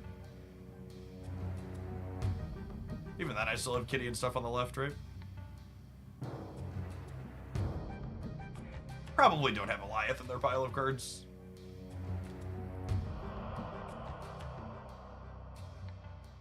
Sure to guess. Face the might of Asgard, Mjolnir!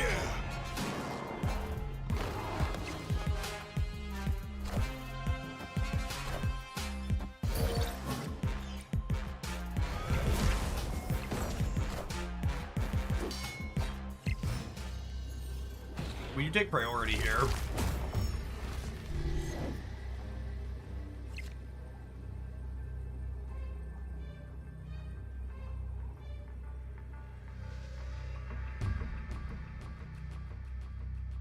Because I can't Shang anything.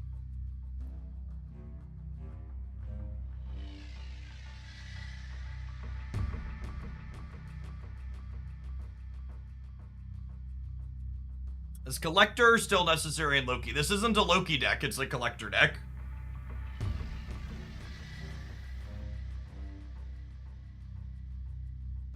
They could Odin left. They could, but I don't know that I really have bandwidth to play around that, yeah?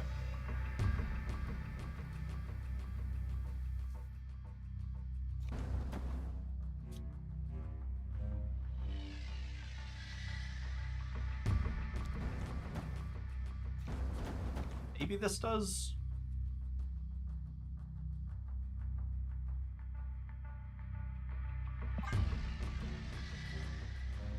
I'm gaining a bunch left.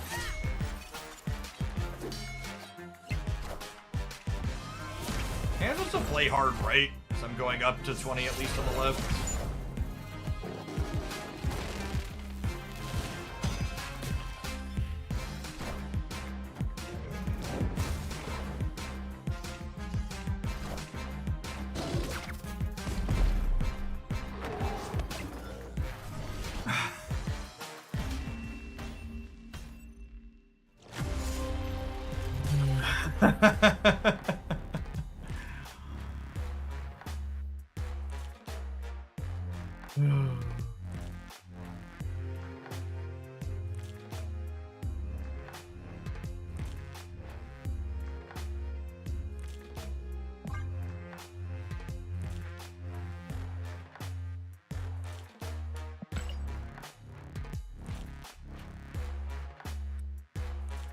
I think the Elsa change killed this one, chat. It's really sad, but I think they need to give her an extra point of power back. Honestly, I think I liked her better as a 2-3. I think I would like her to be a 2-3 in a single lane with her previous timing window. She's just felt really clunky in everything I try to play. The fact that Elsa and Hope want to be in a lot of the same decks and now both cost 3 energy feels incredibly detrimental.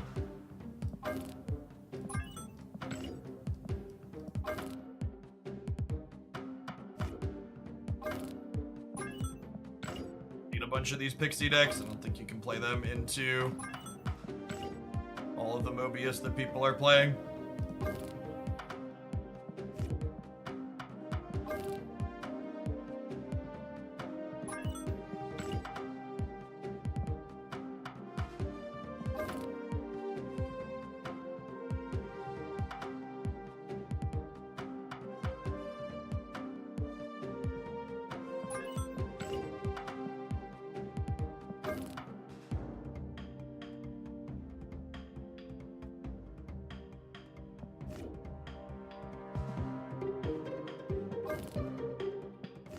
I'm trying to think of something else I want to play that we haven't played a bunch of recently.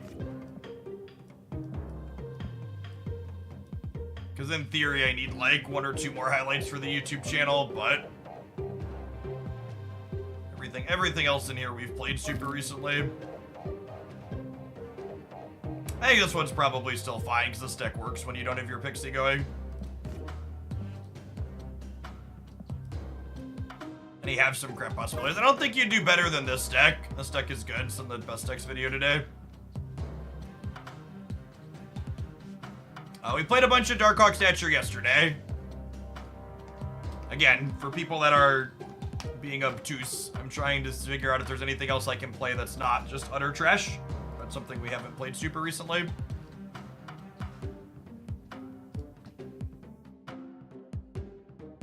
We give up on X-Men Marvel decks. There's just nothing really to do with the X-Men Marvel decks. At least not anything that's particularly interesting.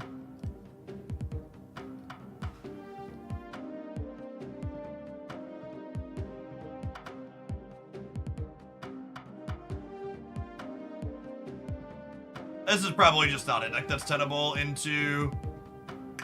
What's it called? Any Black Knight decks without survivability. Yeah, this deck's very good.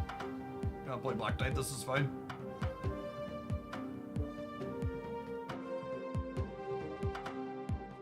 I wish I could brew with Werewolf. It's just Werewolf is just decidedly not playable into Professor X being in the format again. Oh, let's try Hope Surfer. That's a good idea. That was on my list of things I wanted to try. We tried a bad X-Men version of Hope Surfer. That was very bad. If we try and play better cards.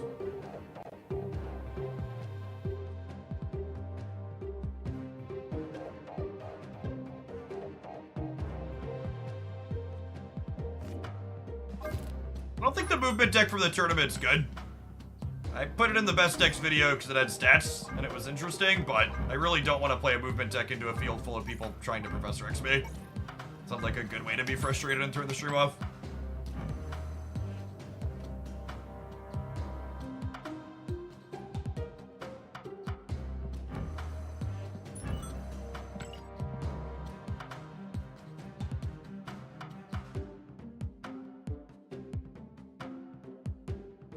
I buy Ironheart in here. I guess that's another thing to do with these.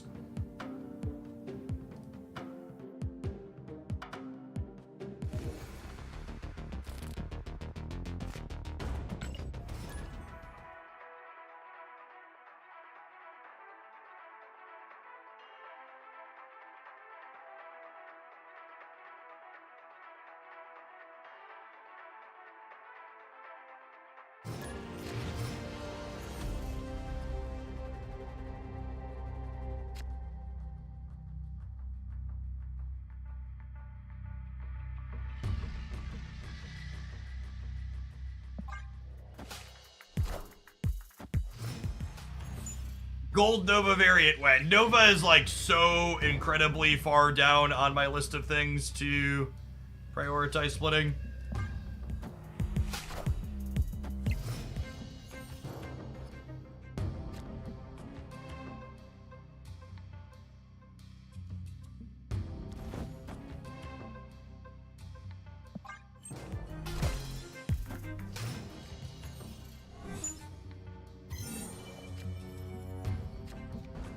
Snap.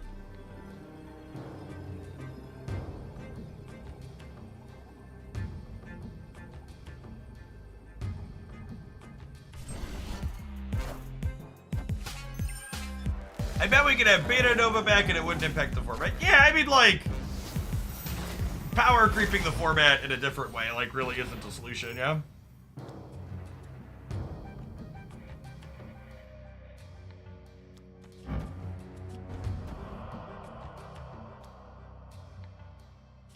Opponent snapped.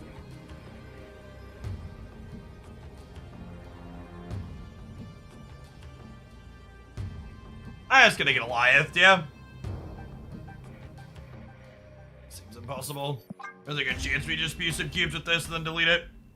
Escaped. I just don't know how I ever beat Annihilus into Goliath in a million years. I don't have the tools to play for all three lanes.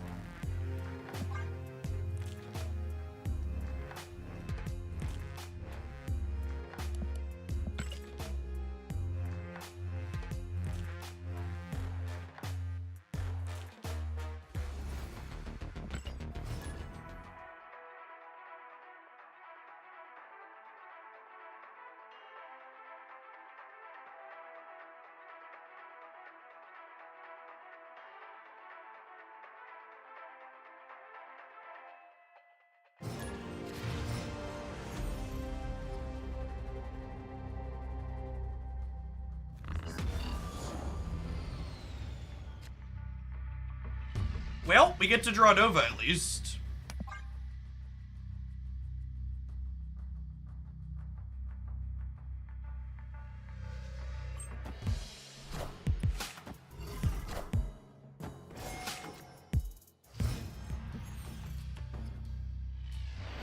You consider Okoye in the Forge spot. No, Okoye is significantly worse than Forge.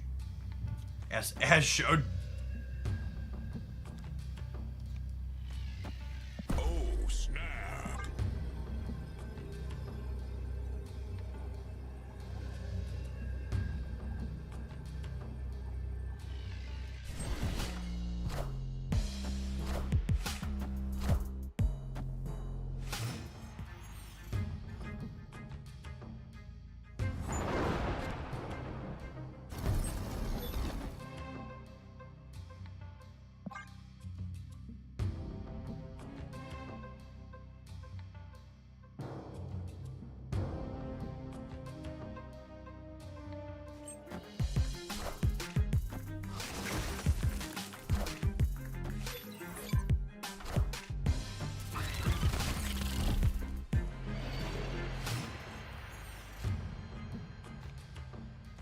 Gosh, chat, where's a Kill Daddy when you need one? I'm about to juice this up.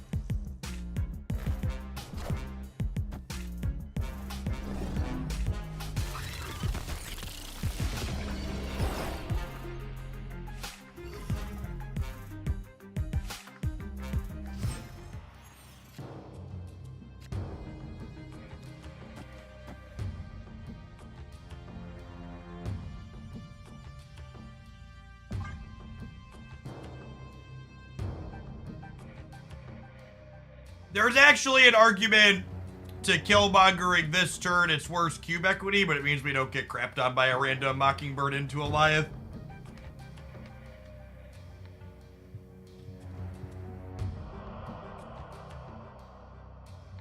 Yeah, probably Moon Girl She-Hulk.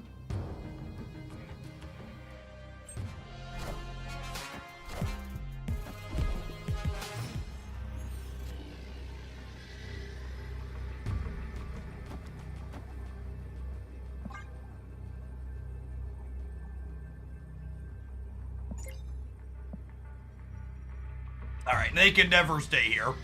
Because we played Nova, so they know that. We're a Killmonger deck.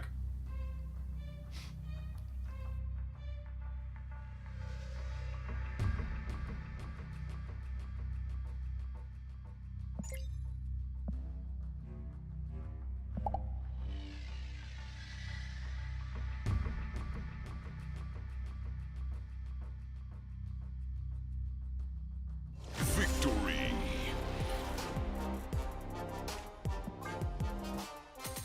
Aaron, your opponent too much credit. No, this person's a regular grinder. They're good at the game.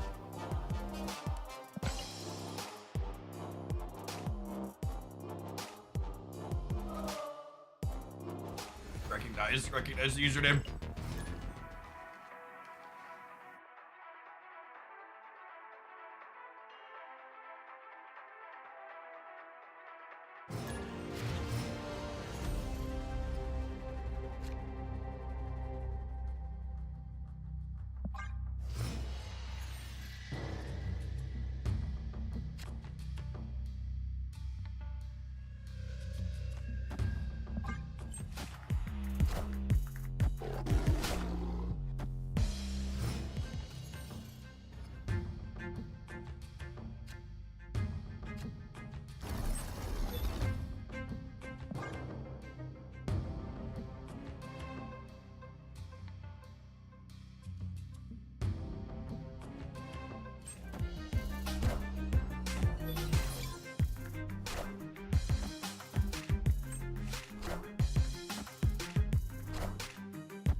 So close. Part of me wants to just put Mobius down now, so they can't Mockingbird.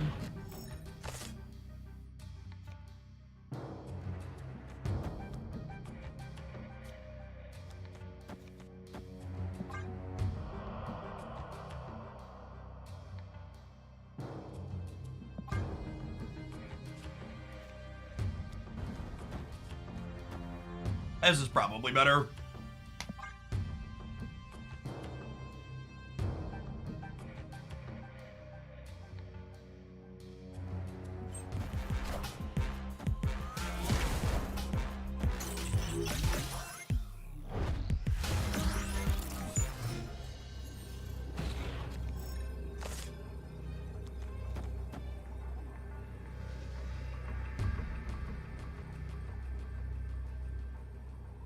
Seems solid for us as local man about to be Shang-Chi'd.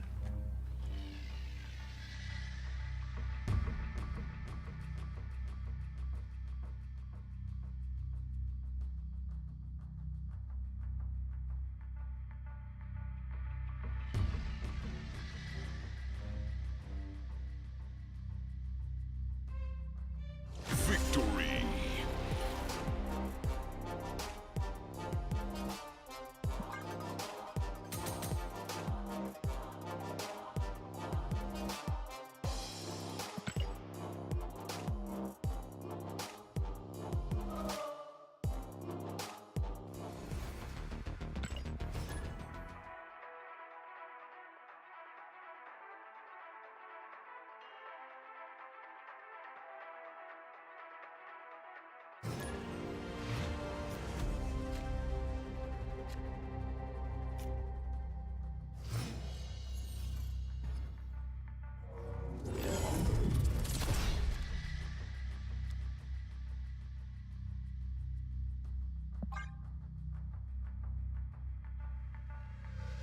It's not stellar for us. Other than Shaw, we don't really go super tall in a single lane.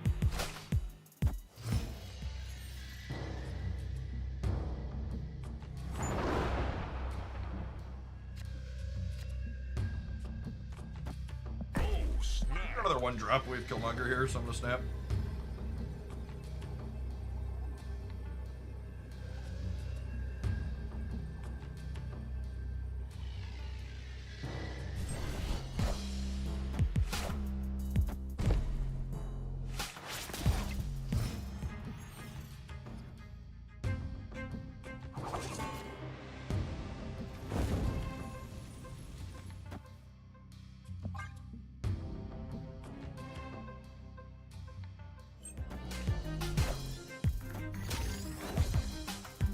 So, in a way, them having to armor the Nexus is like still kind of a win for us, yeah?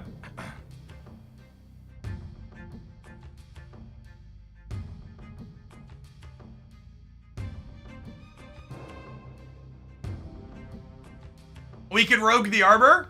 That's true. Roguing the armor is technically a play we are allowed to make. Thank you, dear Twitch chat.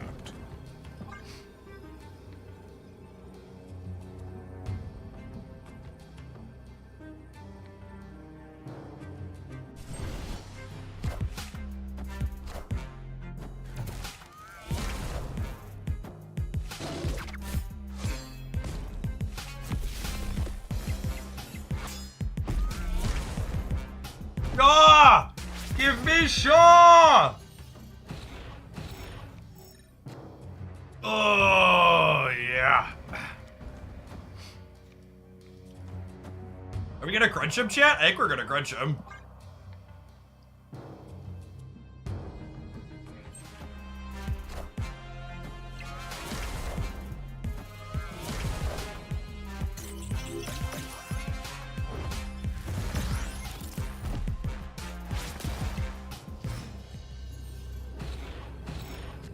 Hope Summers showing exactly why she is in the deck here, though. Double 3 on 5 into Surfer Absorbing Man on 6 is exactly what we're looking for.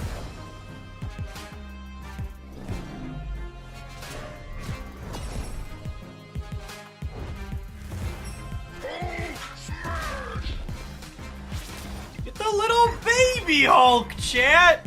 It's only 22! Victory!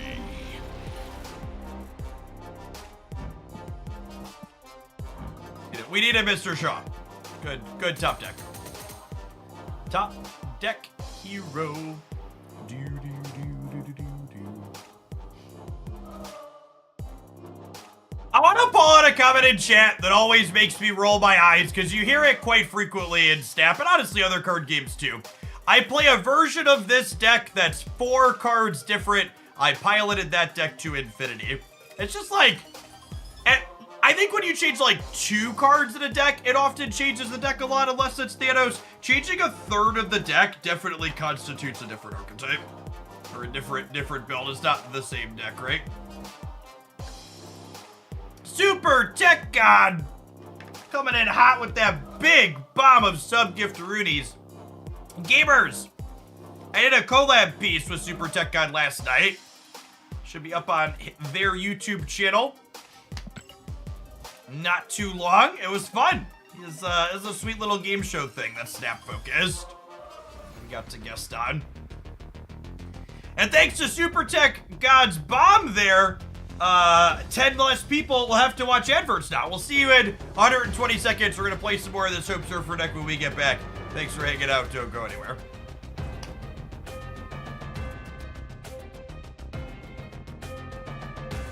If you're watching this on YouTube, consider tapping the like button, speaking of. Appreciate everybody that does that.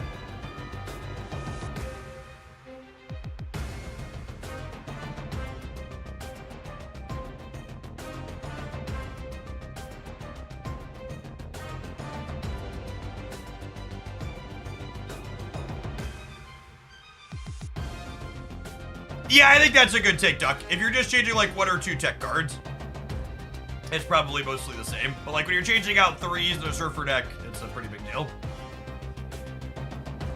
Is the collab out now? It's not out quite yet. He's gotta edit it up and get it ready. Don't worry, when it's out, we'll have a stream command and title and all that. Just letting people know to go check it out on his channel.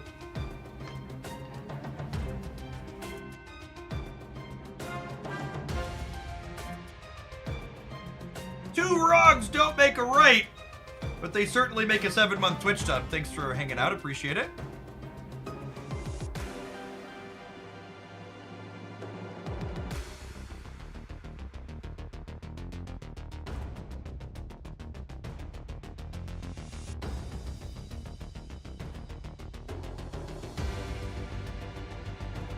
Following Super Tech God on the Twitch side, you can tap the heart above the channel there. Make sure you're doing that. Fantastic member of the community.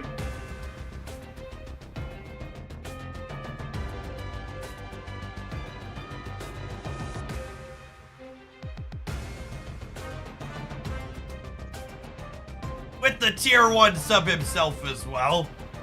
Do appreciate it.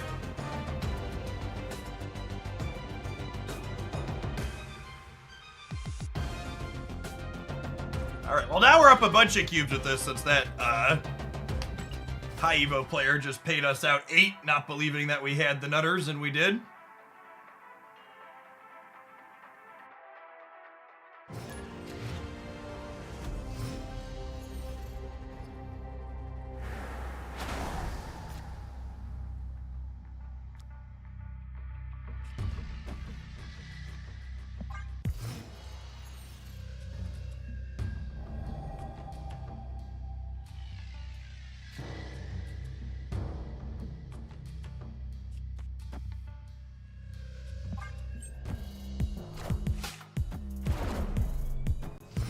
Destroy! Chat, could you imagine going back in time a season or two and telling people that Destroy would be an endangered species? Larkness, thank you for the 54 months. Maybe a bit of a newer Destroy player here, looks like. Snap. Coming to snap. I have Forge on Wong and a huge Sebastian Shaw into Killmonger Surfer on the last turn.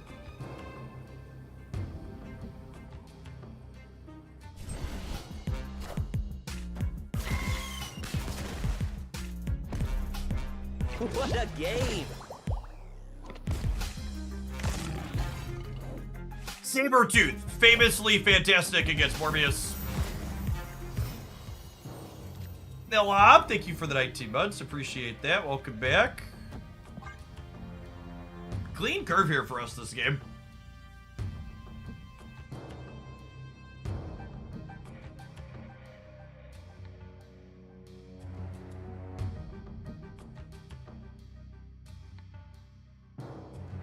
The Shaw is going to jump up to 12. And then Surfer is going to crank him all the way up to 20.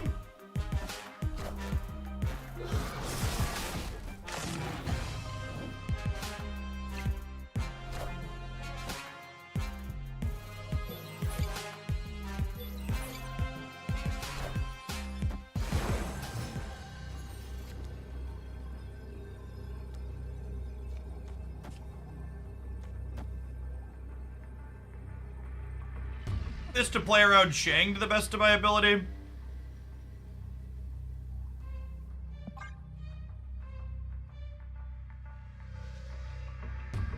Yeah, a little strange that they decided to eat their Sabretooth again instead of pushing their Deadpool up.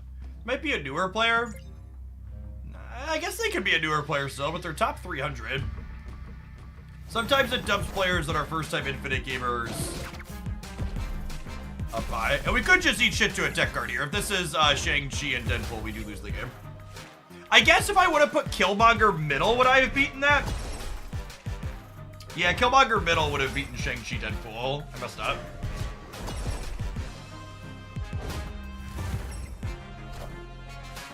It's tough, because, like, if I put Killmonger in the center, I lose to them putting the Wolverine in the middle, too. they had to count on me doing absolutely nothing else here. So, could have gotten ghosted there. Could just be a lucky tech card. It's impossible to know. Classic destroy deck playing busted sandcastle pushing cards, though.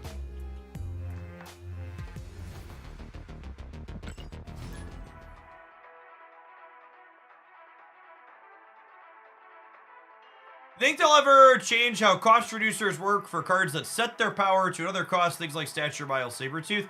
Part of me wishes they would from a game balance perspective, but from a mechanics perspective, it feels rough. Feels like that would be a hard bit of consistency to have up.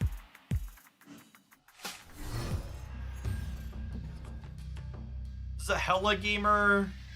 If we find Wong, we could maybe compete here. Otherwise, I think we have a hard time going big enough in this matchup.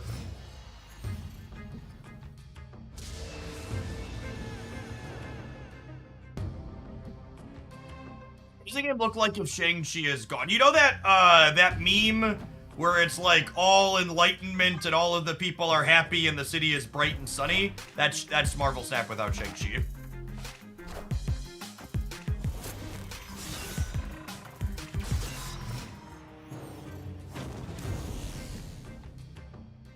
This is not the Wong I wanted for Christmas. These locations are bad. Our draw is bad, so let's give him a cube and bounce. Escaped.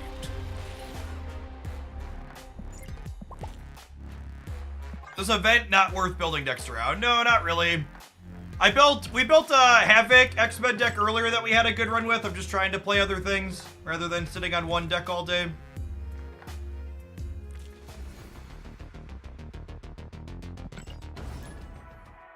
Getting hit with an Alioth feels worse than Shang-Chi IMO. I would agree that slamming my hand in a car door sounds more unpleasant than touching a hot stove. But I think most reasonable people would agree that neither of those things are good. It's not a contest, chat. You don't have to be like, well, this is worse than that, so that other thing's fine.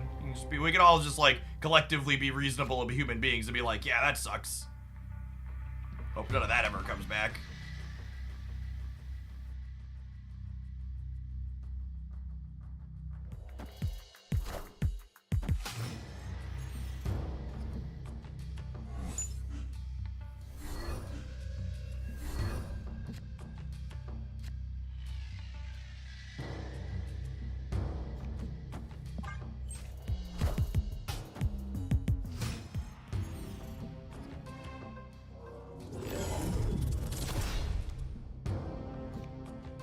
I think a core part of Marvel Snap's design is that the answers are better than threats, and it's one of my favorite things compared to other card games. I would agree with you that the Snap designers have failed in their goal of not making the answers better than the threats. Because for what it's worth, their stated goal is that that's not supposed to be the case. But you're right that generally speaking, the threats are better than the answers in Marvel Snap.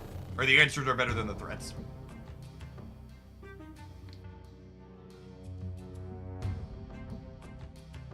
It's just honestly very funny to hear someone say it. They're like, oh, that's intentional, and I like it. It's fine to like it, but it's just extra funny that it's intentional. Also, yeah, if you think Marvel Snap's the only card game that does that, you should play Magic the Gathering. Magic the Gathering is very much a game about making people miserable and kicking their sandcastles down. 1,000%.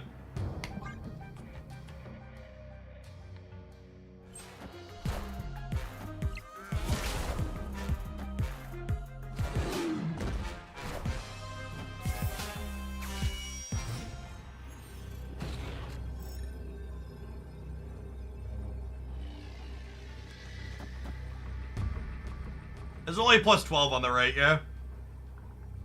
Which only gets me to 21.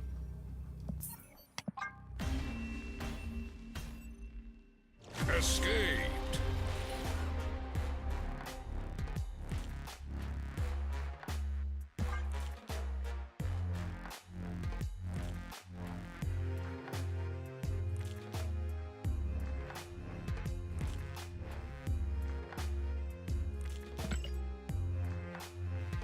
All right, let's try some more of the Darkhawk deck. We played that all right in Conquest the other day. Let's try it on the ladder. I think I'm done trying to brew other new things. They all just feel real bad.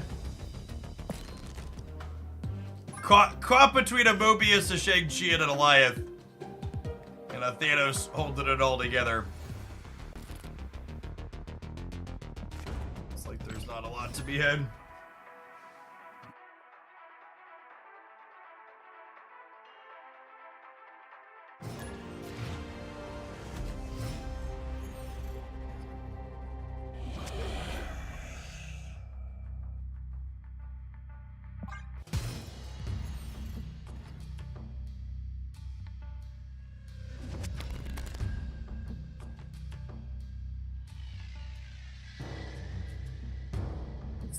No, this is a goddamn arms race. Thank you very much.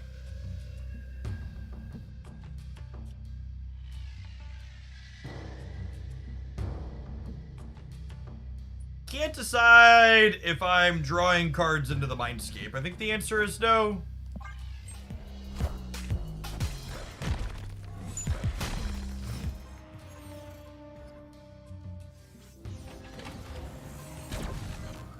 Immediately punished.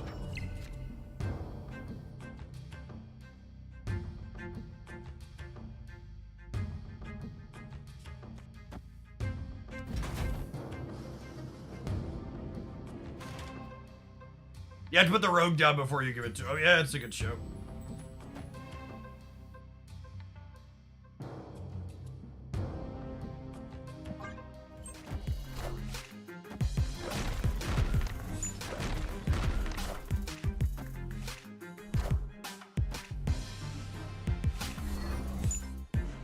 Oh my god, are we playing a beer?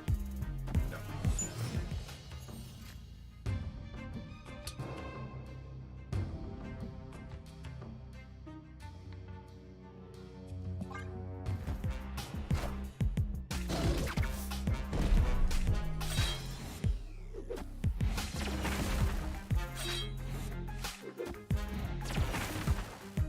Alright, so they have all the energy in the world, but I have 22 point Darkhawks.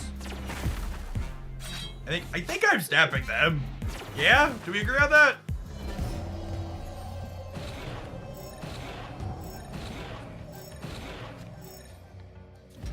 Opponent snapped.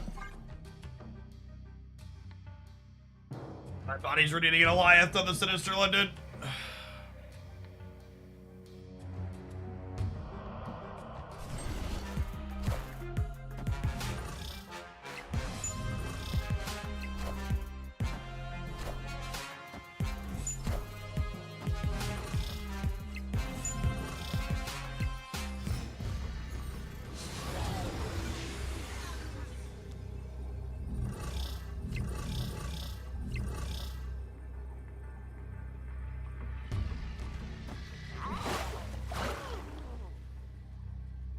If they draw Rock Slide, they only go to 30 here, so we're still good. Victory.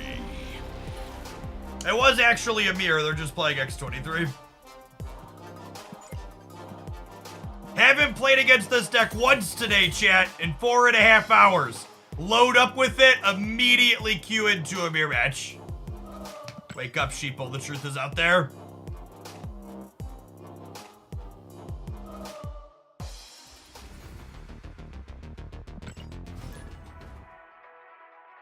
Thankfully, that game was a Hawk measuring contest, and I never lost one of those in my life, and we certainly weren't about to lose the first one today.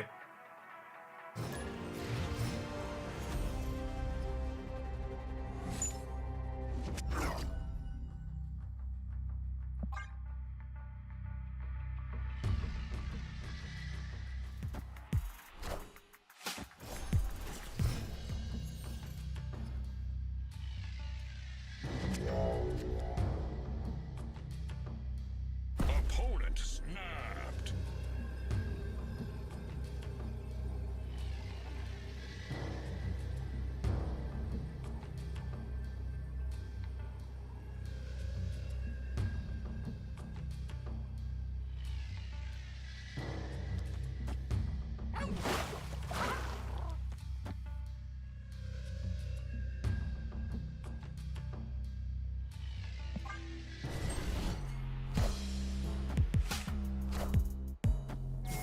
Maybe if I put him on a Mobius snap, I'm supposed to not get rid of the Elysium so I can rogue them.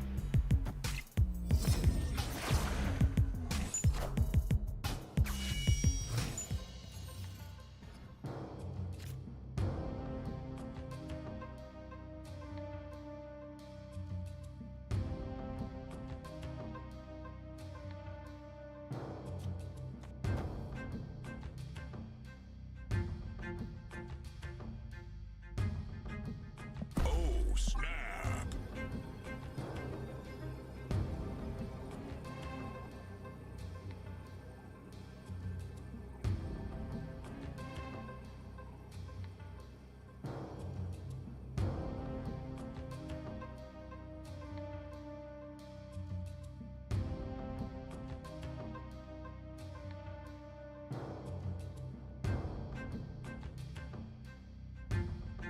I think my plan here is just Dakin, or is just Shard Killmonger next turn. Because he's gonna be big enough to die to Shang regardless, so I don't think I need to... I don't think I need more than 16 power on them. The shame I had to cut myself off a draw here so we couldn't peel the Silver Samurai.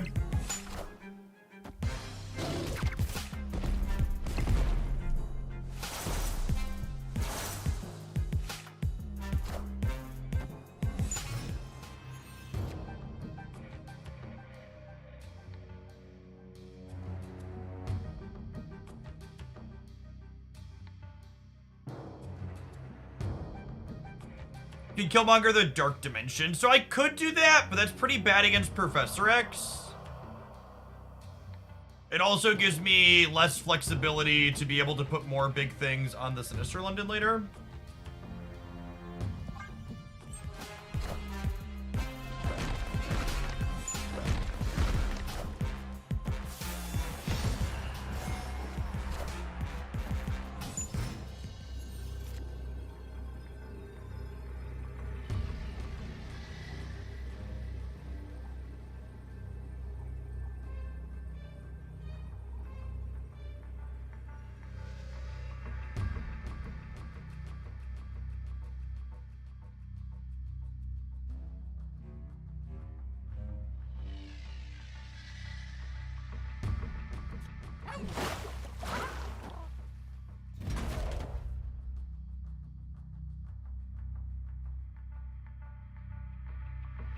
No matter how we slice it, yeah.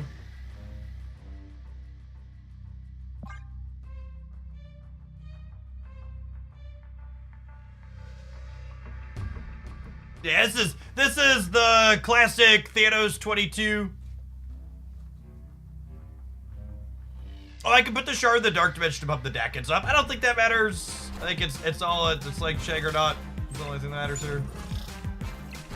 The long tank before playing their tech card. That's the worst part about playing against tech cards in this game is how long it takes all these people to just like put their fucking card into play.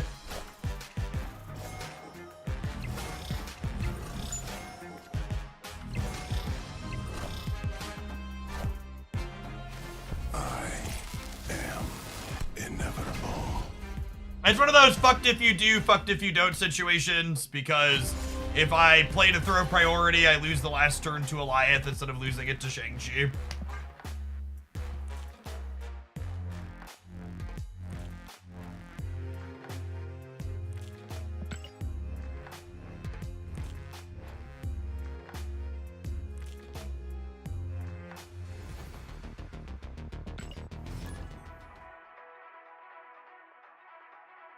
Yeah, it just removes all skill from the game, right? Like, it's not skillful to flip a coin and decide whether or not I'm playing around Alioth or Shang-Chi, and then there's a good chance they have both, and it didn't matter anyways.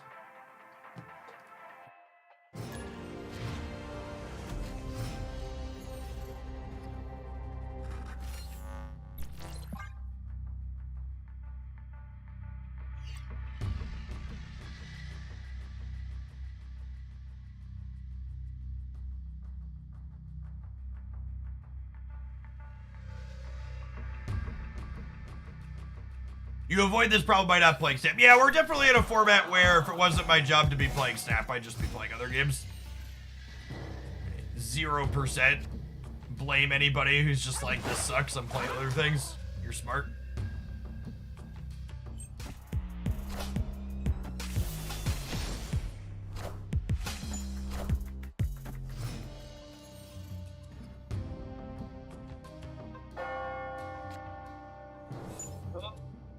Our turn 3 because of time theater. Snapped. Escaped.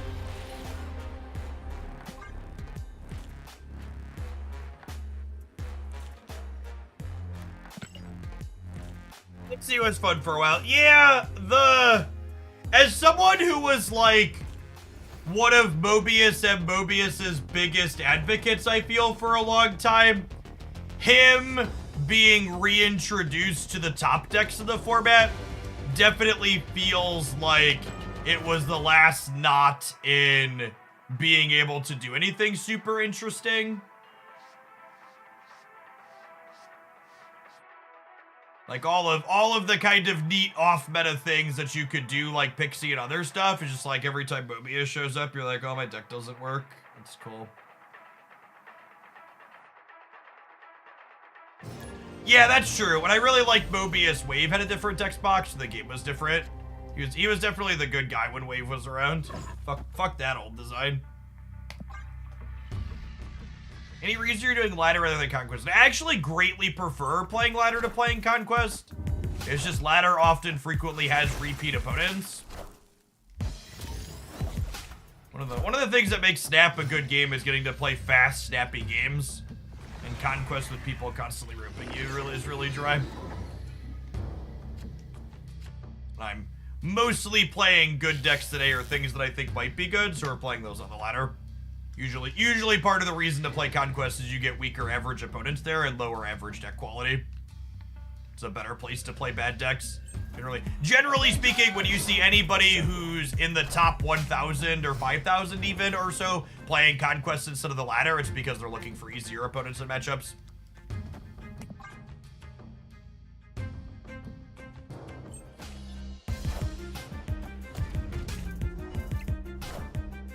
Worth holding collector's reserves for anything, or better just use them as you get. In my opinion, the only meaningful reason to consider holding a collector's reserve is if it's towards the end of the season and you won't have time to use the gold Conquest tickets, you're bound to open out of them. I am Iron Man. Snap.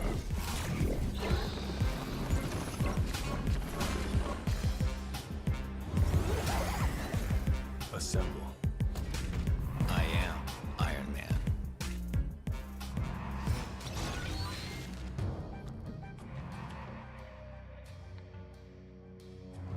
Do I need to move Meek? Maybe.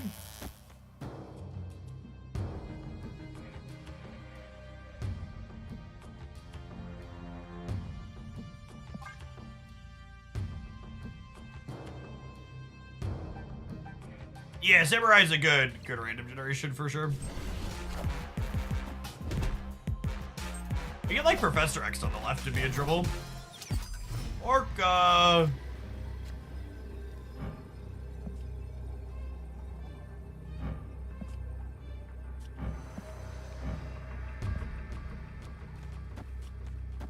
I'm getting +3 here, and then this is +8. Then I'm getting another +4. 3, 4, 8 is 15. I go to 26. If they Spectrum me, they're only at 25. We win the game.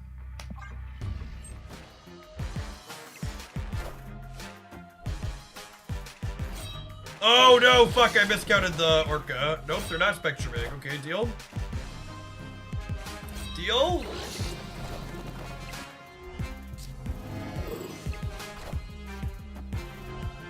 That was way closer than it should have been. I guess that's what happens when we don't draw Swarm or Apocalypse.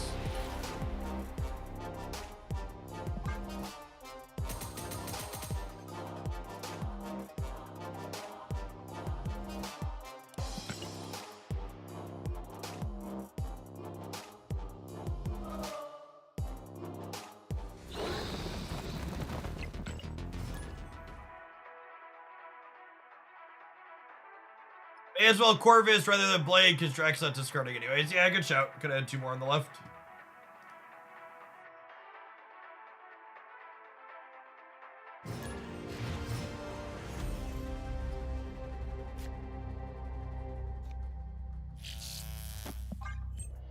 Meek, off you go.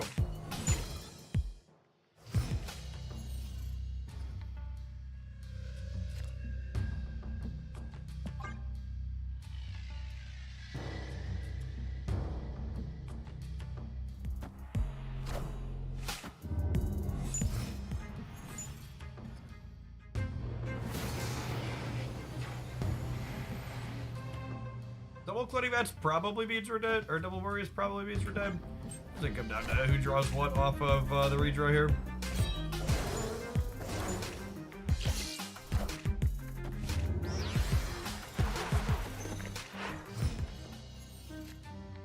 This ain't terrible. Opponent snapped. Not good enough. Escaped.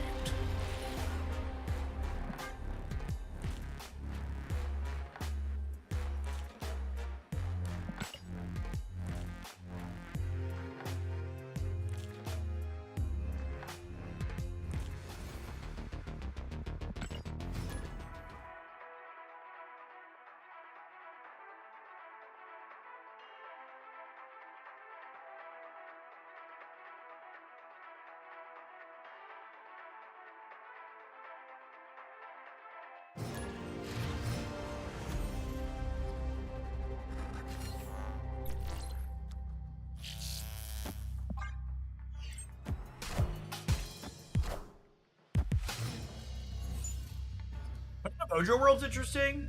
Must be a bounce deck.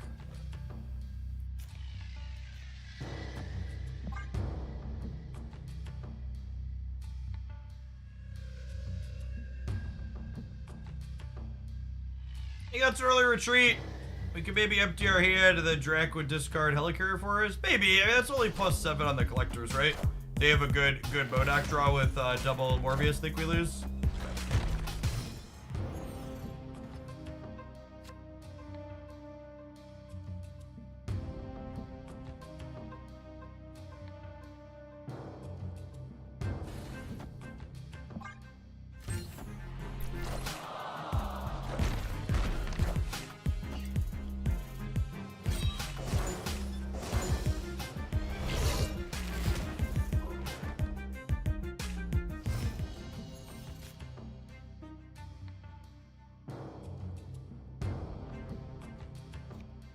Surely Corvus would never screw me, chat.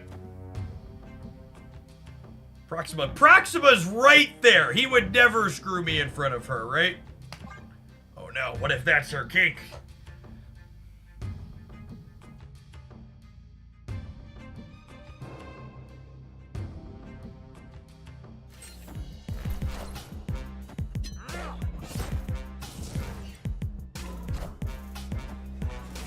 Well, they're playing the Dark Arctic, Chip. Good lad. Good lad, Corvus.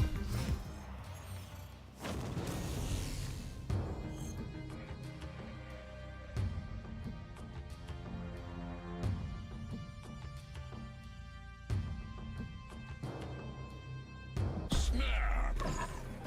Is this crazy? Call me maybe. Crazy like a fox? I need to move Meek because they're a Killmonger deck. So I don't want... Oh, wait, they're a Killmonger deck. They kill 2 things here. That's fine. Yeah, Meek stays.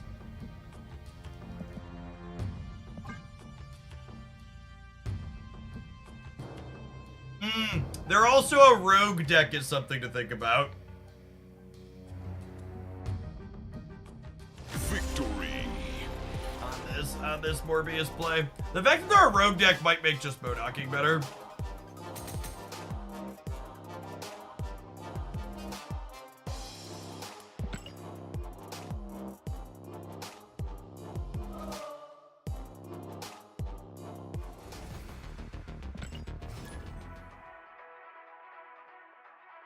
Apologies for just sitting here and playing one of the two best decks, chat. But I gotta be honest. I'm feeling a little broken and my inspiration is gone. Maybe we should play more of the Bast X-Men deck.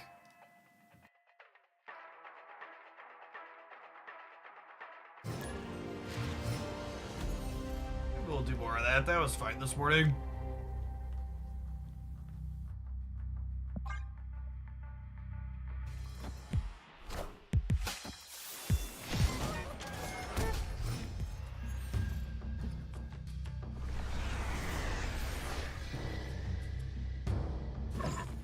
Oh, snap. At least this best deck builds Sandcastle instead of kicking him over. That's true. Victory. Subbing so I can save my channel points for that eventual Shillionaire. That's the way to do it, Elite.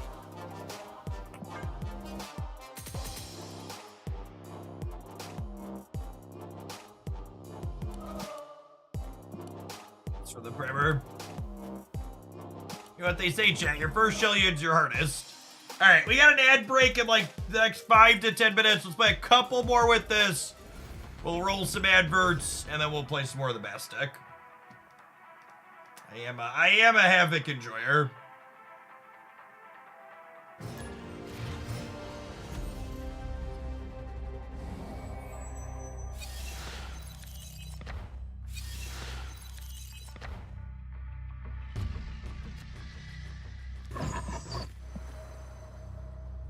Okay, so there are only 1 in 3 to have gotten my Morbius. I might snap them here.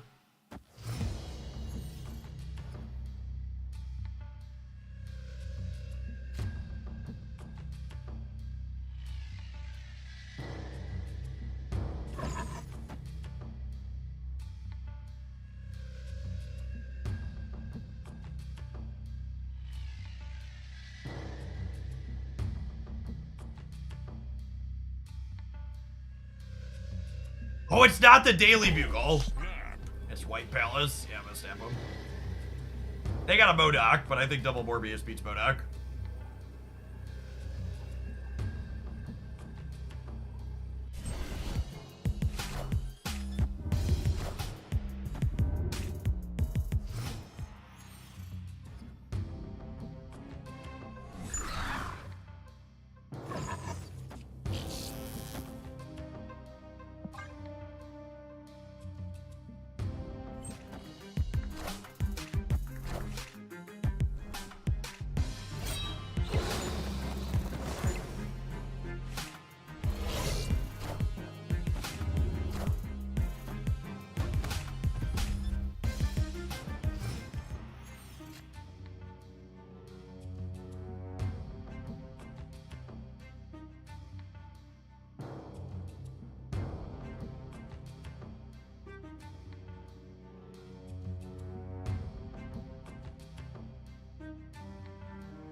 Is it ever this?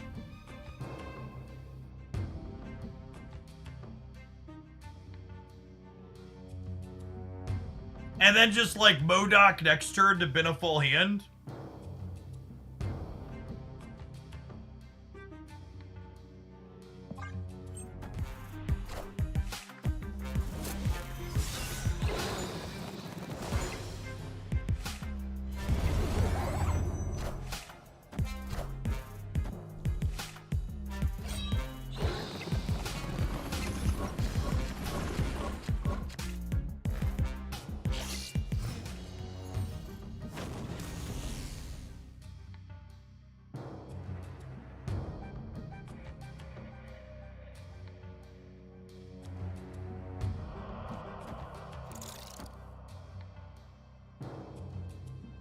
We fucked their sandcastle up, chat?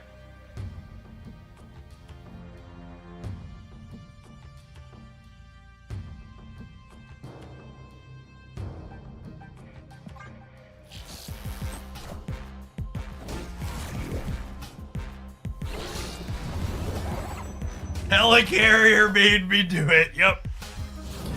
Hadouken!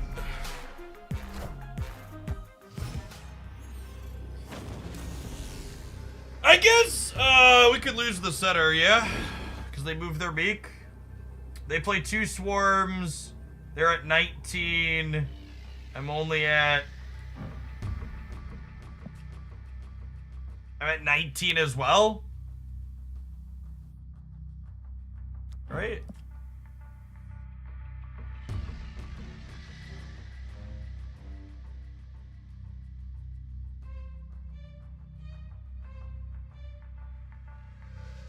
Is their hand all swarms?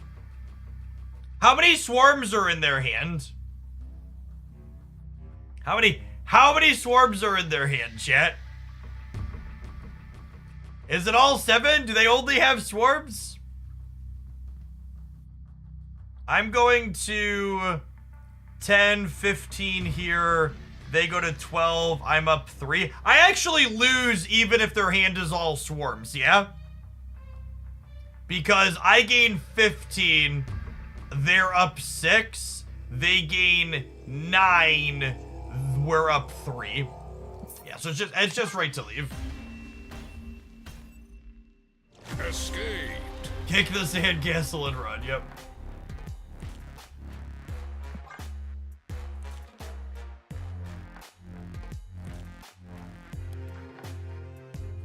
Untapped added opponent's energy tracking. Where? Is there a new update?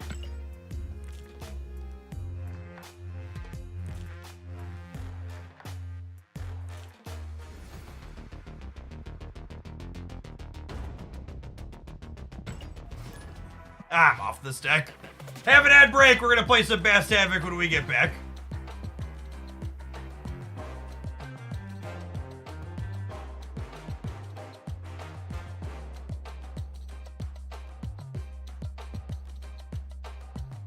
Watching on YouTube, tap the like button. Appreciate it.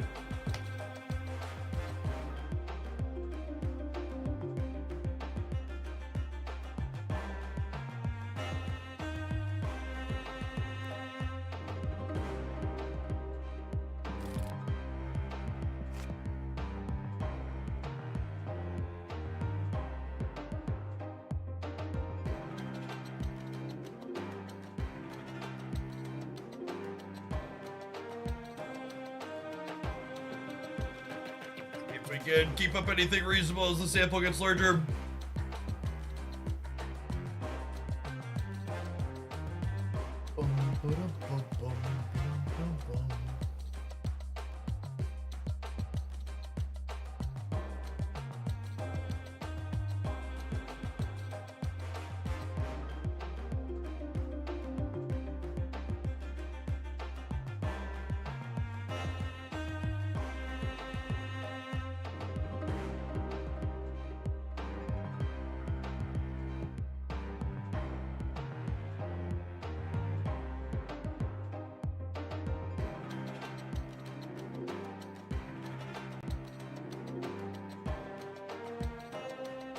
New cool splits. I think the newest one I got that was kind of fancy was my Velk. We hit gold on her.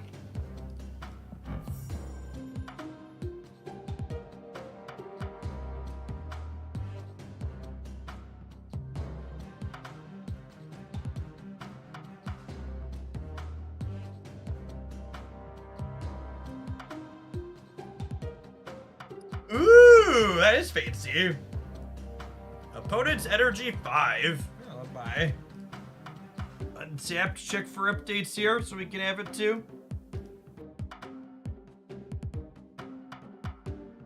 Oh my god, I wish I could show you this, but chat, does anybody know how to unstuck a Windows notification? In the corner of my screen, my snip and sketch notification is stuck there. And it just won't, like, clicking on it, clicking the X doesn't do anything. I assume I just need to reboot at some point to do it.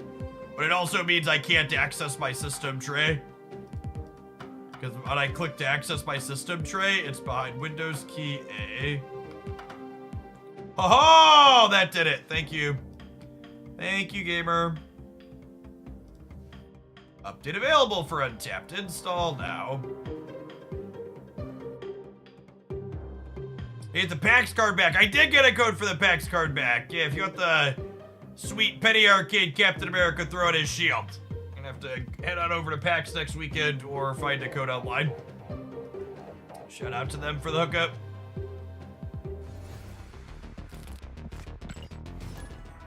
It only shows when they have an abnormal amount of energy, noted.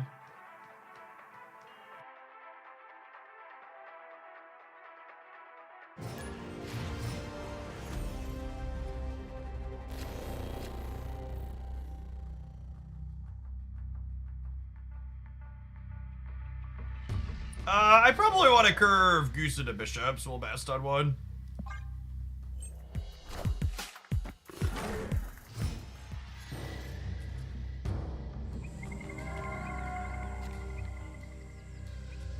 Your generated cards have premium splits, like if you have an Inked Teleker, yeah, whenever a card generates a card, the generated cards have the same split as the card that made them.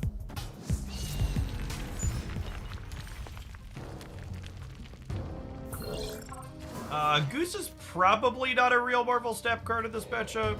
It's the average no guard deck. I think Mockingbird is worth trying to pick up. I think you should never spend keys if you can't guarantee the thing that you are getting. It is always a spew otherwise.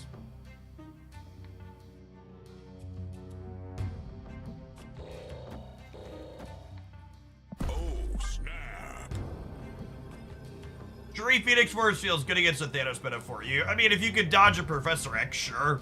But trying to play movement and Phoenix Force into the best deck that's tier 0 playing Professor X seems like a real mediocre decision. Wind, aid my hand.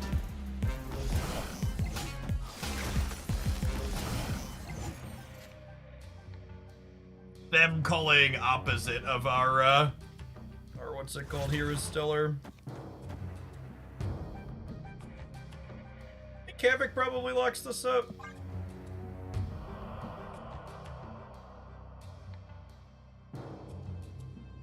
They do have a free Mockingbird though, so her plus something else could maybe do it. Go up to 16 though.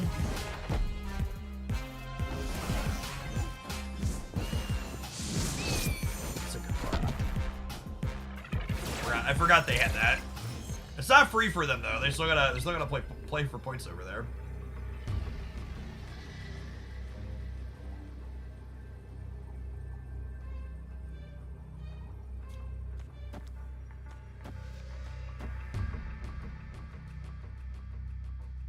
Gives me +9 over here.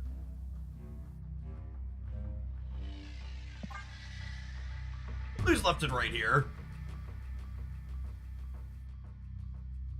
Because if they simply fill their board, they're gonna get passive +6 here on the Dazzler. Which brings them to 13. I'm only going to 16, so they need because they're passively at 13, they need a 4 here, and then I'm gaining 9 over here up to 16, so they need to put 4 and 3, which is not unreasonable.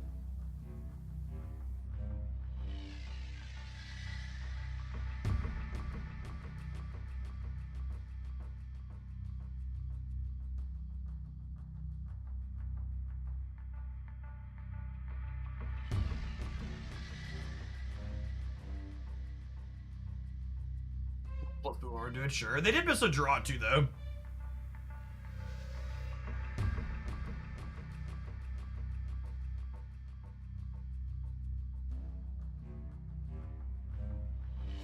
The hub cut them off of a draw after they snow guarded early.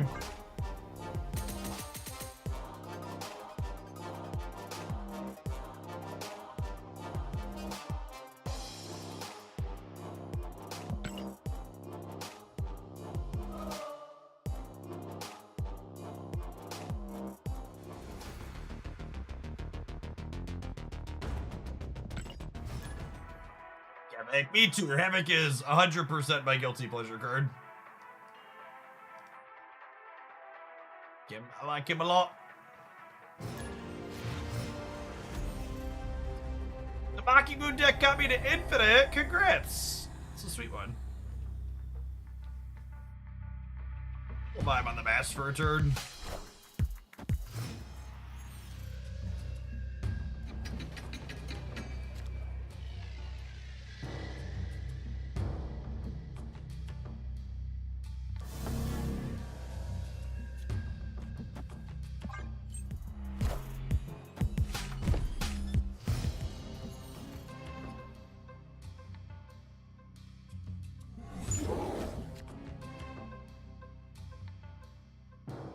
Oh, I missed that it was Evazord. Yeah, it happens a lot.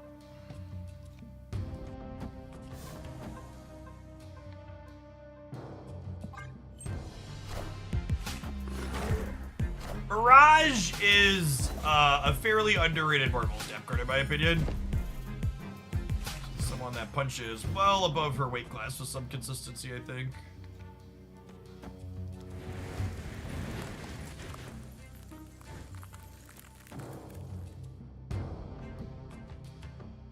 Snap! A whole lot of nothing so far. I think I'm gonna snap. Oh.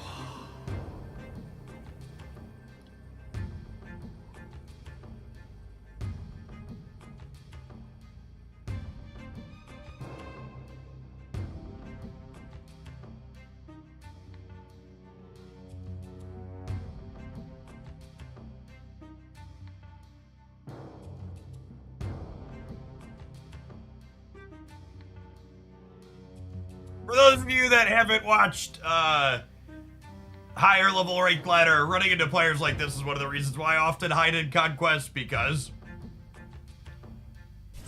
they rope a dope a real long time. Aid my Eva's also been known to screen peek on occasion. One of the advantages to taking forever.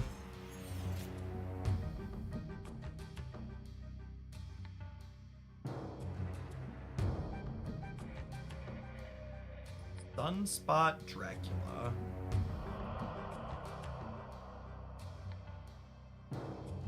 Does Havoc Middle even win it, is the problem. It's plus 11. Puts me to 17.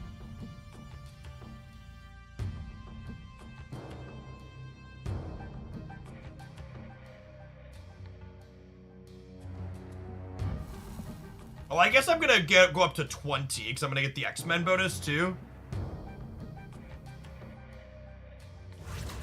Iceman sniped a good card, I have faith.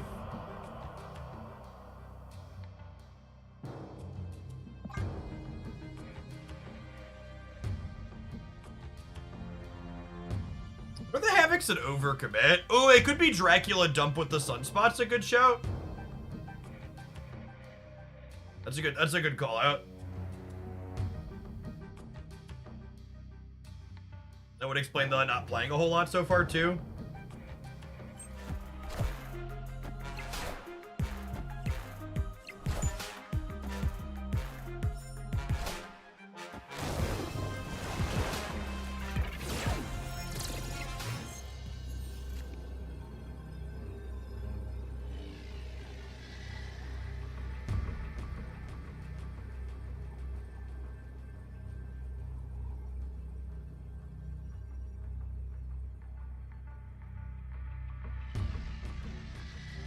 So their Havoc's a 2-5. So we assume they're going to at least 20 on the right. This puts me plus 7, plus 11 gets me to 23.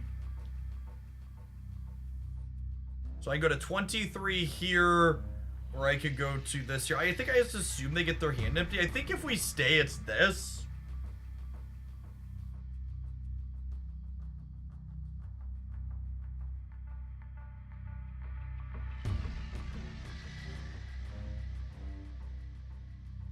Honestly feels like it could just be a leave angle.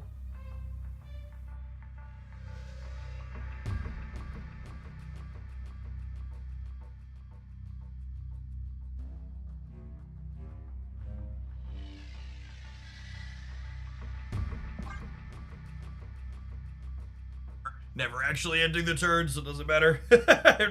they're never not using every last bit of their rope-a-dope.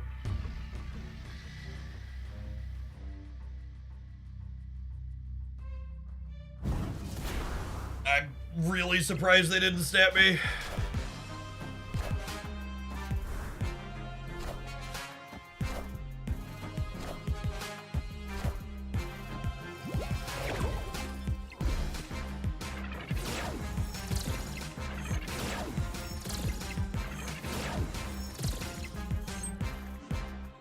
I guess they couldn't get their hand empty.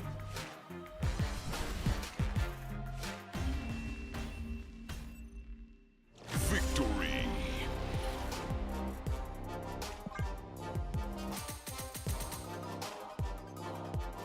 very close game.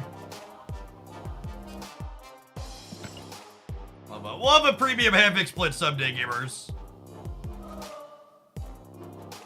We'll have a premium Havoc split someday.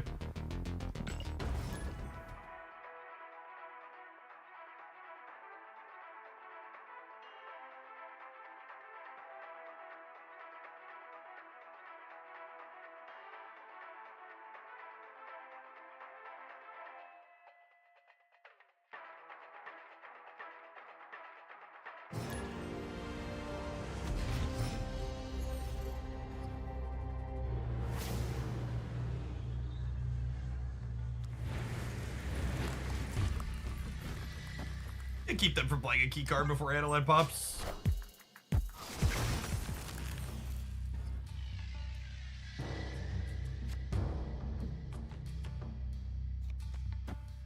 All the stats. All the stats. Gosh, if they don't look like a deck that can threaten TVA, do we Havoc on 3?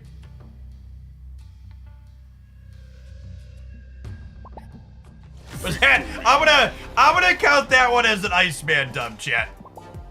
I'm gonna assume that our gentleman won the game.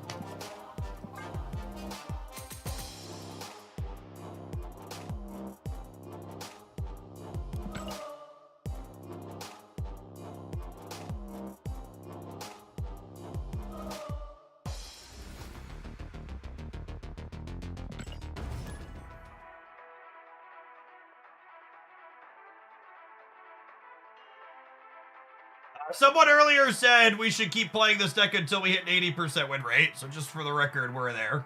I think we're one more than I think with that retreat we're actually 13-3. Yeah, we're 13-3. Cool. I'm just taking an updated screenshot every time we hit a higher number because we're gonna put that stat in a clickbait YouTube title.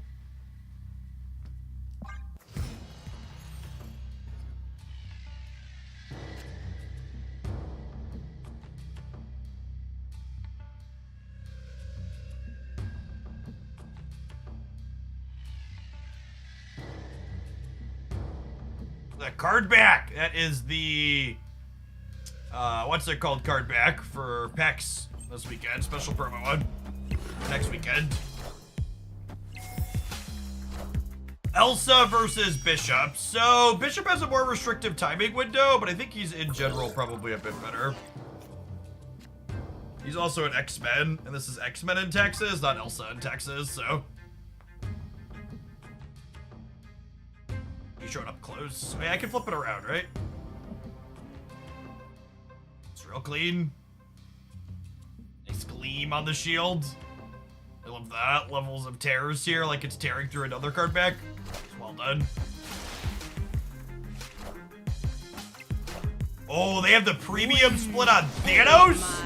That's crack, chat. Unfair.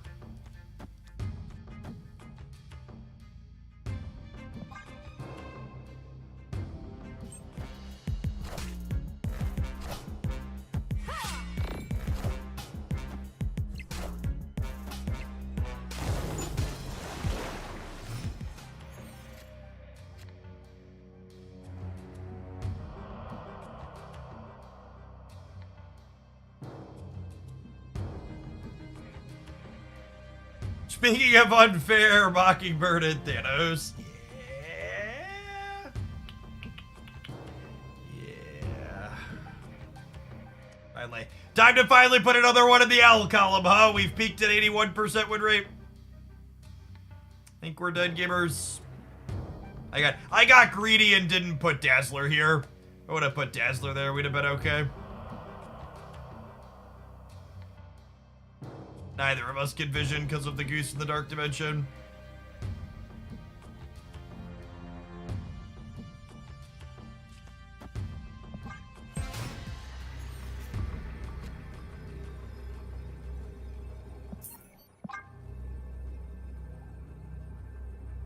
Nightcrawler gets mid with the X-Men bonus. Nightcrawler is 2, 3, 4, 5. He only ties, which I don't think is enough. Escaped. I don't think we win the breaker.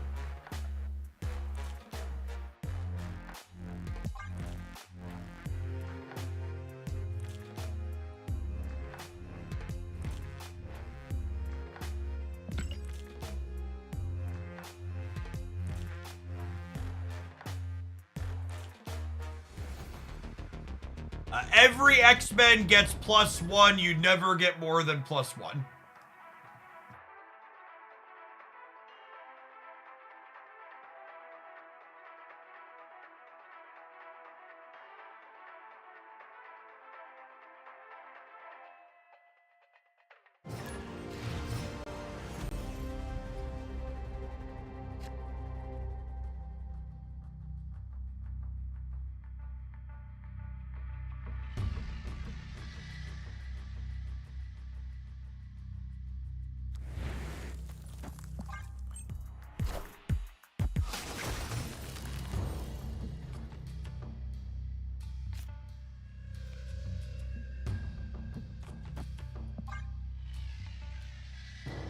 Dan Hip Echo. I'm waiting for the next Spotlight Echo.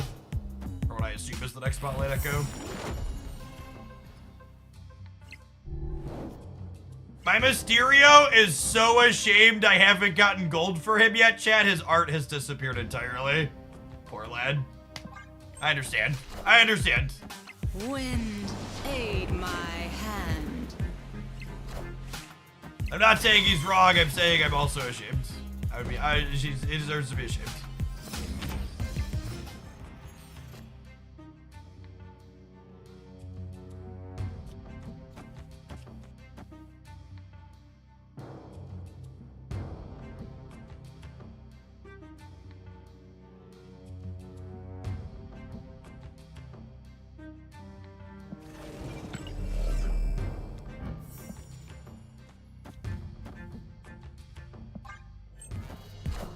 I think I need slightly more points in the middle, but I also want to armor Necrosha.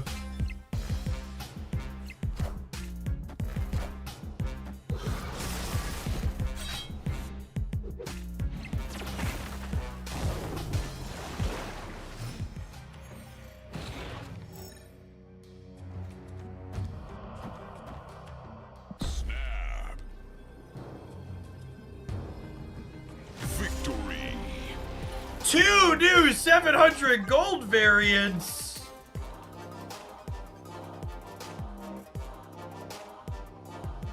Hey, look, chat. It's the opponent's energy tracker here, too. That shows up when they have extra energy. That's sweet. Login rewards, too. Is it ethical to play Thanos if it's a I don't think so. I think all the Thanos decks are similar enough that it's all just mush. They all play out very similar.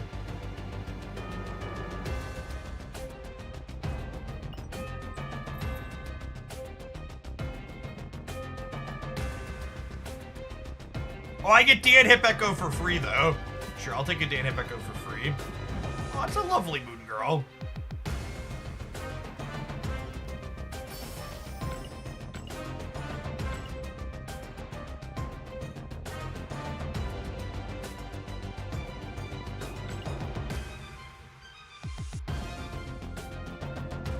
Can Staggerot hit face down cards? Nope.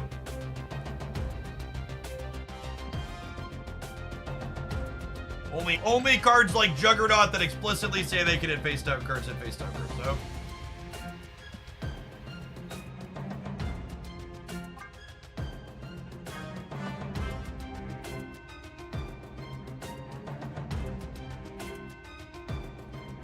Alright, weekend missions. I guess I can do those on Monday. I gotta keep playing the X-Men deck.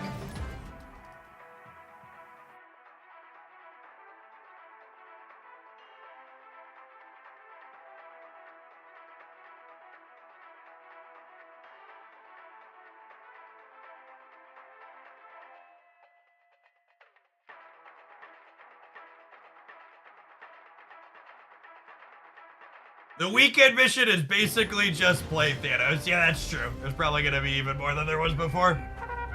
Good shout. Oh.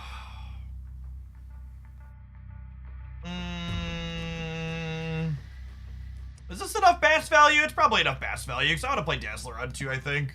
I often wait to bass till 2 in this deck, but this is good enough. Christ, what an asshole.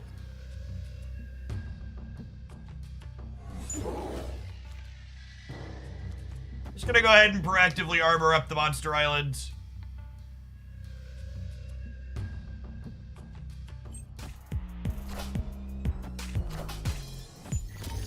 They have a 2/5 Havoc. Is actually very scary.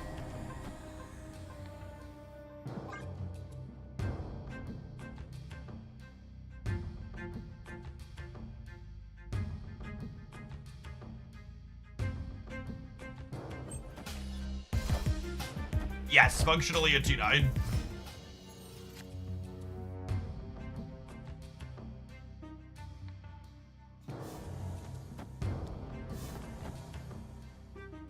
Can I get him back? Can I grab the Havoc back here, chat, and have a 2/11?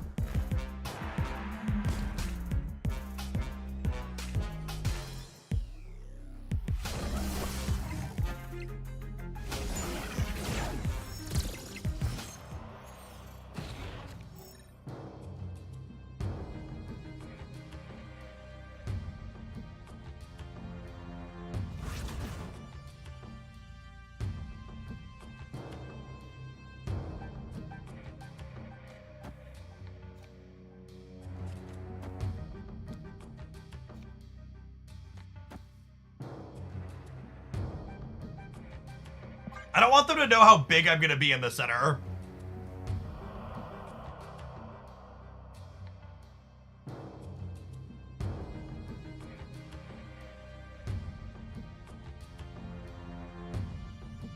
Yes, we're punting the right. I'm just filling the right with Brood. I'm gonna gain 9 plus another 4 in the center. I think I have a shot here. I guess they're a Mockingbird deck, though, and I don't know where their real Mysterio is.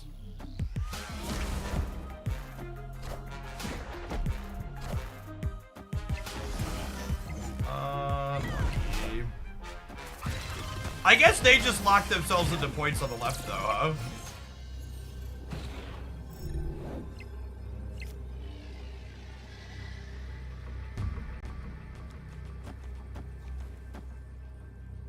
Oh, I forgot about my X-Men bonus. Hadn't been calculated yet. So I'm at 18. I'm going to 28 here. Is that enough? There's a virtual +4 over here. Yeah, that's 15. We're still crushing that. I think 28's enough.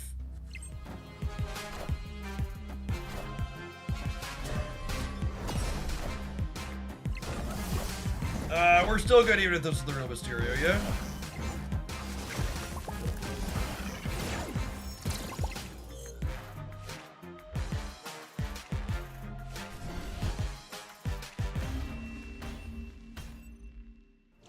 I like that their build of Surfer X-Men is playing a lot of cards that are low to the ground. We tried some builds of this that were too top heavy. That didn't feel good.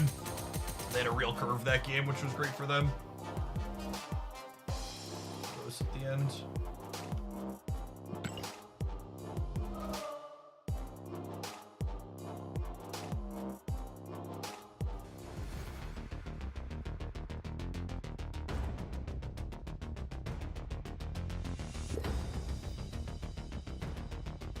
Hey, thanks for the half a year, Liquid Tagger. Appreciate you keeping me around. Slayer! Mounted to Egypt for 9 months. Thank you for hanging out here for almost 5 years. Hope your trip to Egypt is safe and well.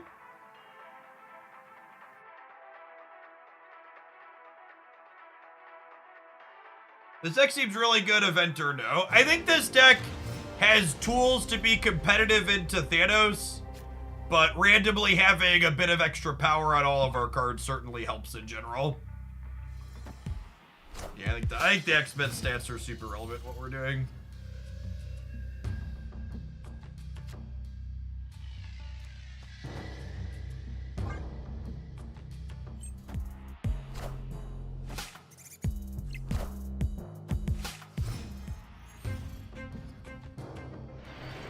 "5 years, that's older than some people." That's true. Ooh, that's a piece of candy for DC for us. Snapping territory here. I'm gonna Bishop into Storm the right. Man, that card is good. Opponent snapped.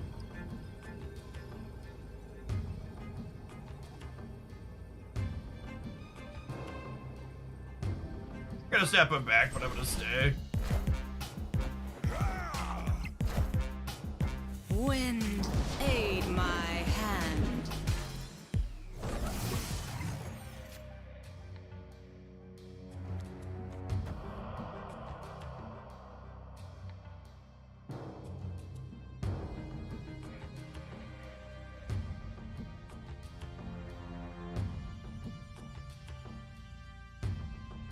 Am I supposed to Havoc this turn? Or am I supposed to, like, Mirage?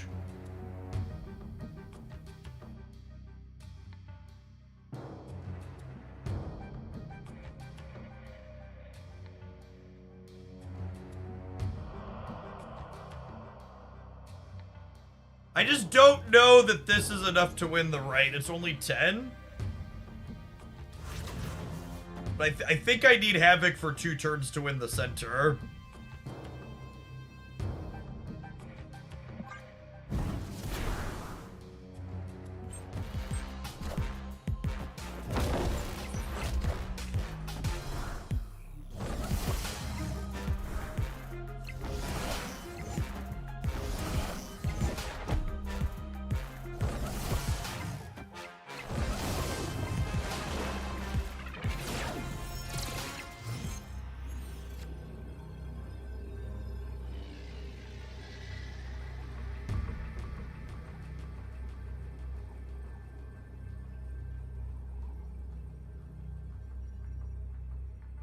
We're beating Goliath.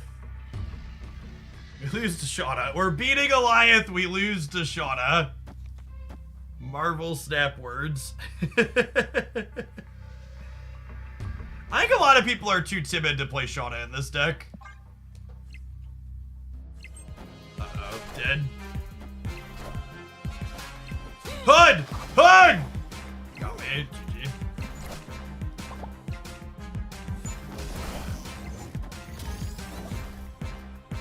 Yeah, I think my only other option was retreating.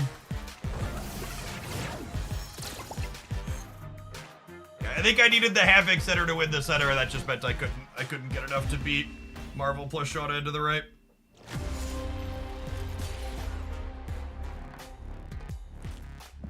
Can I call you dad yet? You most certainly cannot. I appreciate the 7 months, though.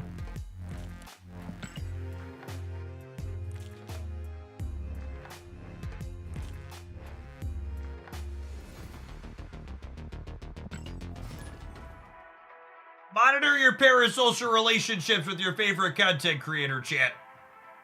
We are not your moms, your dads, or your friends. We are not your family, and we do not love you. Cringe. I cringe involuntarily every time I hear a content creator tell their audience that they love them. It's one of those things where even if they don't intend it that way, it's very manipulative. The power dynamic in the relationship that you and I have is not a balanced one. If you've never heard the term parasocial relationship and you're not familiar with what that means, basically think of it this way. If you and I were to walk past each other at the supermarket, if you know who I am but I don't know who you are, we have a parasocial relationship.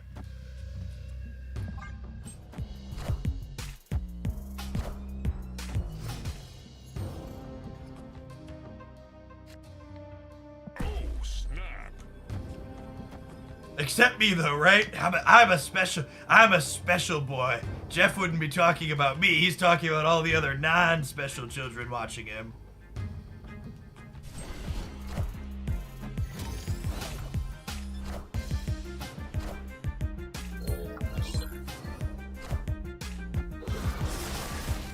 I knew it.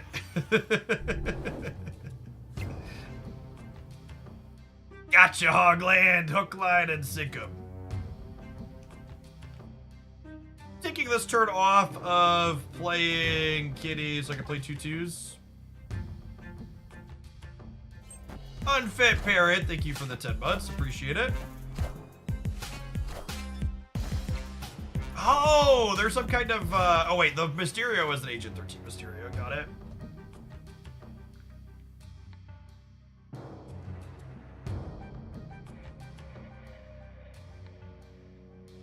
Duck is paid for at least one of your kids' college tuition. He gets a handshake in passing. No, I didn't say I don't appreciate you, and I wouldn't be reasonable or nice or pleasant if we met out in the world, chat.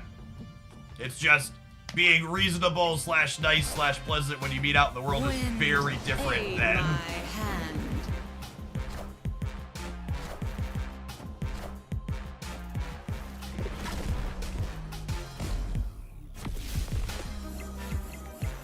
Alright, they have put a point of power into the bar with no name.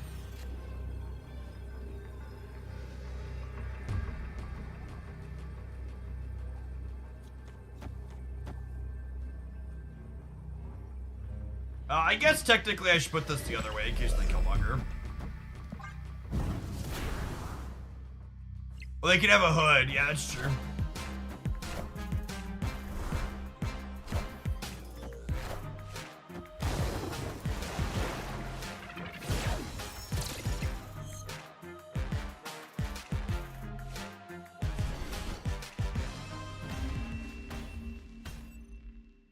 Victory.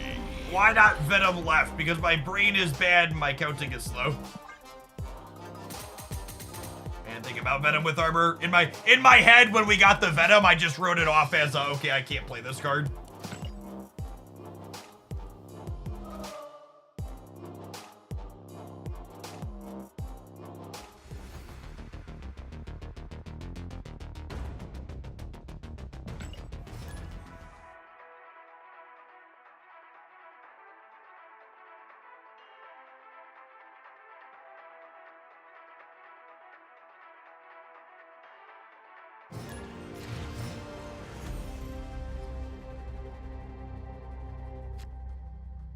What do you think of Ant-Man instead of Iceman? I think Ant-Man's only 2 more than Iceman, and Iceman's disruption is really good.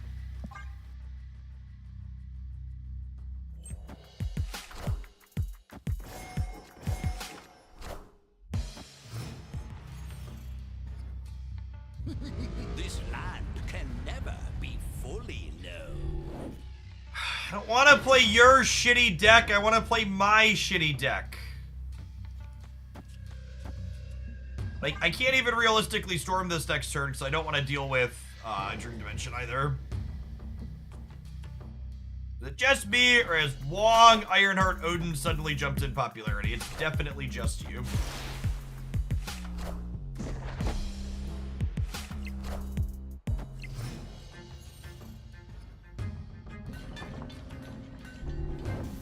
Now, the nice thing here is my deck is so full of X-Men that the 4 cards we had in our opener will trigger them, so that's nice.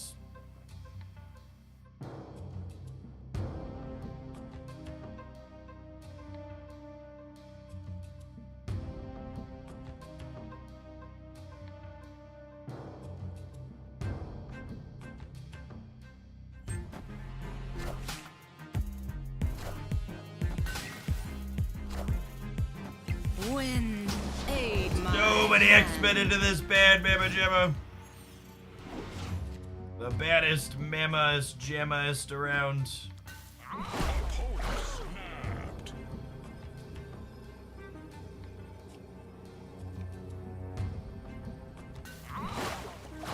He's got like Call Obsidian tier. I don't think there's any reason to stay. Escape. You know who does have a reason to stay though, chat? all you fine folks who are about to get some adverts, because we'll have more Marvel Snap in just 120 seconds. Thanks for hanging out. Don't go anywhere. If you're vibing on the YouTube side, don't forget to tap the like button.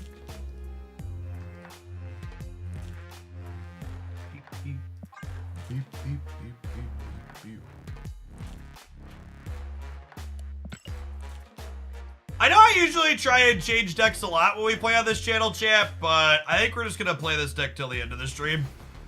Everything else we tried to play that was remotely interesting today felt real bad. I don't know that I feel like playing Mockingbird or anything else. We'll do the rest of the, we'll do these on Monday. Maybe I'll do them over the weekend while I do my weekend missions.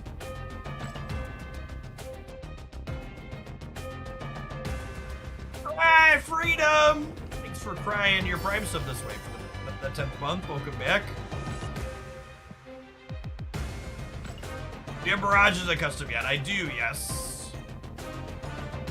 Mirage is towards the top of my list of ones I want to resplit for gold.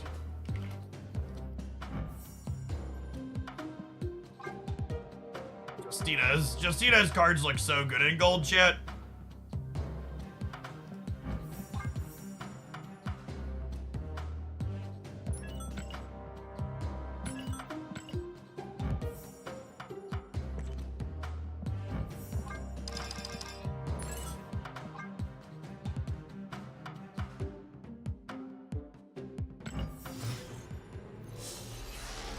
It'll be a long time before someone can donate for you to play an all Justina deck. I don't even think she has 12 cards data mined yet. She has a few more coming. Yeah, it's gonna be a little bit before we have a full 12. She has a Martyr and an Akia and an Okoye. Unlucky.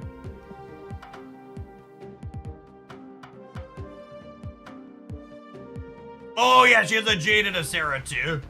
The Sarah is especially good. I don't really like any of the existing Sarah variants, and her Sarah is phenomenal.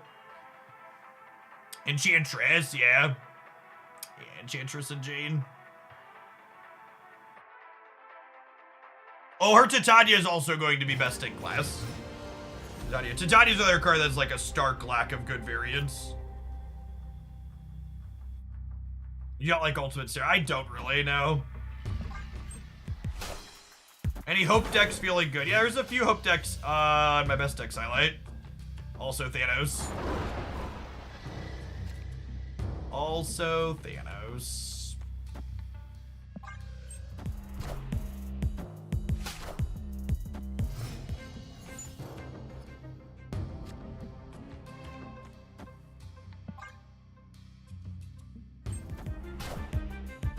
Wind, aid my hand. My hand.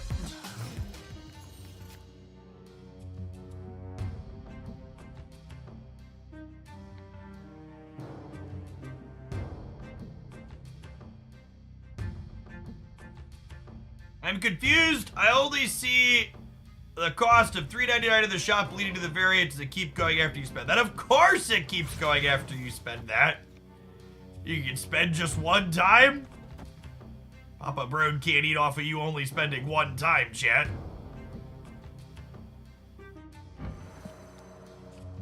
Fuck her up, Buttercup. Feed the machine.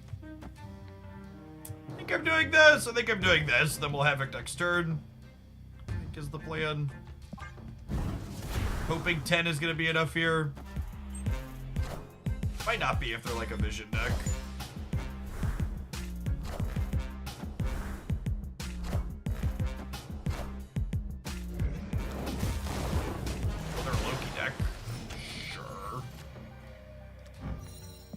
Is that good shit? Thanks for the Mirage, bud.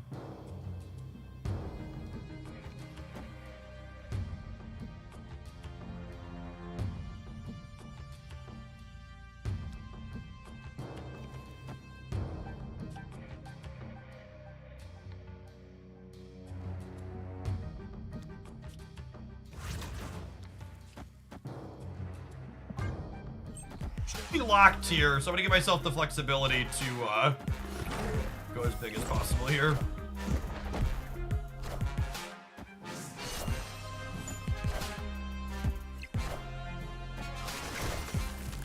All systems go.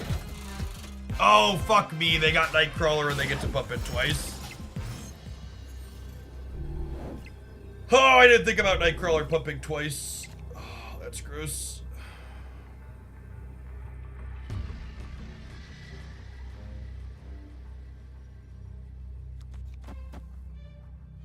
You stay still. So I'm technically tying over here, he says, before they get the X-Men bonus.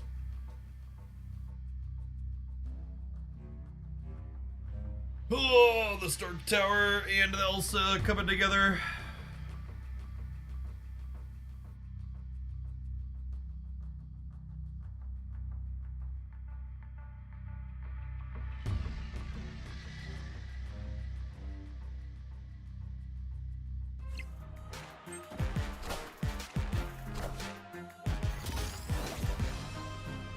Just me, or does the X-Men seem way better than the Avengers this event? They are.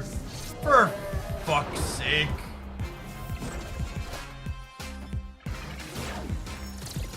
Oh, we got him! Holy. Victory. Major freaking Mockingbird after they Loki'd.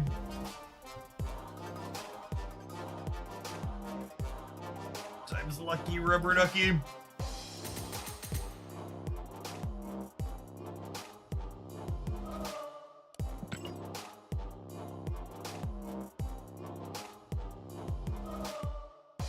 JVL, thank you for the 56 months. Welcome back. Stats on this deck: 16 and 6 plus 29 cubes. Well, I guess it doesn't have that one that last game. So 17 and 6 plus 31 cubes.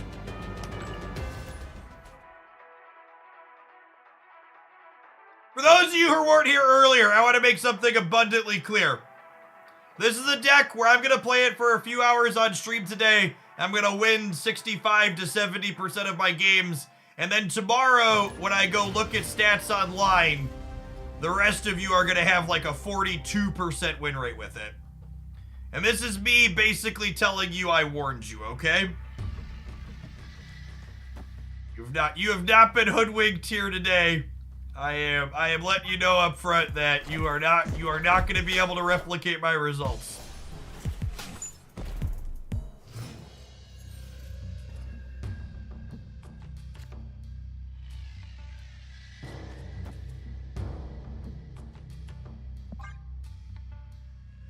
Is Jeff calling us dumb? No, it's me telling you that this deck is probably bad, but I am notably smarter than the average bear, which means I can do well with a bad deck and the average bear probably can't.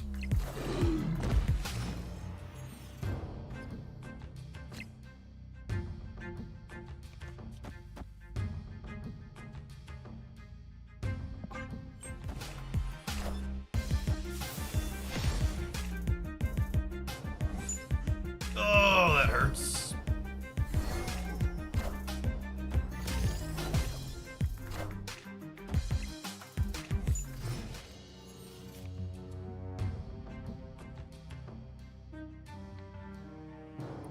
Put it in here.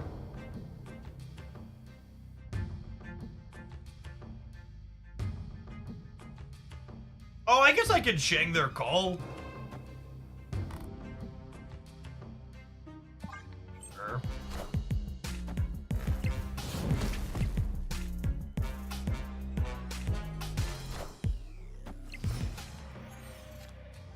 Having the strangest sense of deja vu.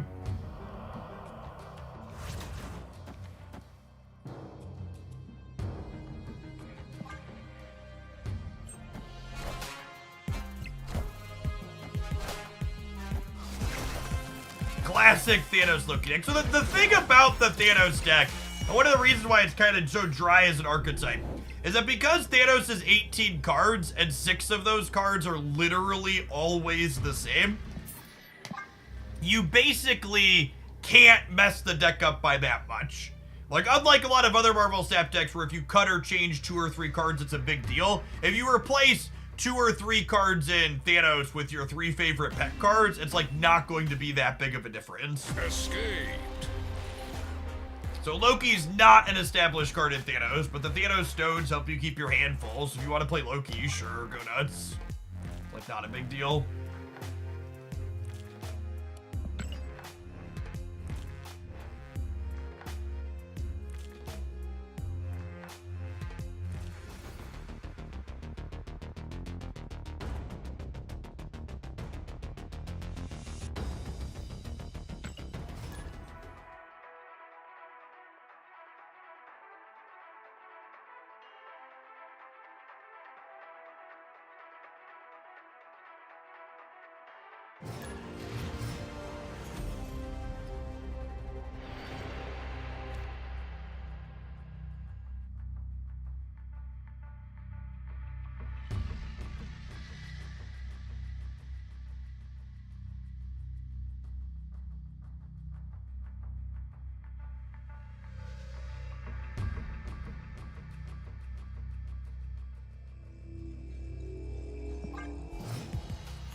Alright, so they're a Thanos gamer.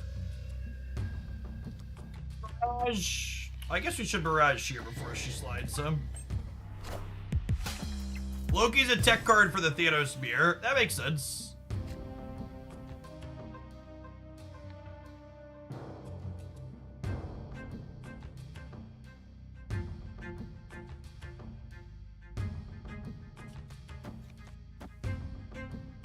I get Kitty going.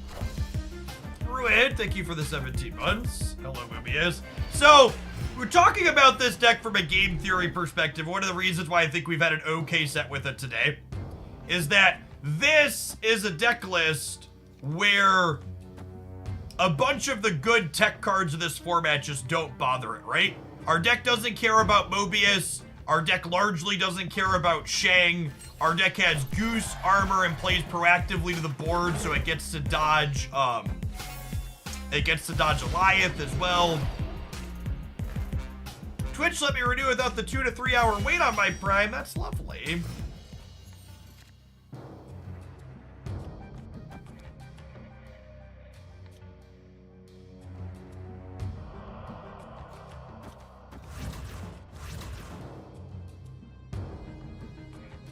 Snap. A whole lot enough though to press the button. Victory.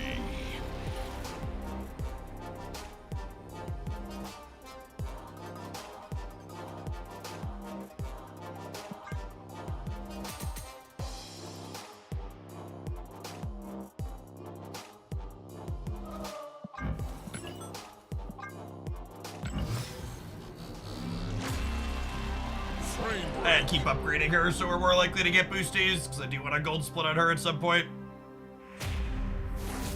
Spew a little.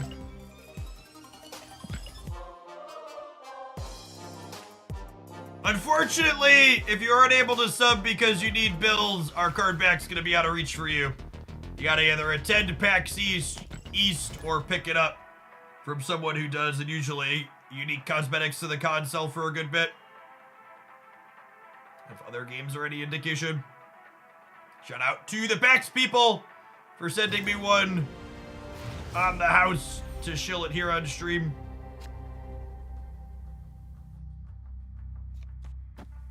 This Bast is like, it's only a 1/4, which is like low for Bast, but I think I want to go Goose into Storm, so I'm going to play the Bast on 1, get it while the getting's good.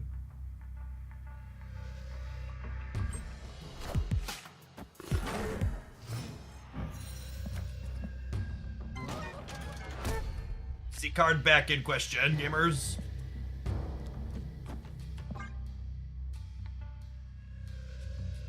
Yeah, it's Penny Arcade Art. Looks good.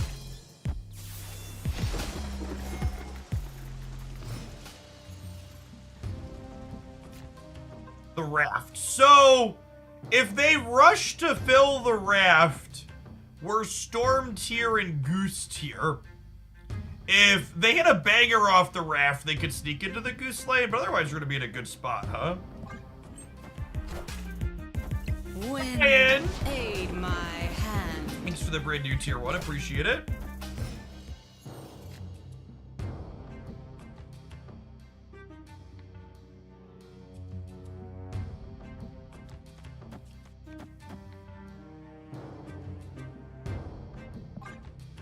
Be a little greedy here, I think.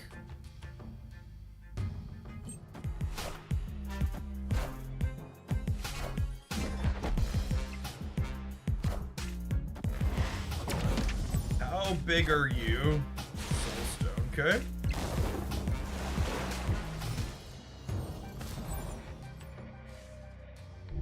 Oh, hey! Ryan's one of the... I didn't recognize your name. I'm so bad at names. I definitely don't want to fill here. There's no reason to play this out this turn, right? I'm gonna draw a 2 or a 3, and I can play Kitty plus this plus whatever we draw. Oh, snap. I'll snap here before we see our raft cards. Oh, they have a Mobius, so my raft card doesn't do anything. It's fine, they're leaving. That's fine, they're leaving. I'm 1-0 and plus 4 cubes with this deck. Time to retire a champ. You gotta go out while you're on top.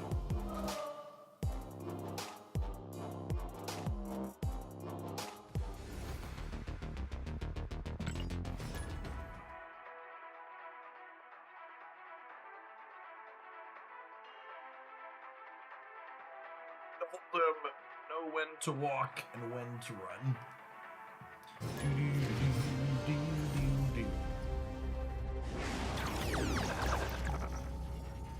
Snap. By the way, gamers, in terms of schedule, I'm gonna be off from doing live content this weekend. Drops kick back up again on Tuesday next week, so spend some time with my family before we do a bunch of hours for that again.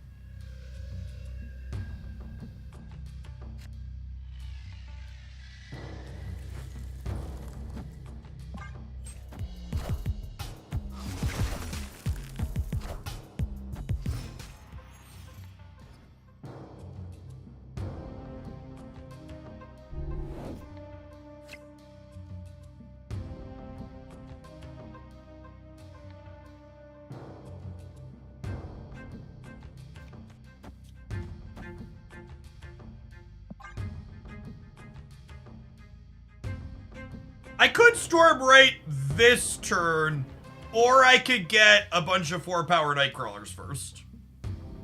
There's a chance that the green consumes me for this line, but...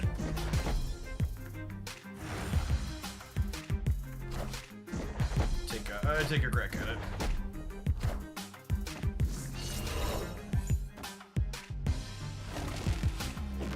Hey, Morim, thank you for the 15 months. Welcome back.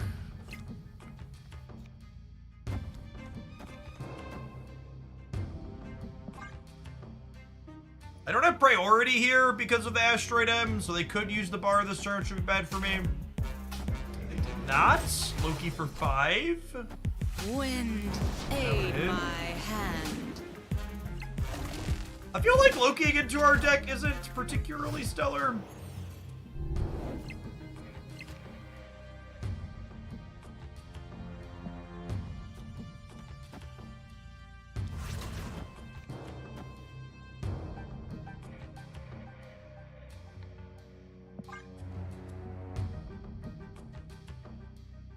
Like, our deck's a bunch of, like, low-power synergy stuff, and, like, they have a turn to bash their hand, I guess, but, like, then they're not getting a big havoc this turn.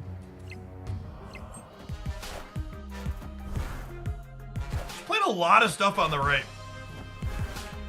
Messiah, thank you for the 15 months. If they havoc on the right, we could be in trouble. Ooh, Dazzler, okay. Oh, and then a Mysterio. Okay, and then a Kitty, so we don't know exactly how much they're gonna do there.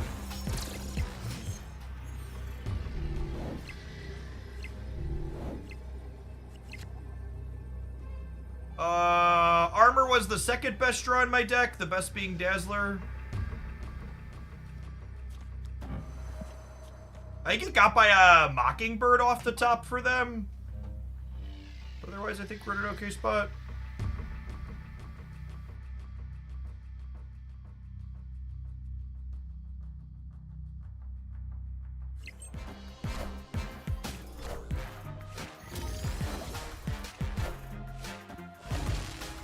Like top deck Elsa, brutal.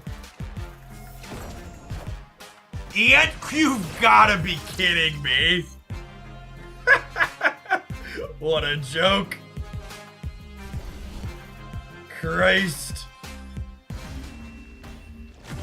Oh, lucky Loki players. See, we're good against the card Loki because our deck is full of shit. Unfortunately, when they draw back-to-back beggars off their own deck after they make the terrible choice to Loki us, there's not a whole lot we can do.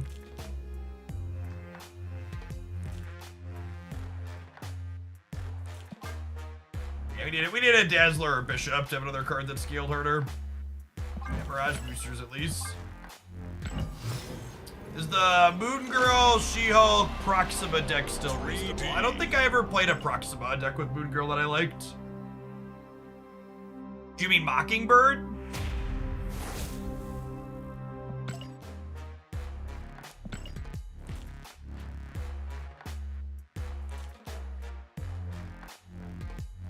Mockingbird secret text says draw only after you like. That's what it feels like playing against it.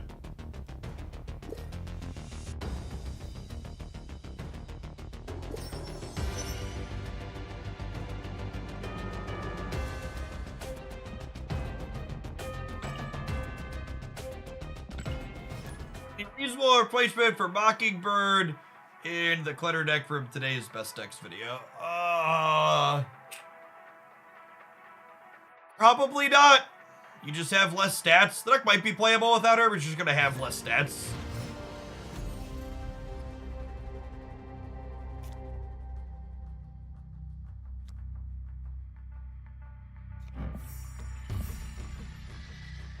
This is a pretty good best. Could green for one turn though.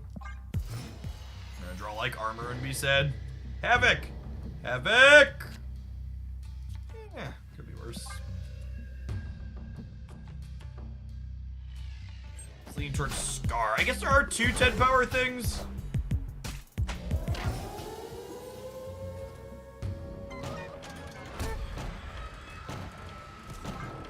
I really need to change my username. What's going on, Havoc?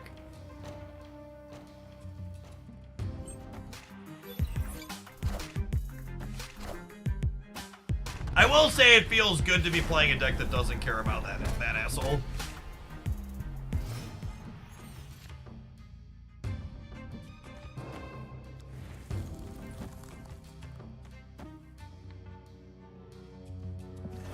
I guess there's no reason to proactively Mysterio if this is gone, huh? Goose probably doesn't have text to this matchup. Although I guess Iceman tagging a random 3 could in fact use. Oh, Goose stops absorbing man in the center now, which is relevant.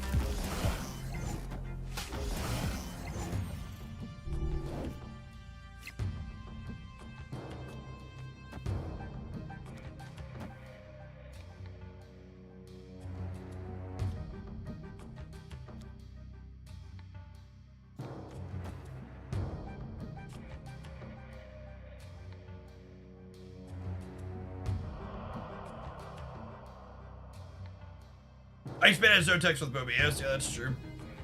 I think I'm doing this turn because I don't know where I want to commit Dazzler to yet. But this is absorbing man. I want to put Dazzler here.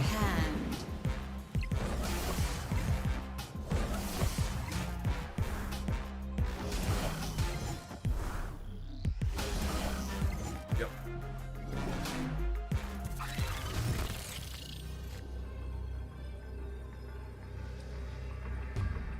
So they gain 6 on the left, up to 23. We're gaining 3 up to 18. So I do need Dazzler there. I think this is a win. 13 should be enough to win in the middle. I guess we get like Gladiator into Surford is plus 12 could get us. Shaw Surfer is only 10 and we're going to 13. Yeah, they need Gladiator here. Victory.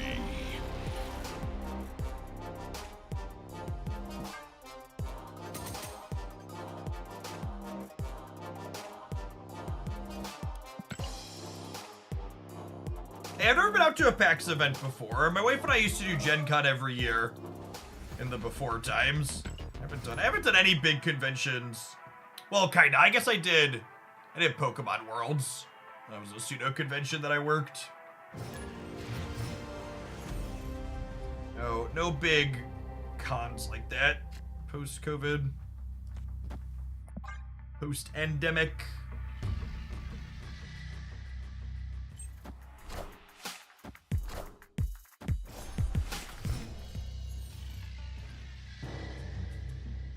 Hey, thanks, Ryan. I might take you up on that at some point.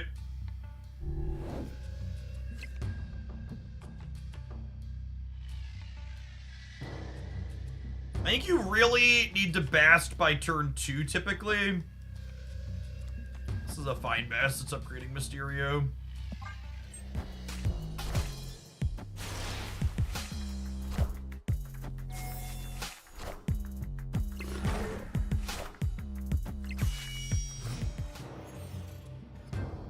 No Storm, no Goose probably makes this matchup hard. It's not the 3-drop I was hoping to draw with the Lamaria.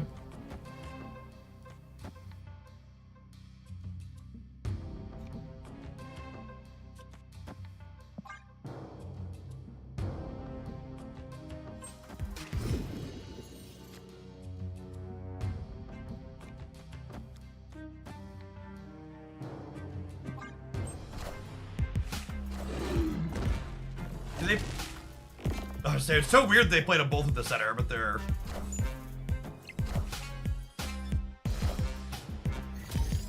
Oh!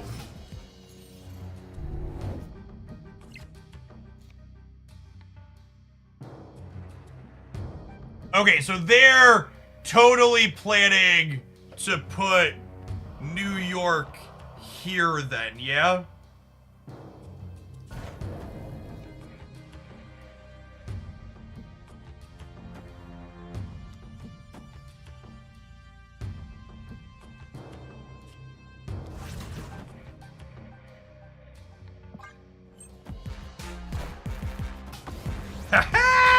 Got him. Like a book. Oh, like a book.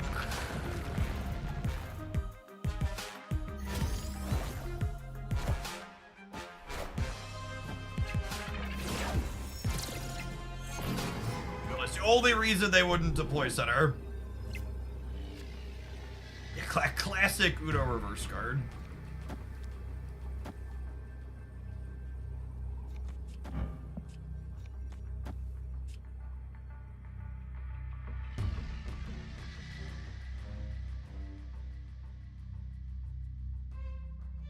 Do I want Havoc and Dazzler in the same path? I think Goose, Armor, Mysterio have the right covered. So it's really a question of do I want to split Dazzler and Havoc or not. The Soul Stone could be moving too. I think I just want two really strong path, or one really strong path. I'm gonna make it this one.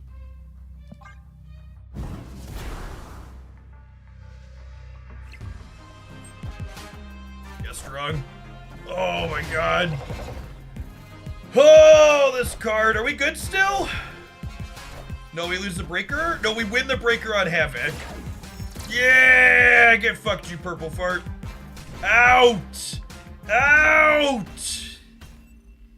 Victory.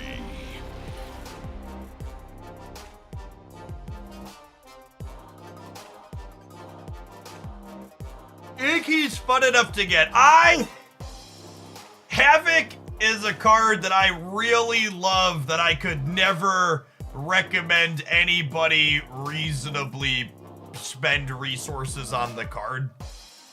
This is literally the only deck I've played Havoc in where he's felt remotely reasonable other than Negative, and Negative is currently in the ground because of Mobius. Yeah, I really hope, I think he could be close. I'm surprised he hasn't been OTA'd to like +5 or a starting point of power or 2 yet. Oh, honestly, I'd hope they start with +5. I think would be the most interesting.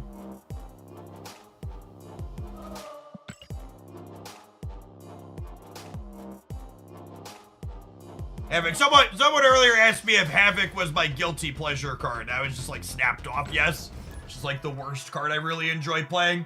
I like cards with cheap costs and big stat lines that like rewards you for deck building around them, and Havoc does exactly that.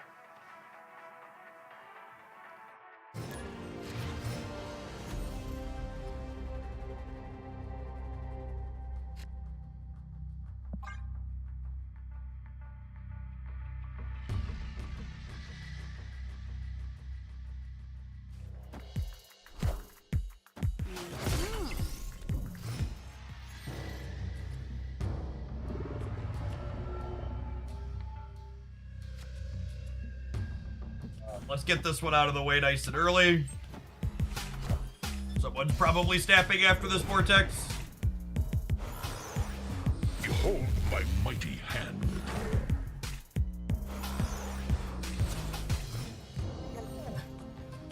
Honestly, we're probably the ones that got diffed there, huh? Opponent snap. Because they're a Patriot deck, yeah? I think we gotta go.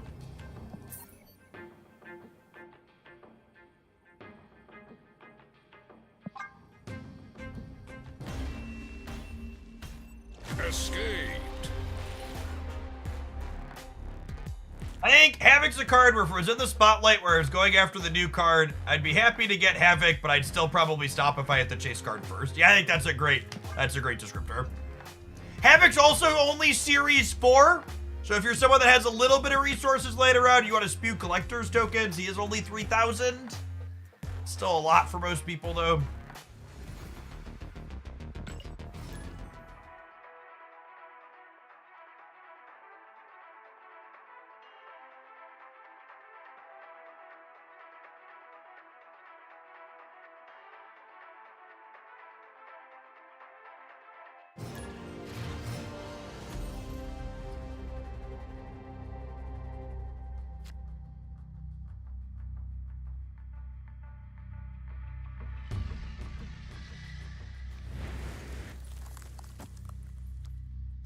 Turn on that, get kitty going.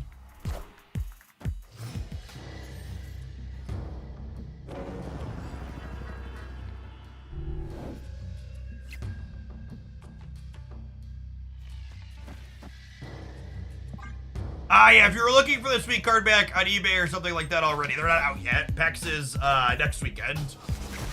They gave me and a couple other content creators some early codes to shill. Thanks to Ryan and chat there. So people know to look for it if they're there.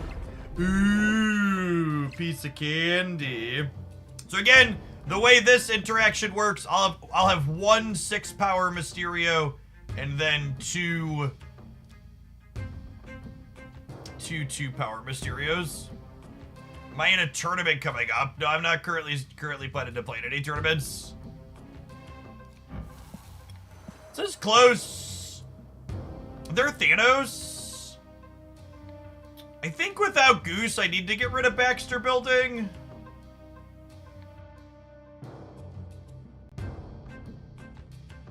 Just Onslaught Citadel could also be good for them. That's close. Wind, aid my hand. Aw, Goose, chat. Goose. Hope into the Baxter Building is interesting. That surprises me a little.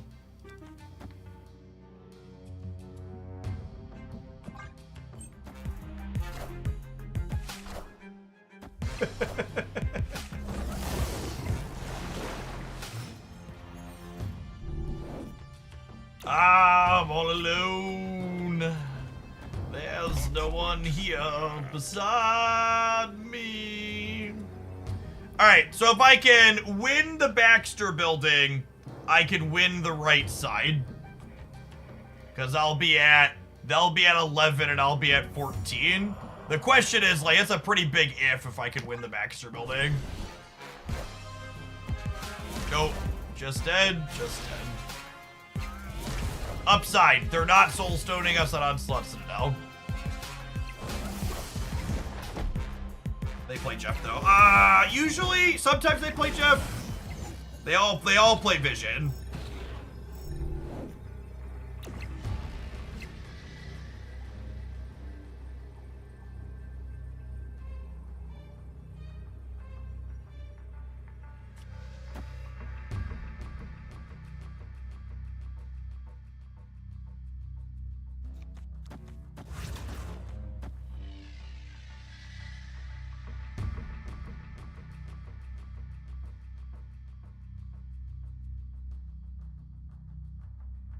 If I get a Lyeth tier, I win, right? Because Nightcrawler moved, he's 3, and then I get 3 from winning the Baxter building.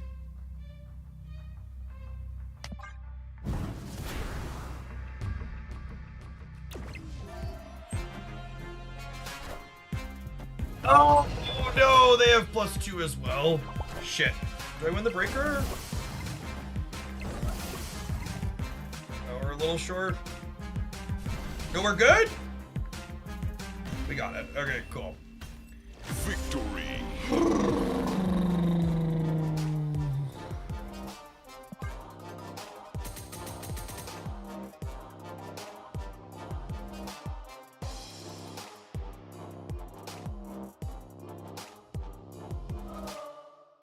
Alright, chat. I think I've hit my limit. I don't think I can get Thanos another time today. I told myself when I signed on today that I was gonna try and go longer because we got cut short yesterday, but I'm kinda pooped. We done 6.5 hours almost. It's almost 3 o'clock. I think I'm gonna count that as a success in this format. This deck was, if you're looking for an X-Men deck that's a little bit outside the box and you have access to Havoc, I think this deck's a fine choice. Unfortunately, and it truly pains me to say this, I do not think you can play this deck without Havoc. I also don't think you should spend any of your valuable resources on him because, like, the card sucks, but, like, there isn't another card you can play in this deck that, like, gives you stats for low energy and works with Bast the way he does. And he's an X-Men to boot for the X-Men bonus that's going on right now. But if you happen to be a Havoc owner from previous poor life choices, this deck is reasonable and fun. Alright, let's find someone to raid. If you want some more stuff from me, if you haven't checked it out, I'd appreciate everybody that checks out my YouTube video on the best decks. We talk about Thanos, we talk about my favorite brews that aren't Thanos. Give that a peep.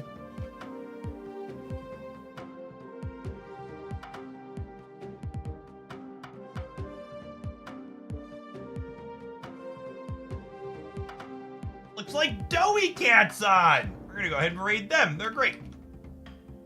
Check out Doughy gamers. I'll see you Monday, and there'll be stuff on the YouTube channel over the weekend. Peace.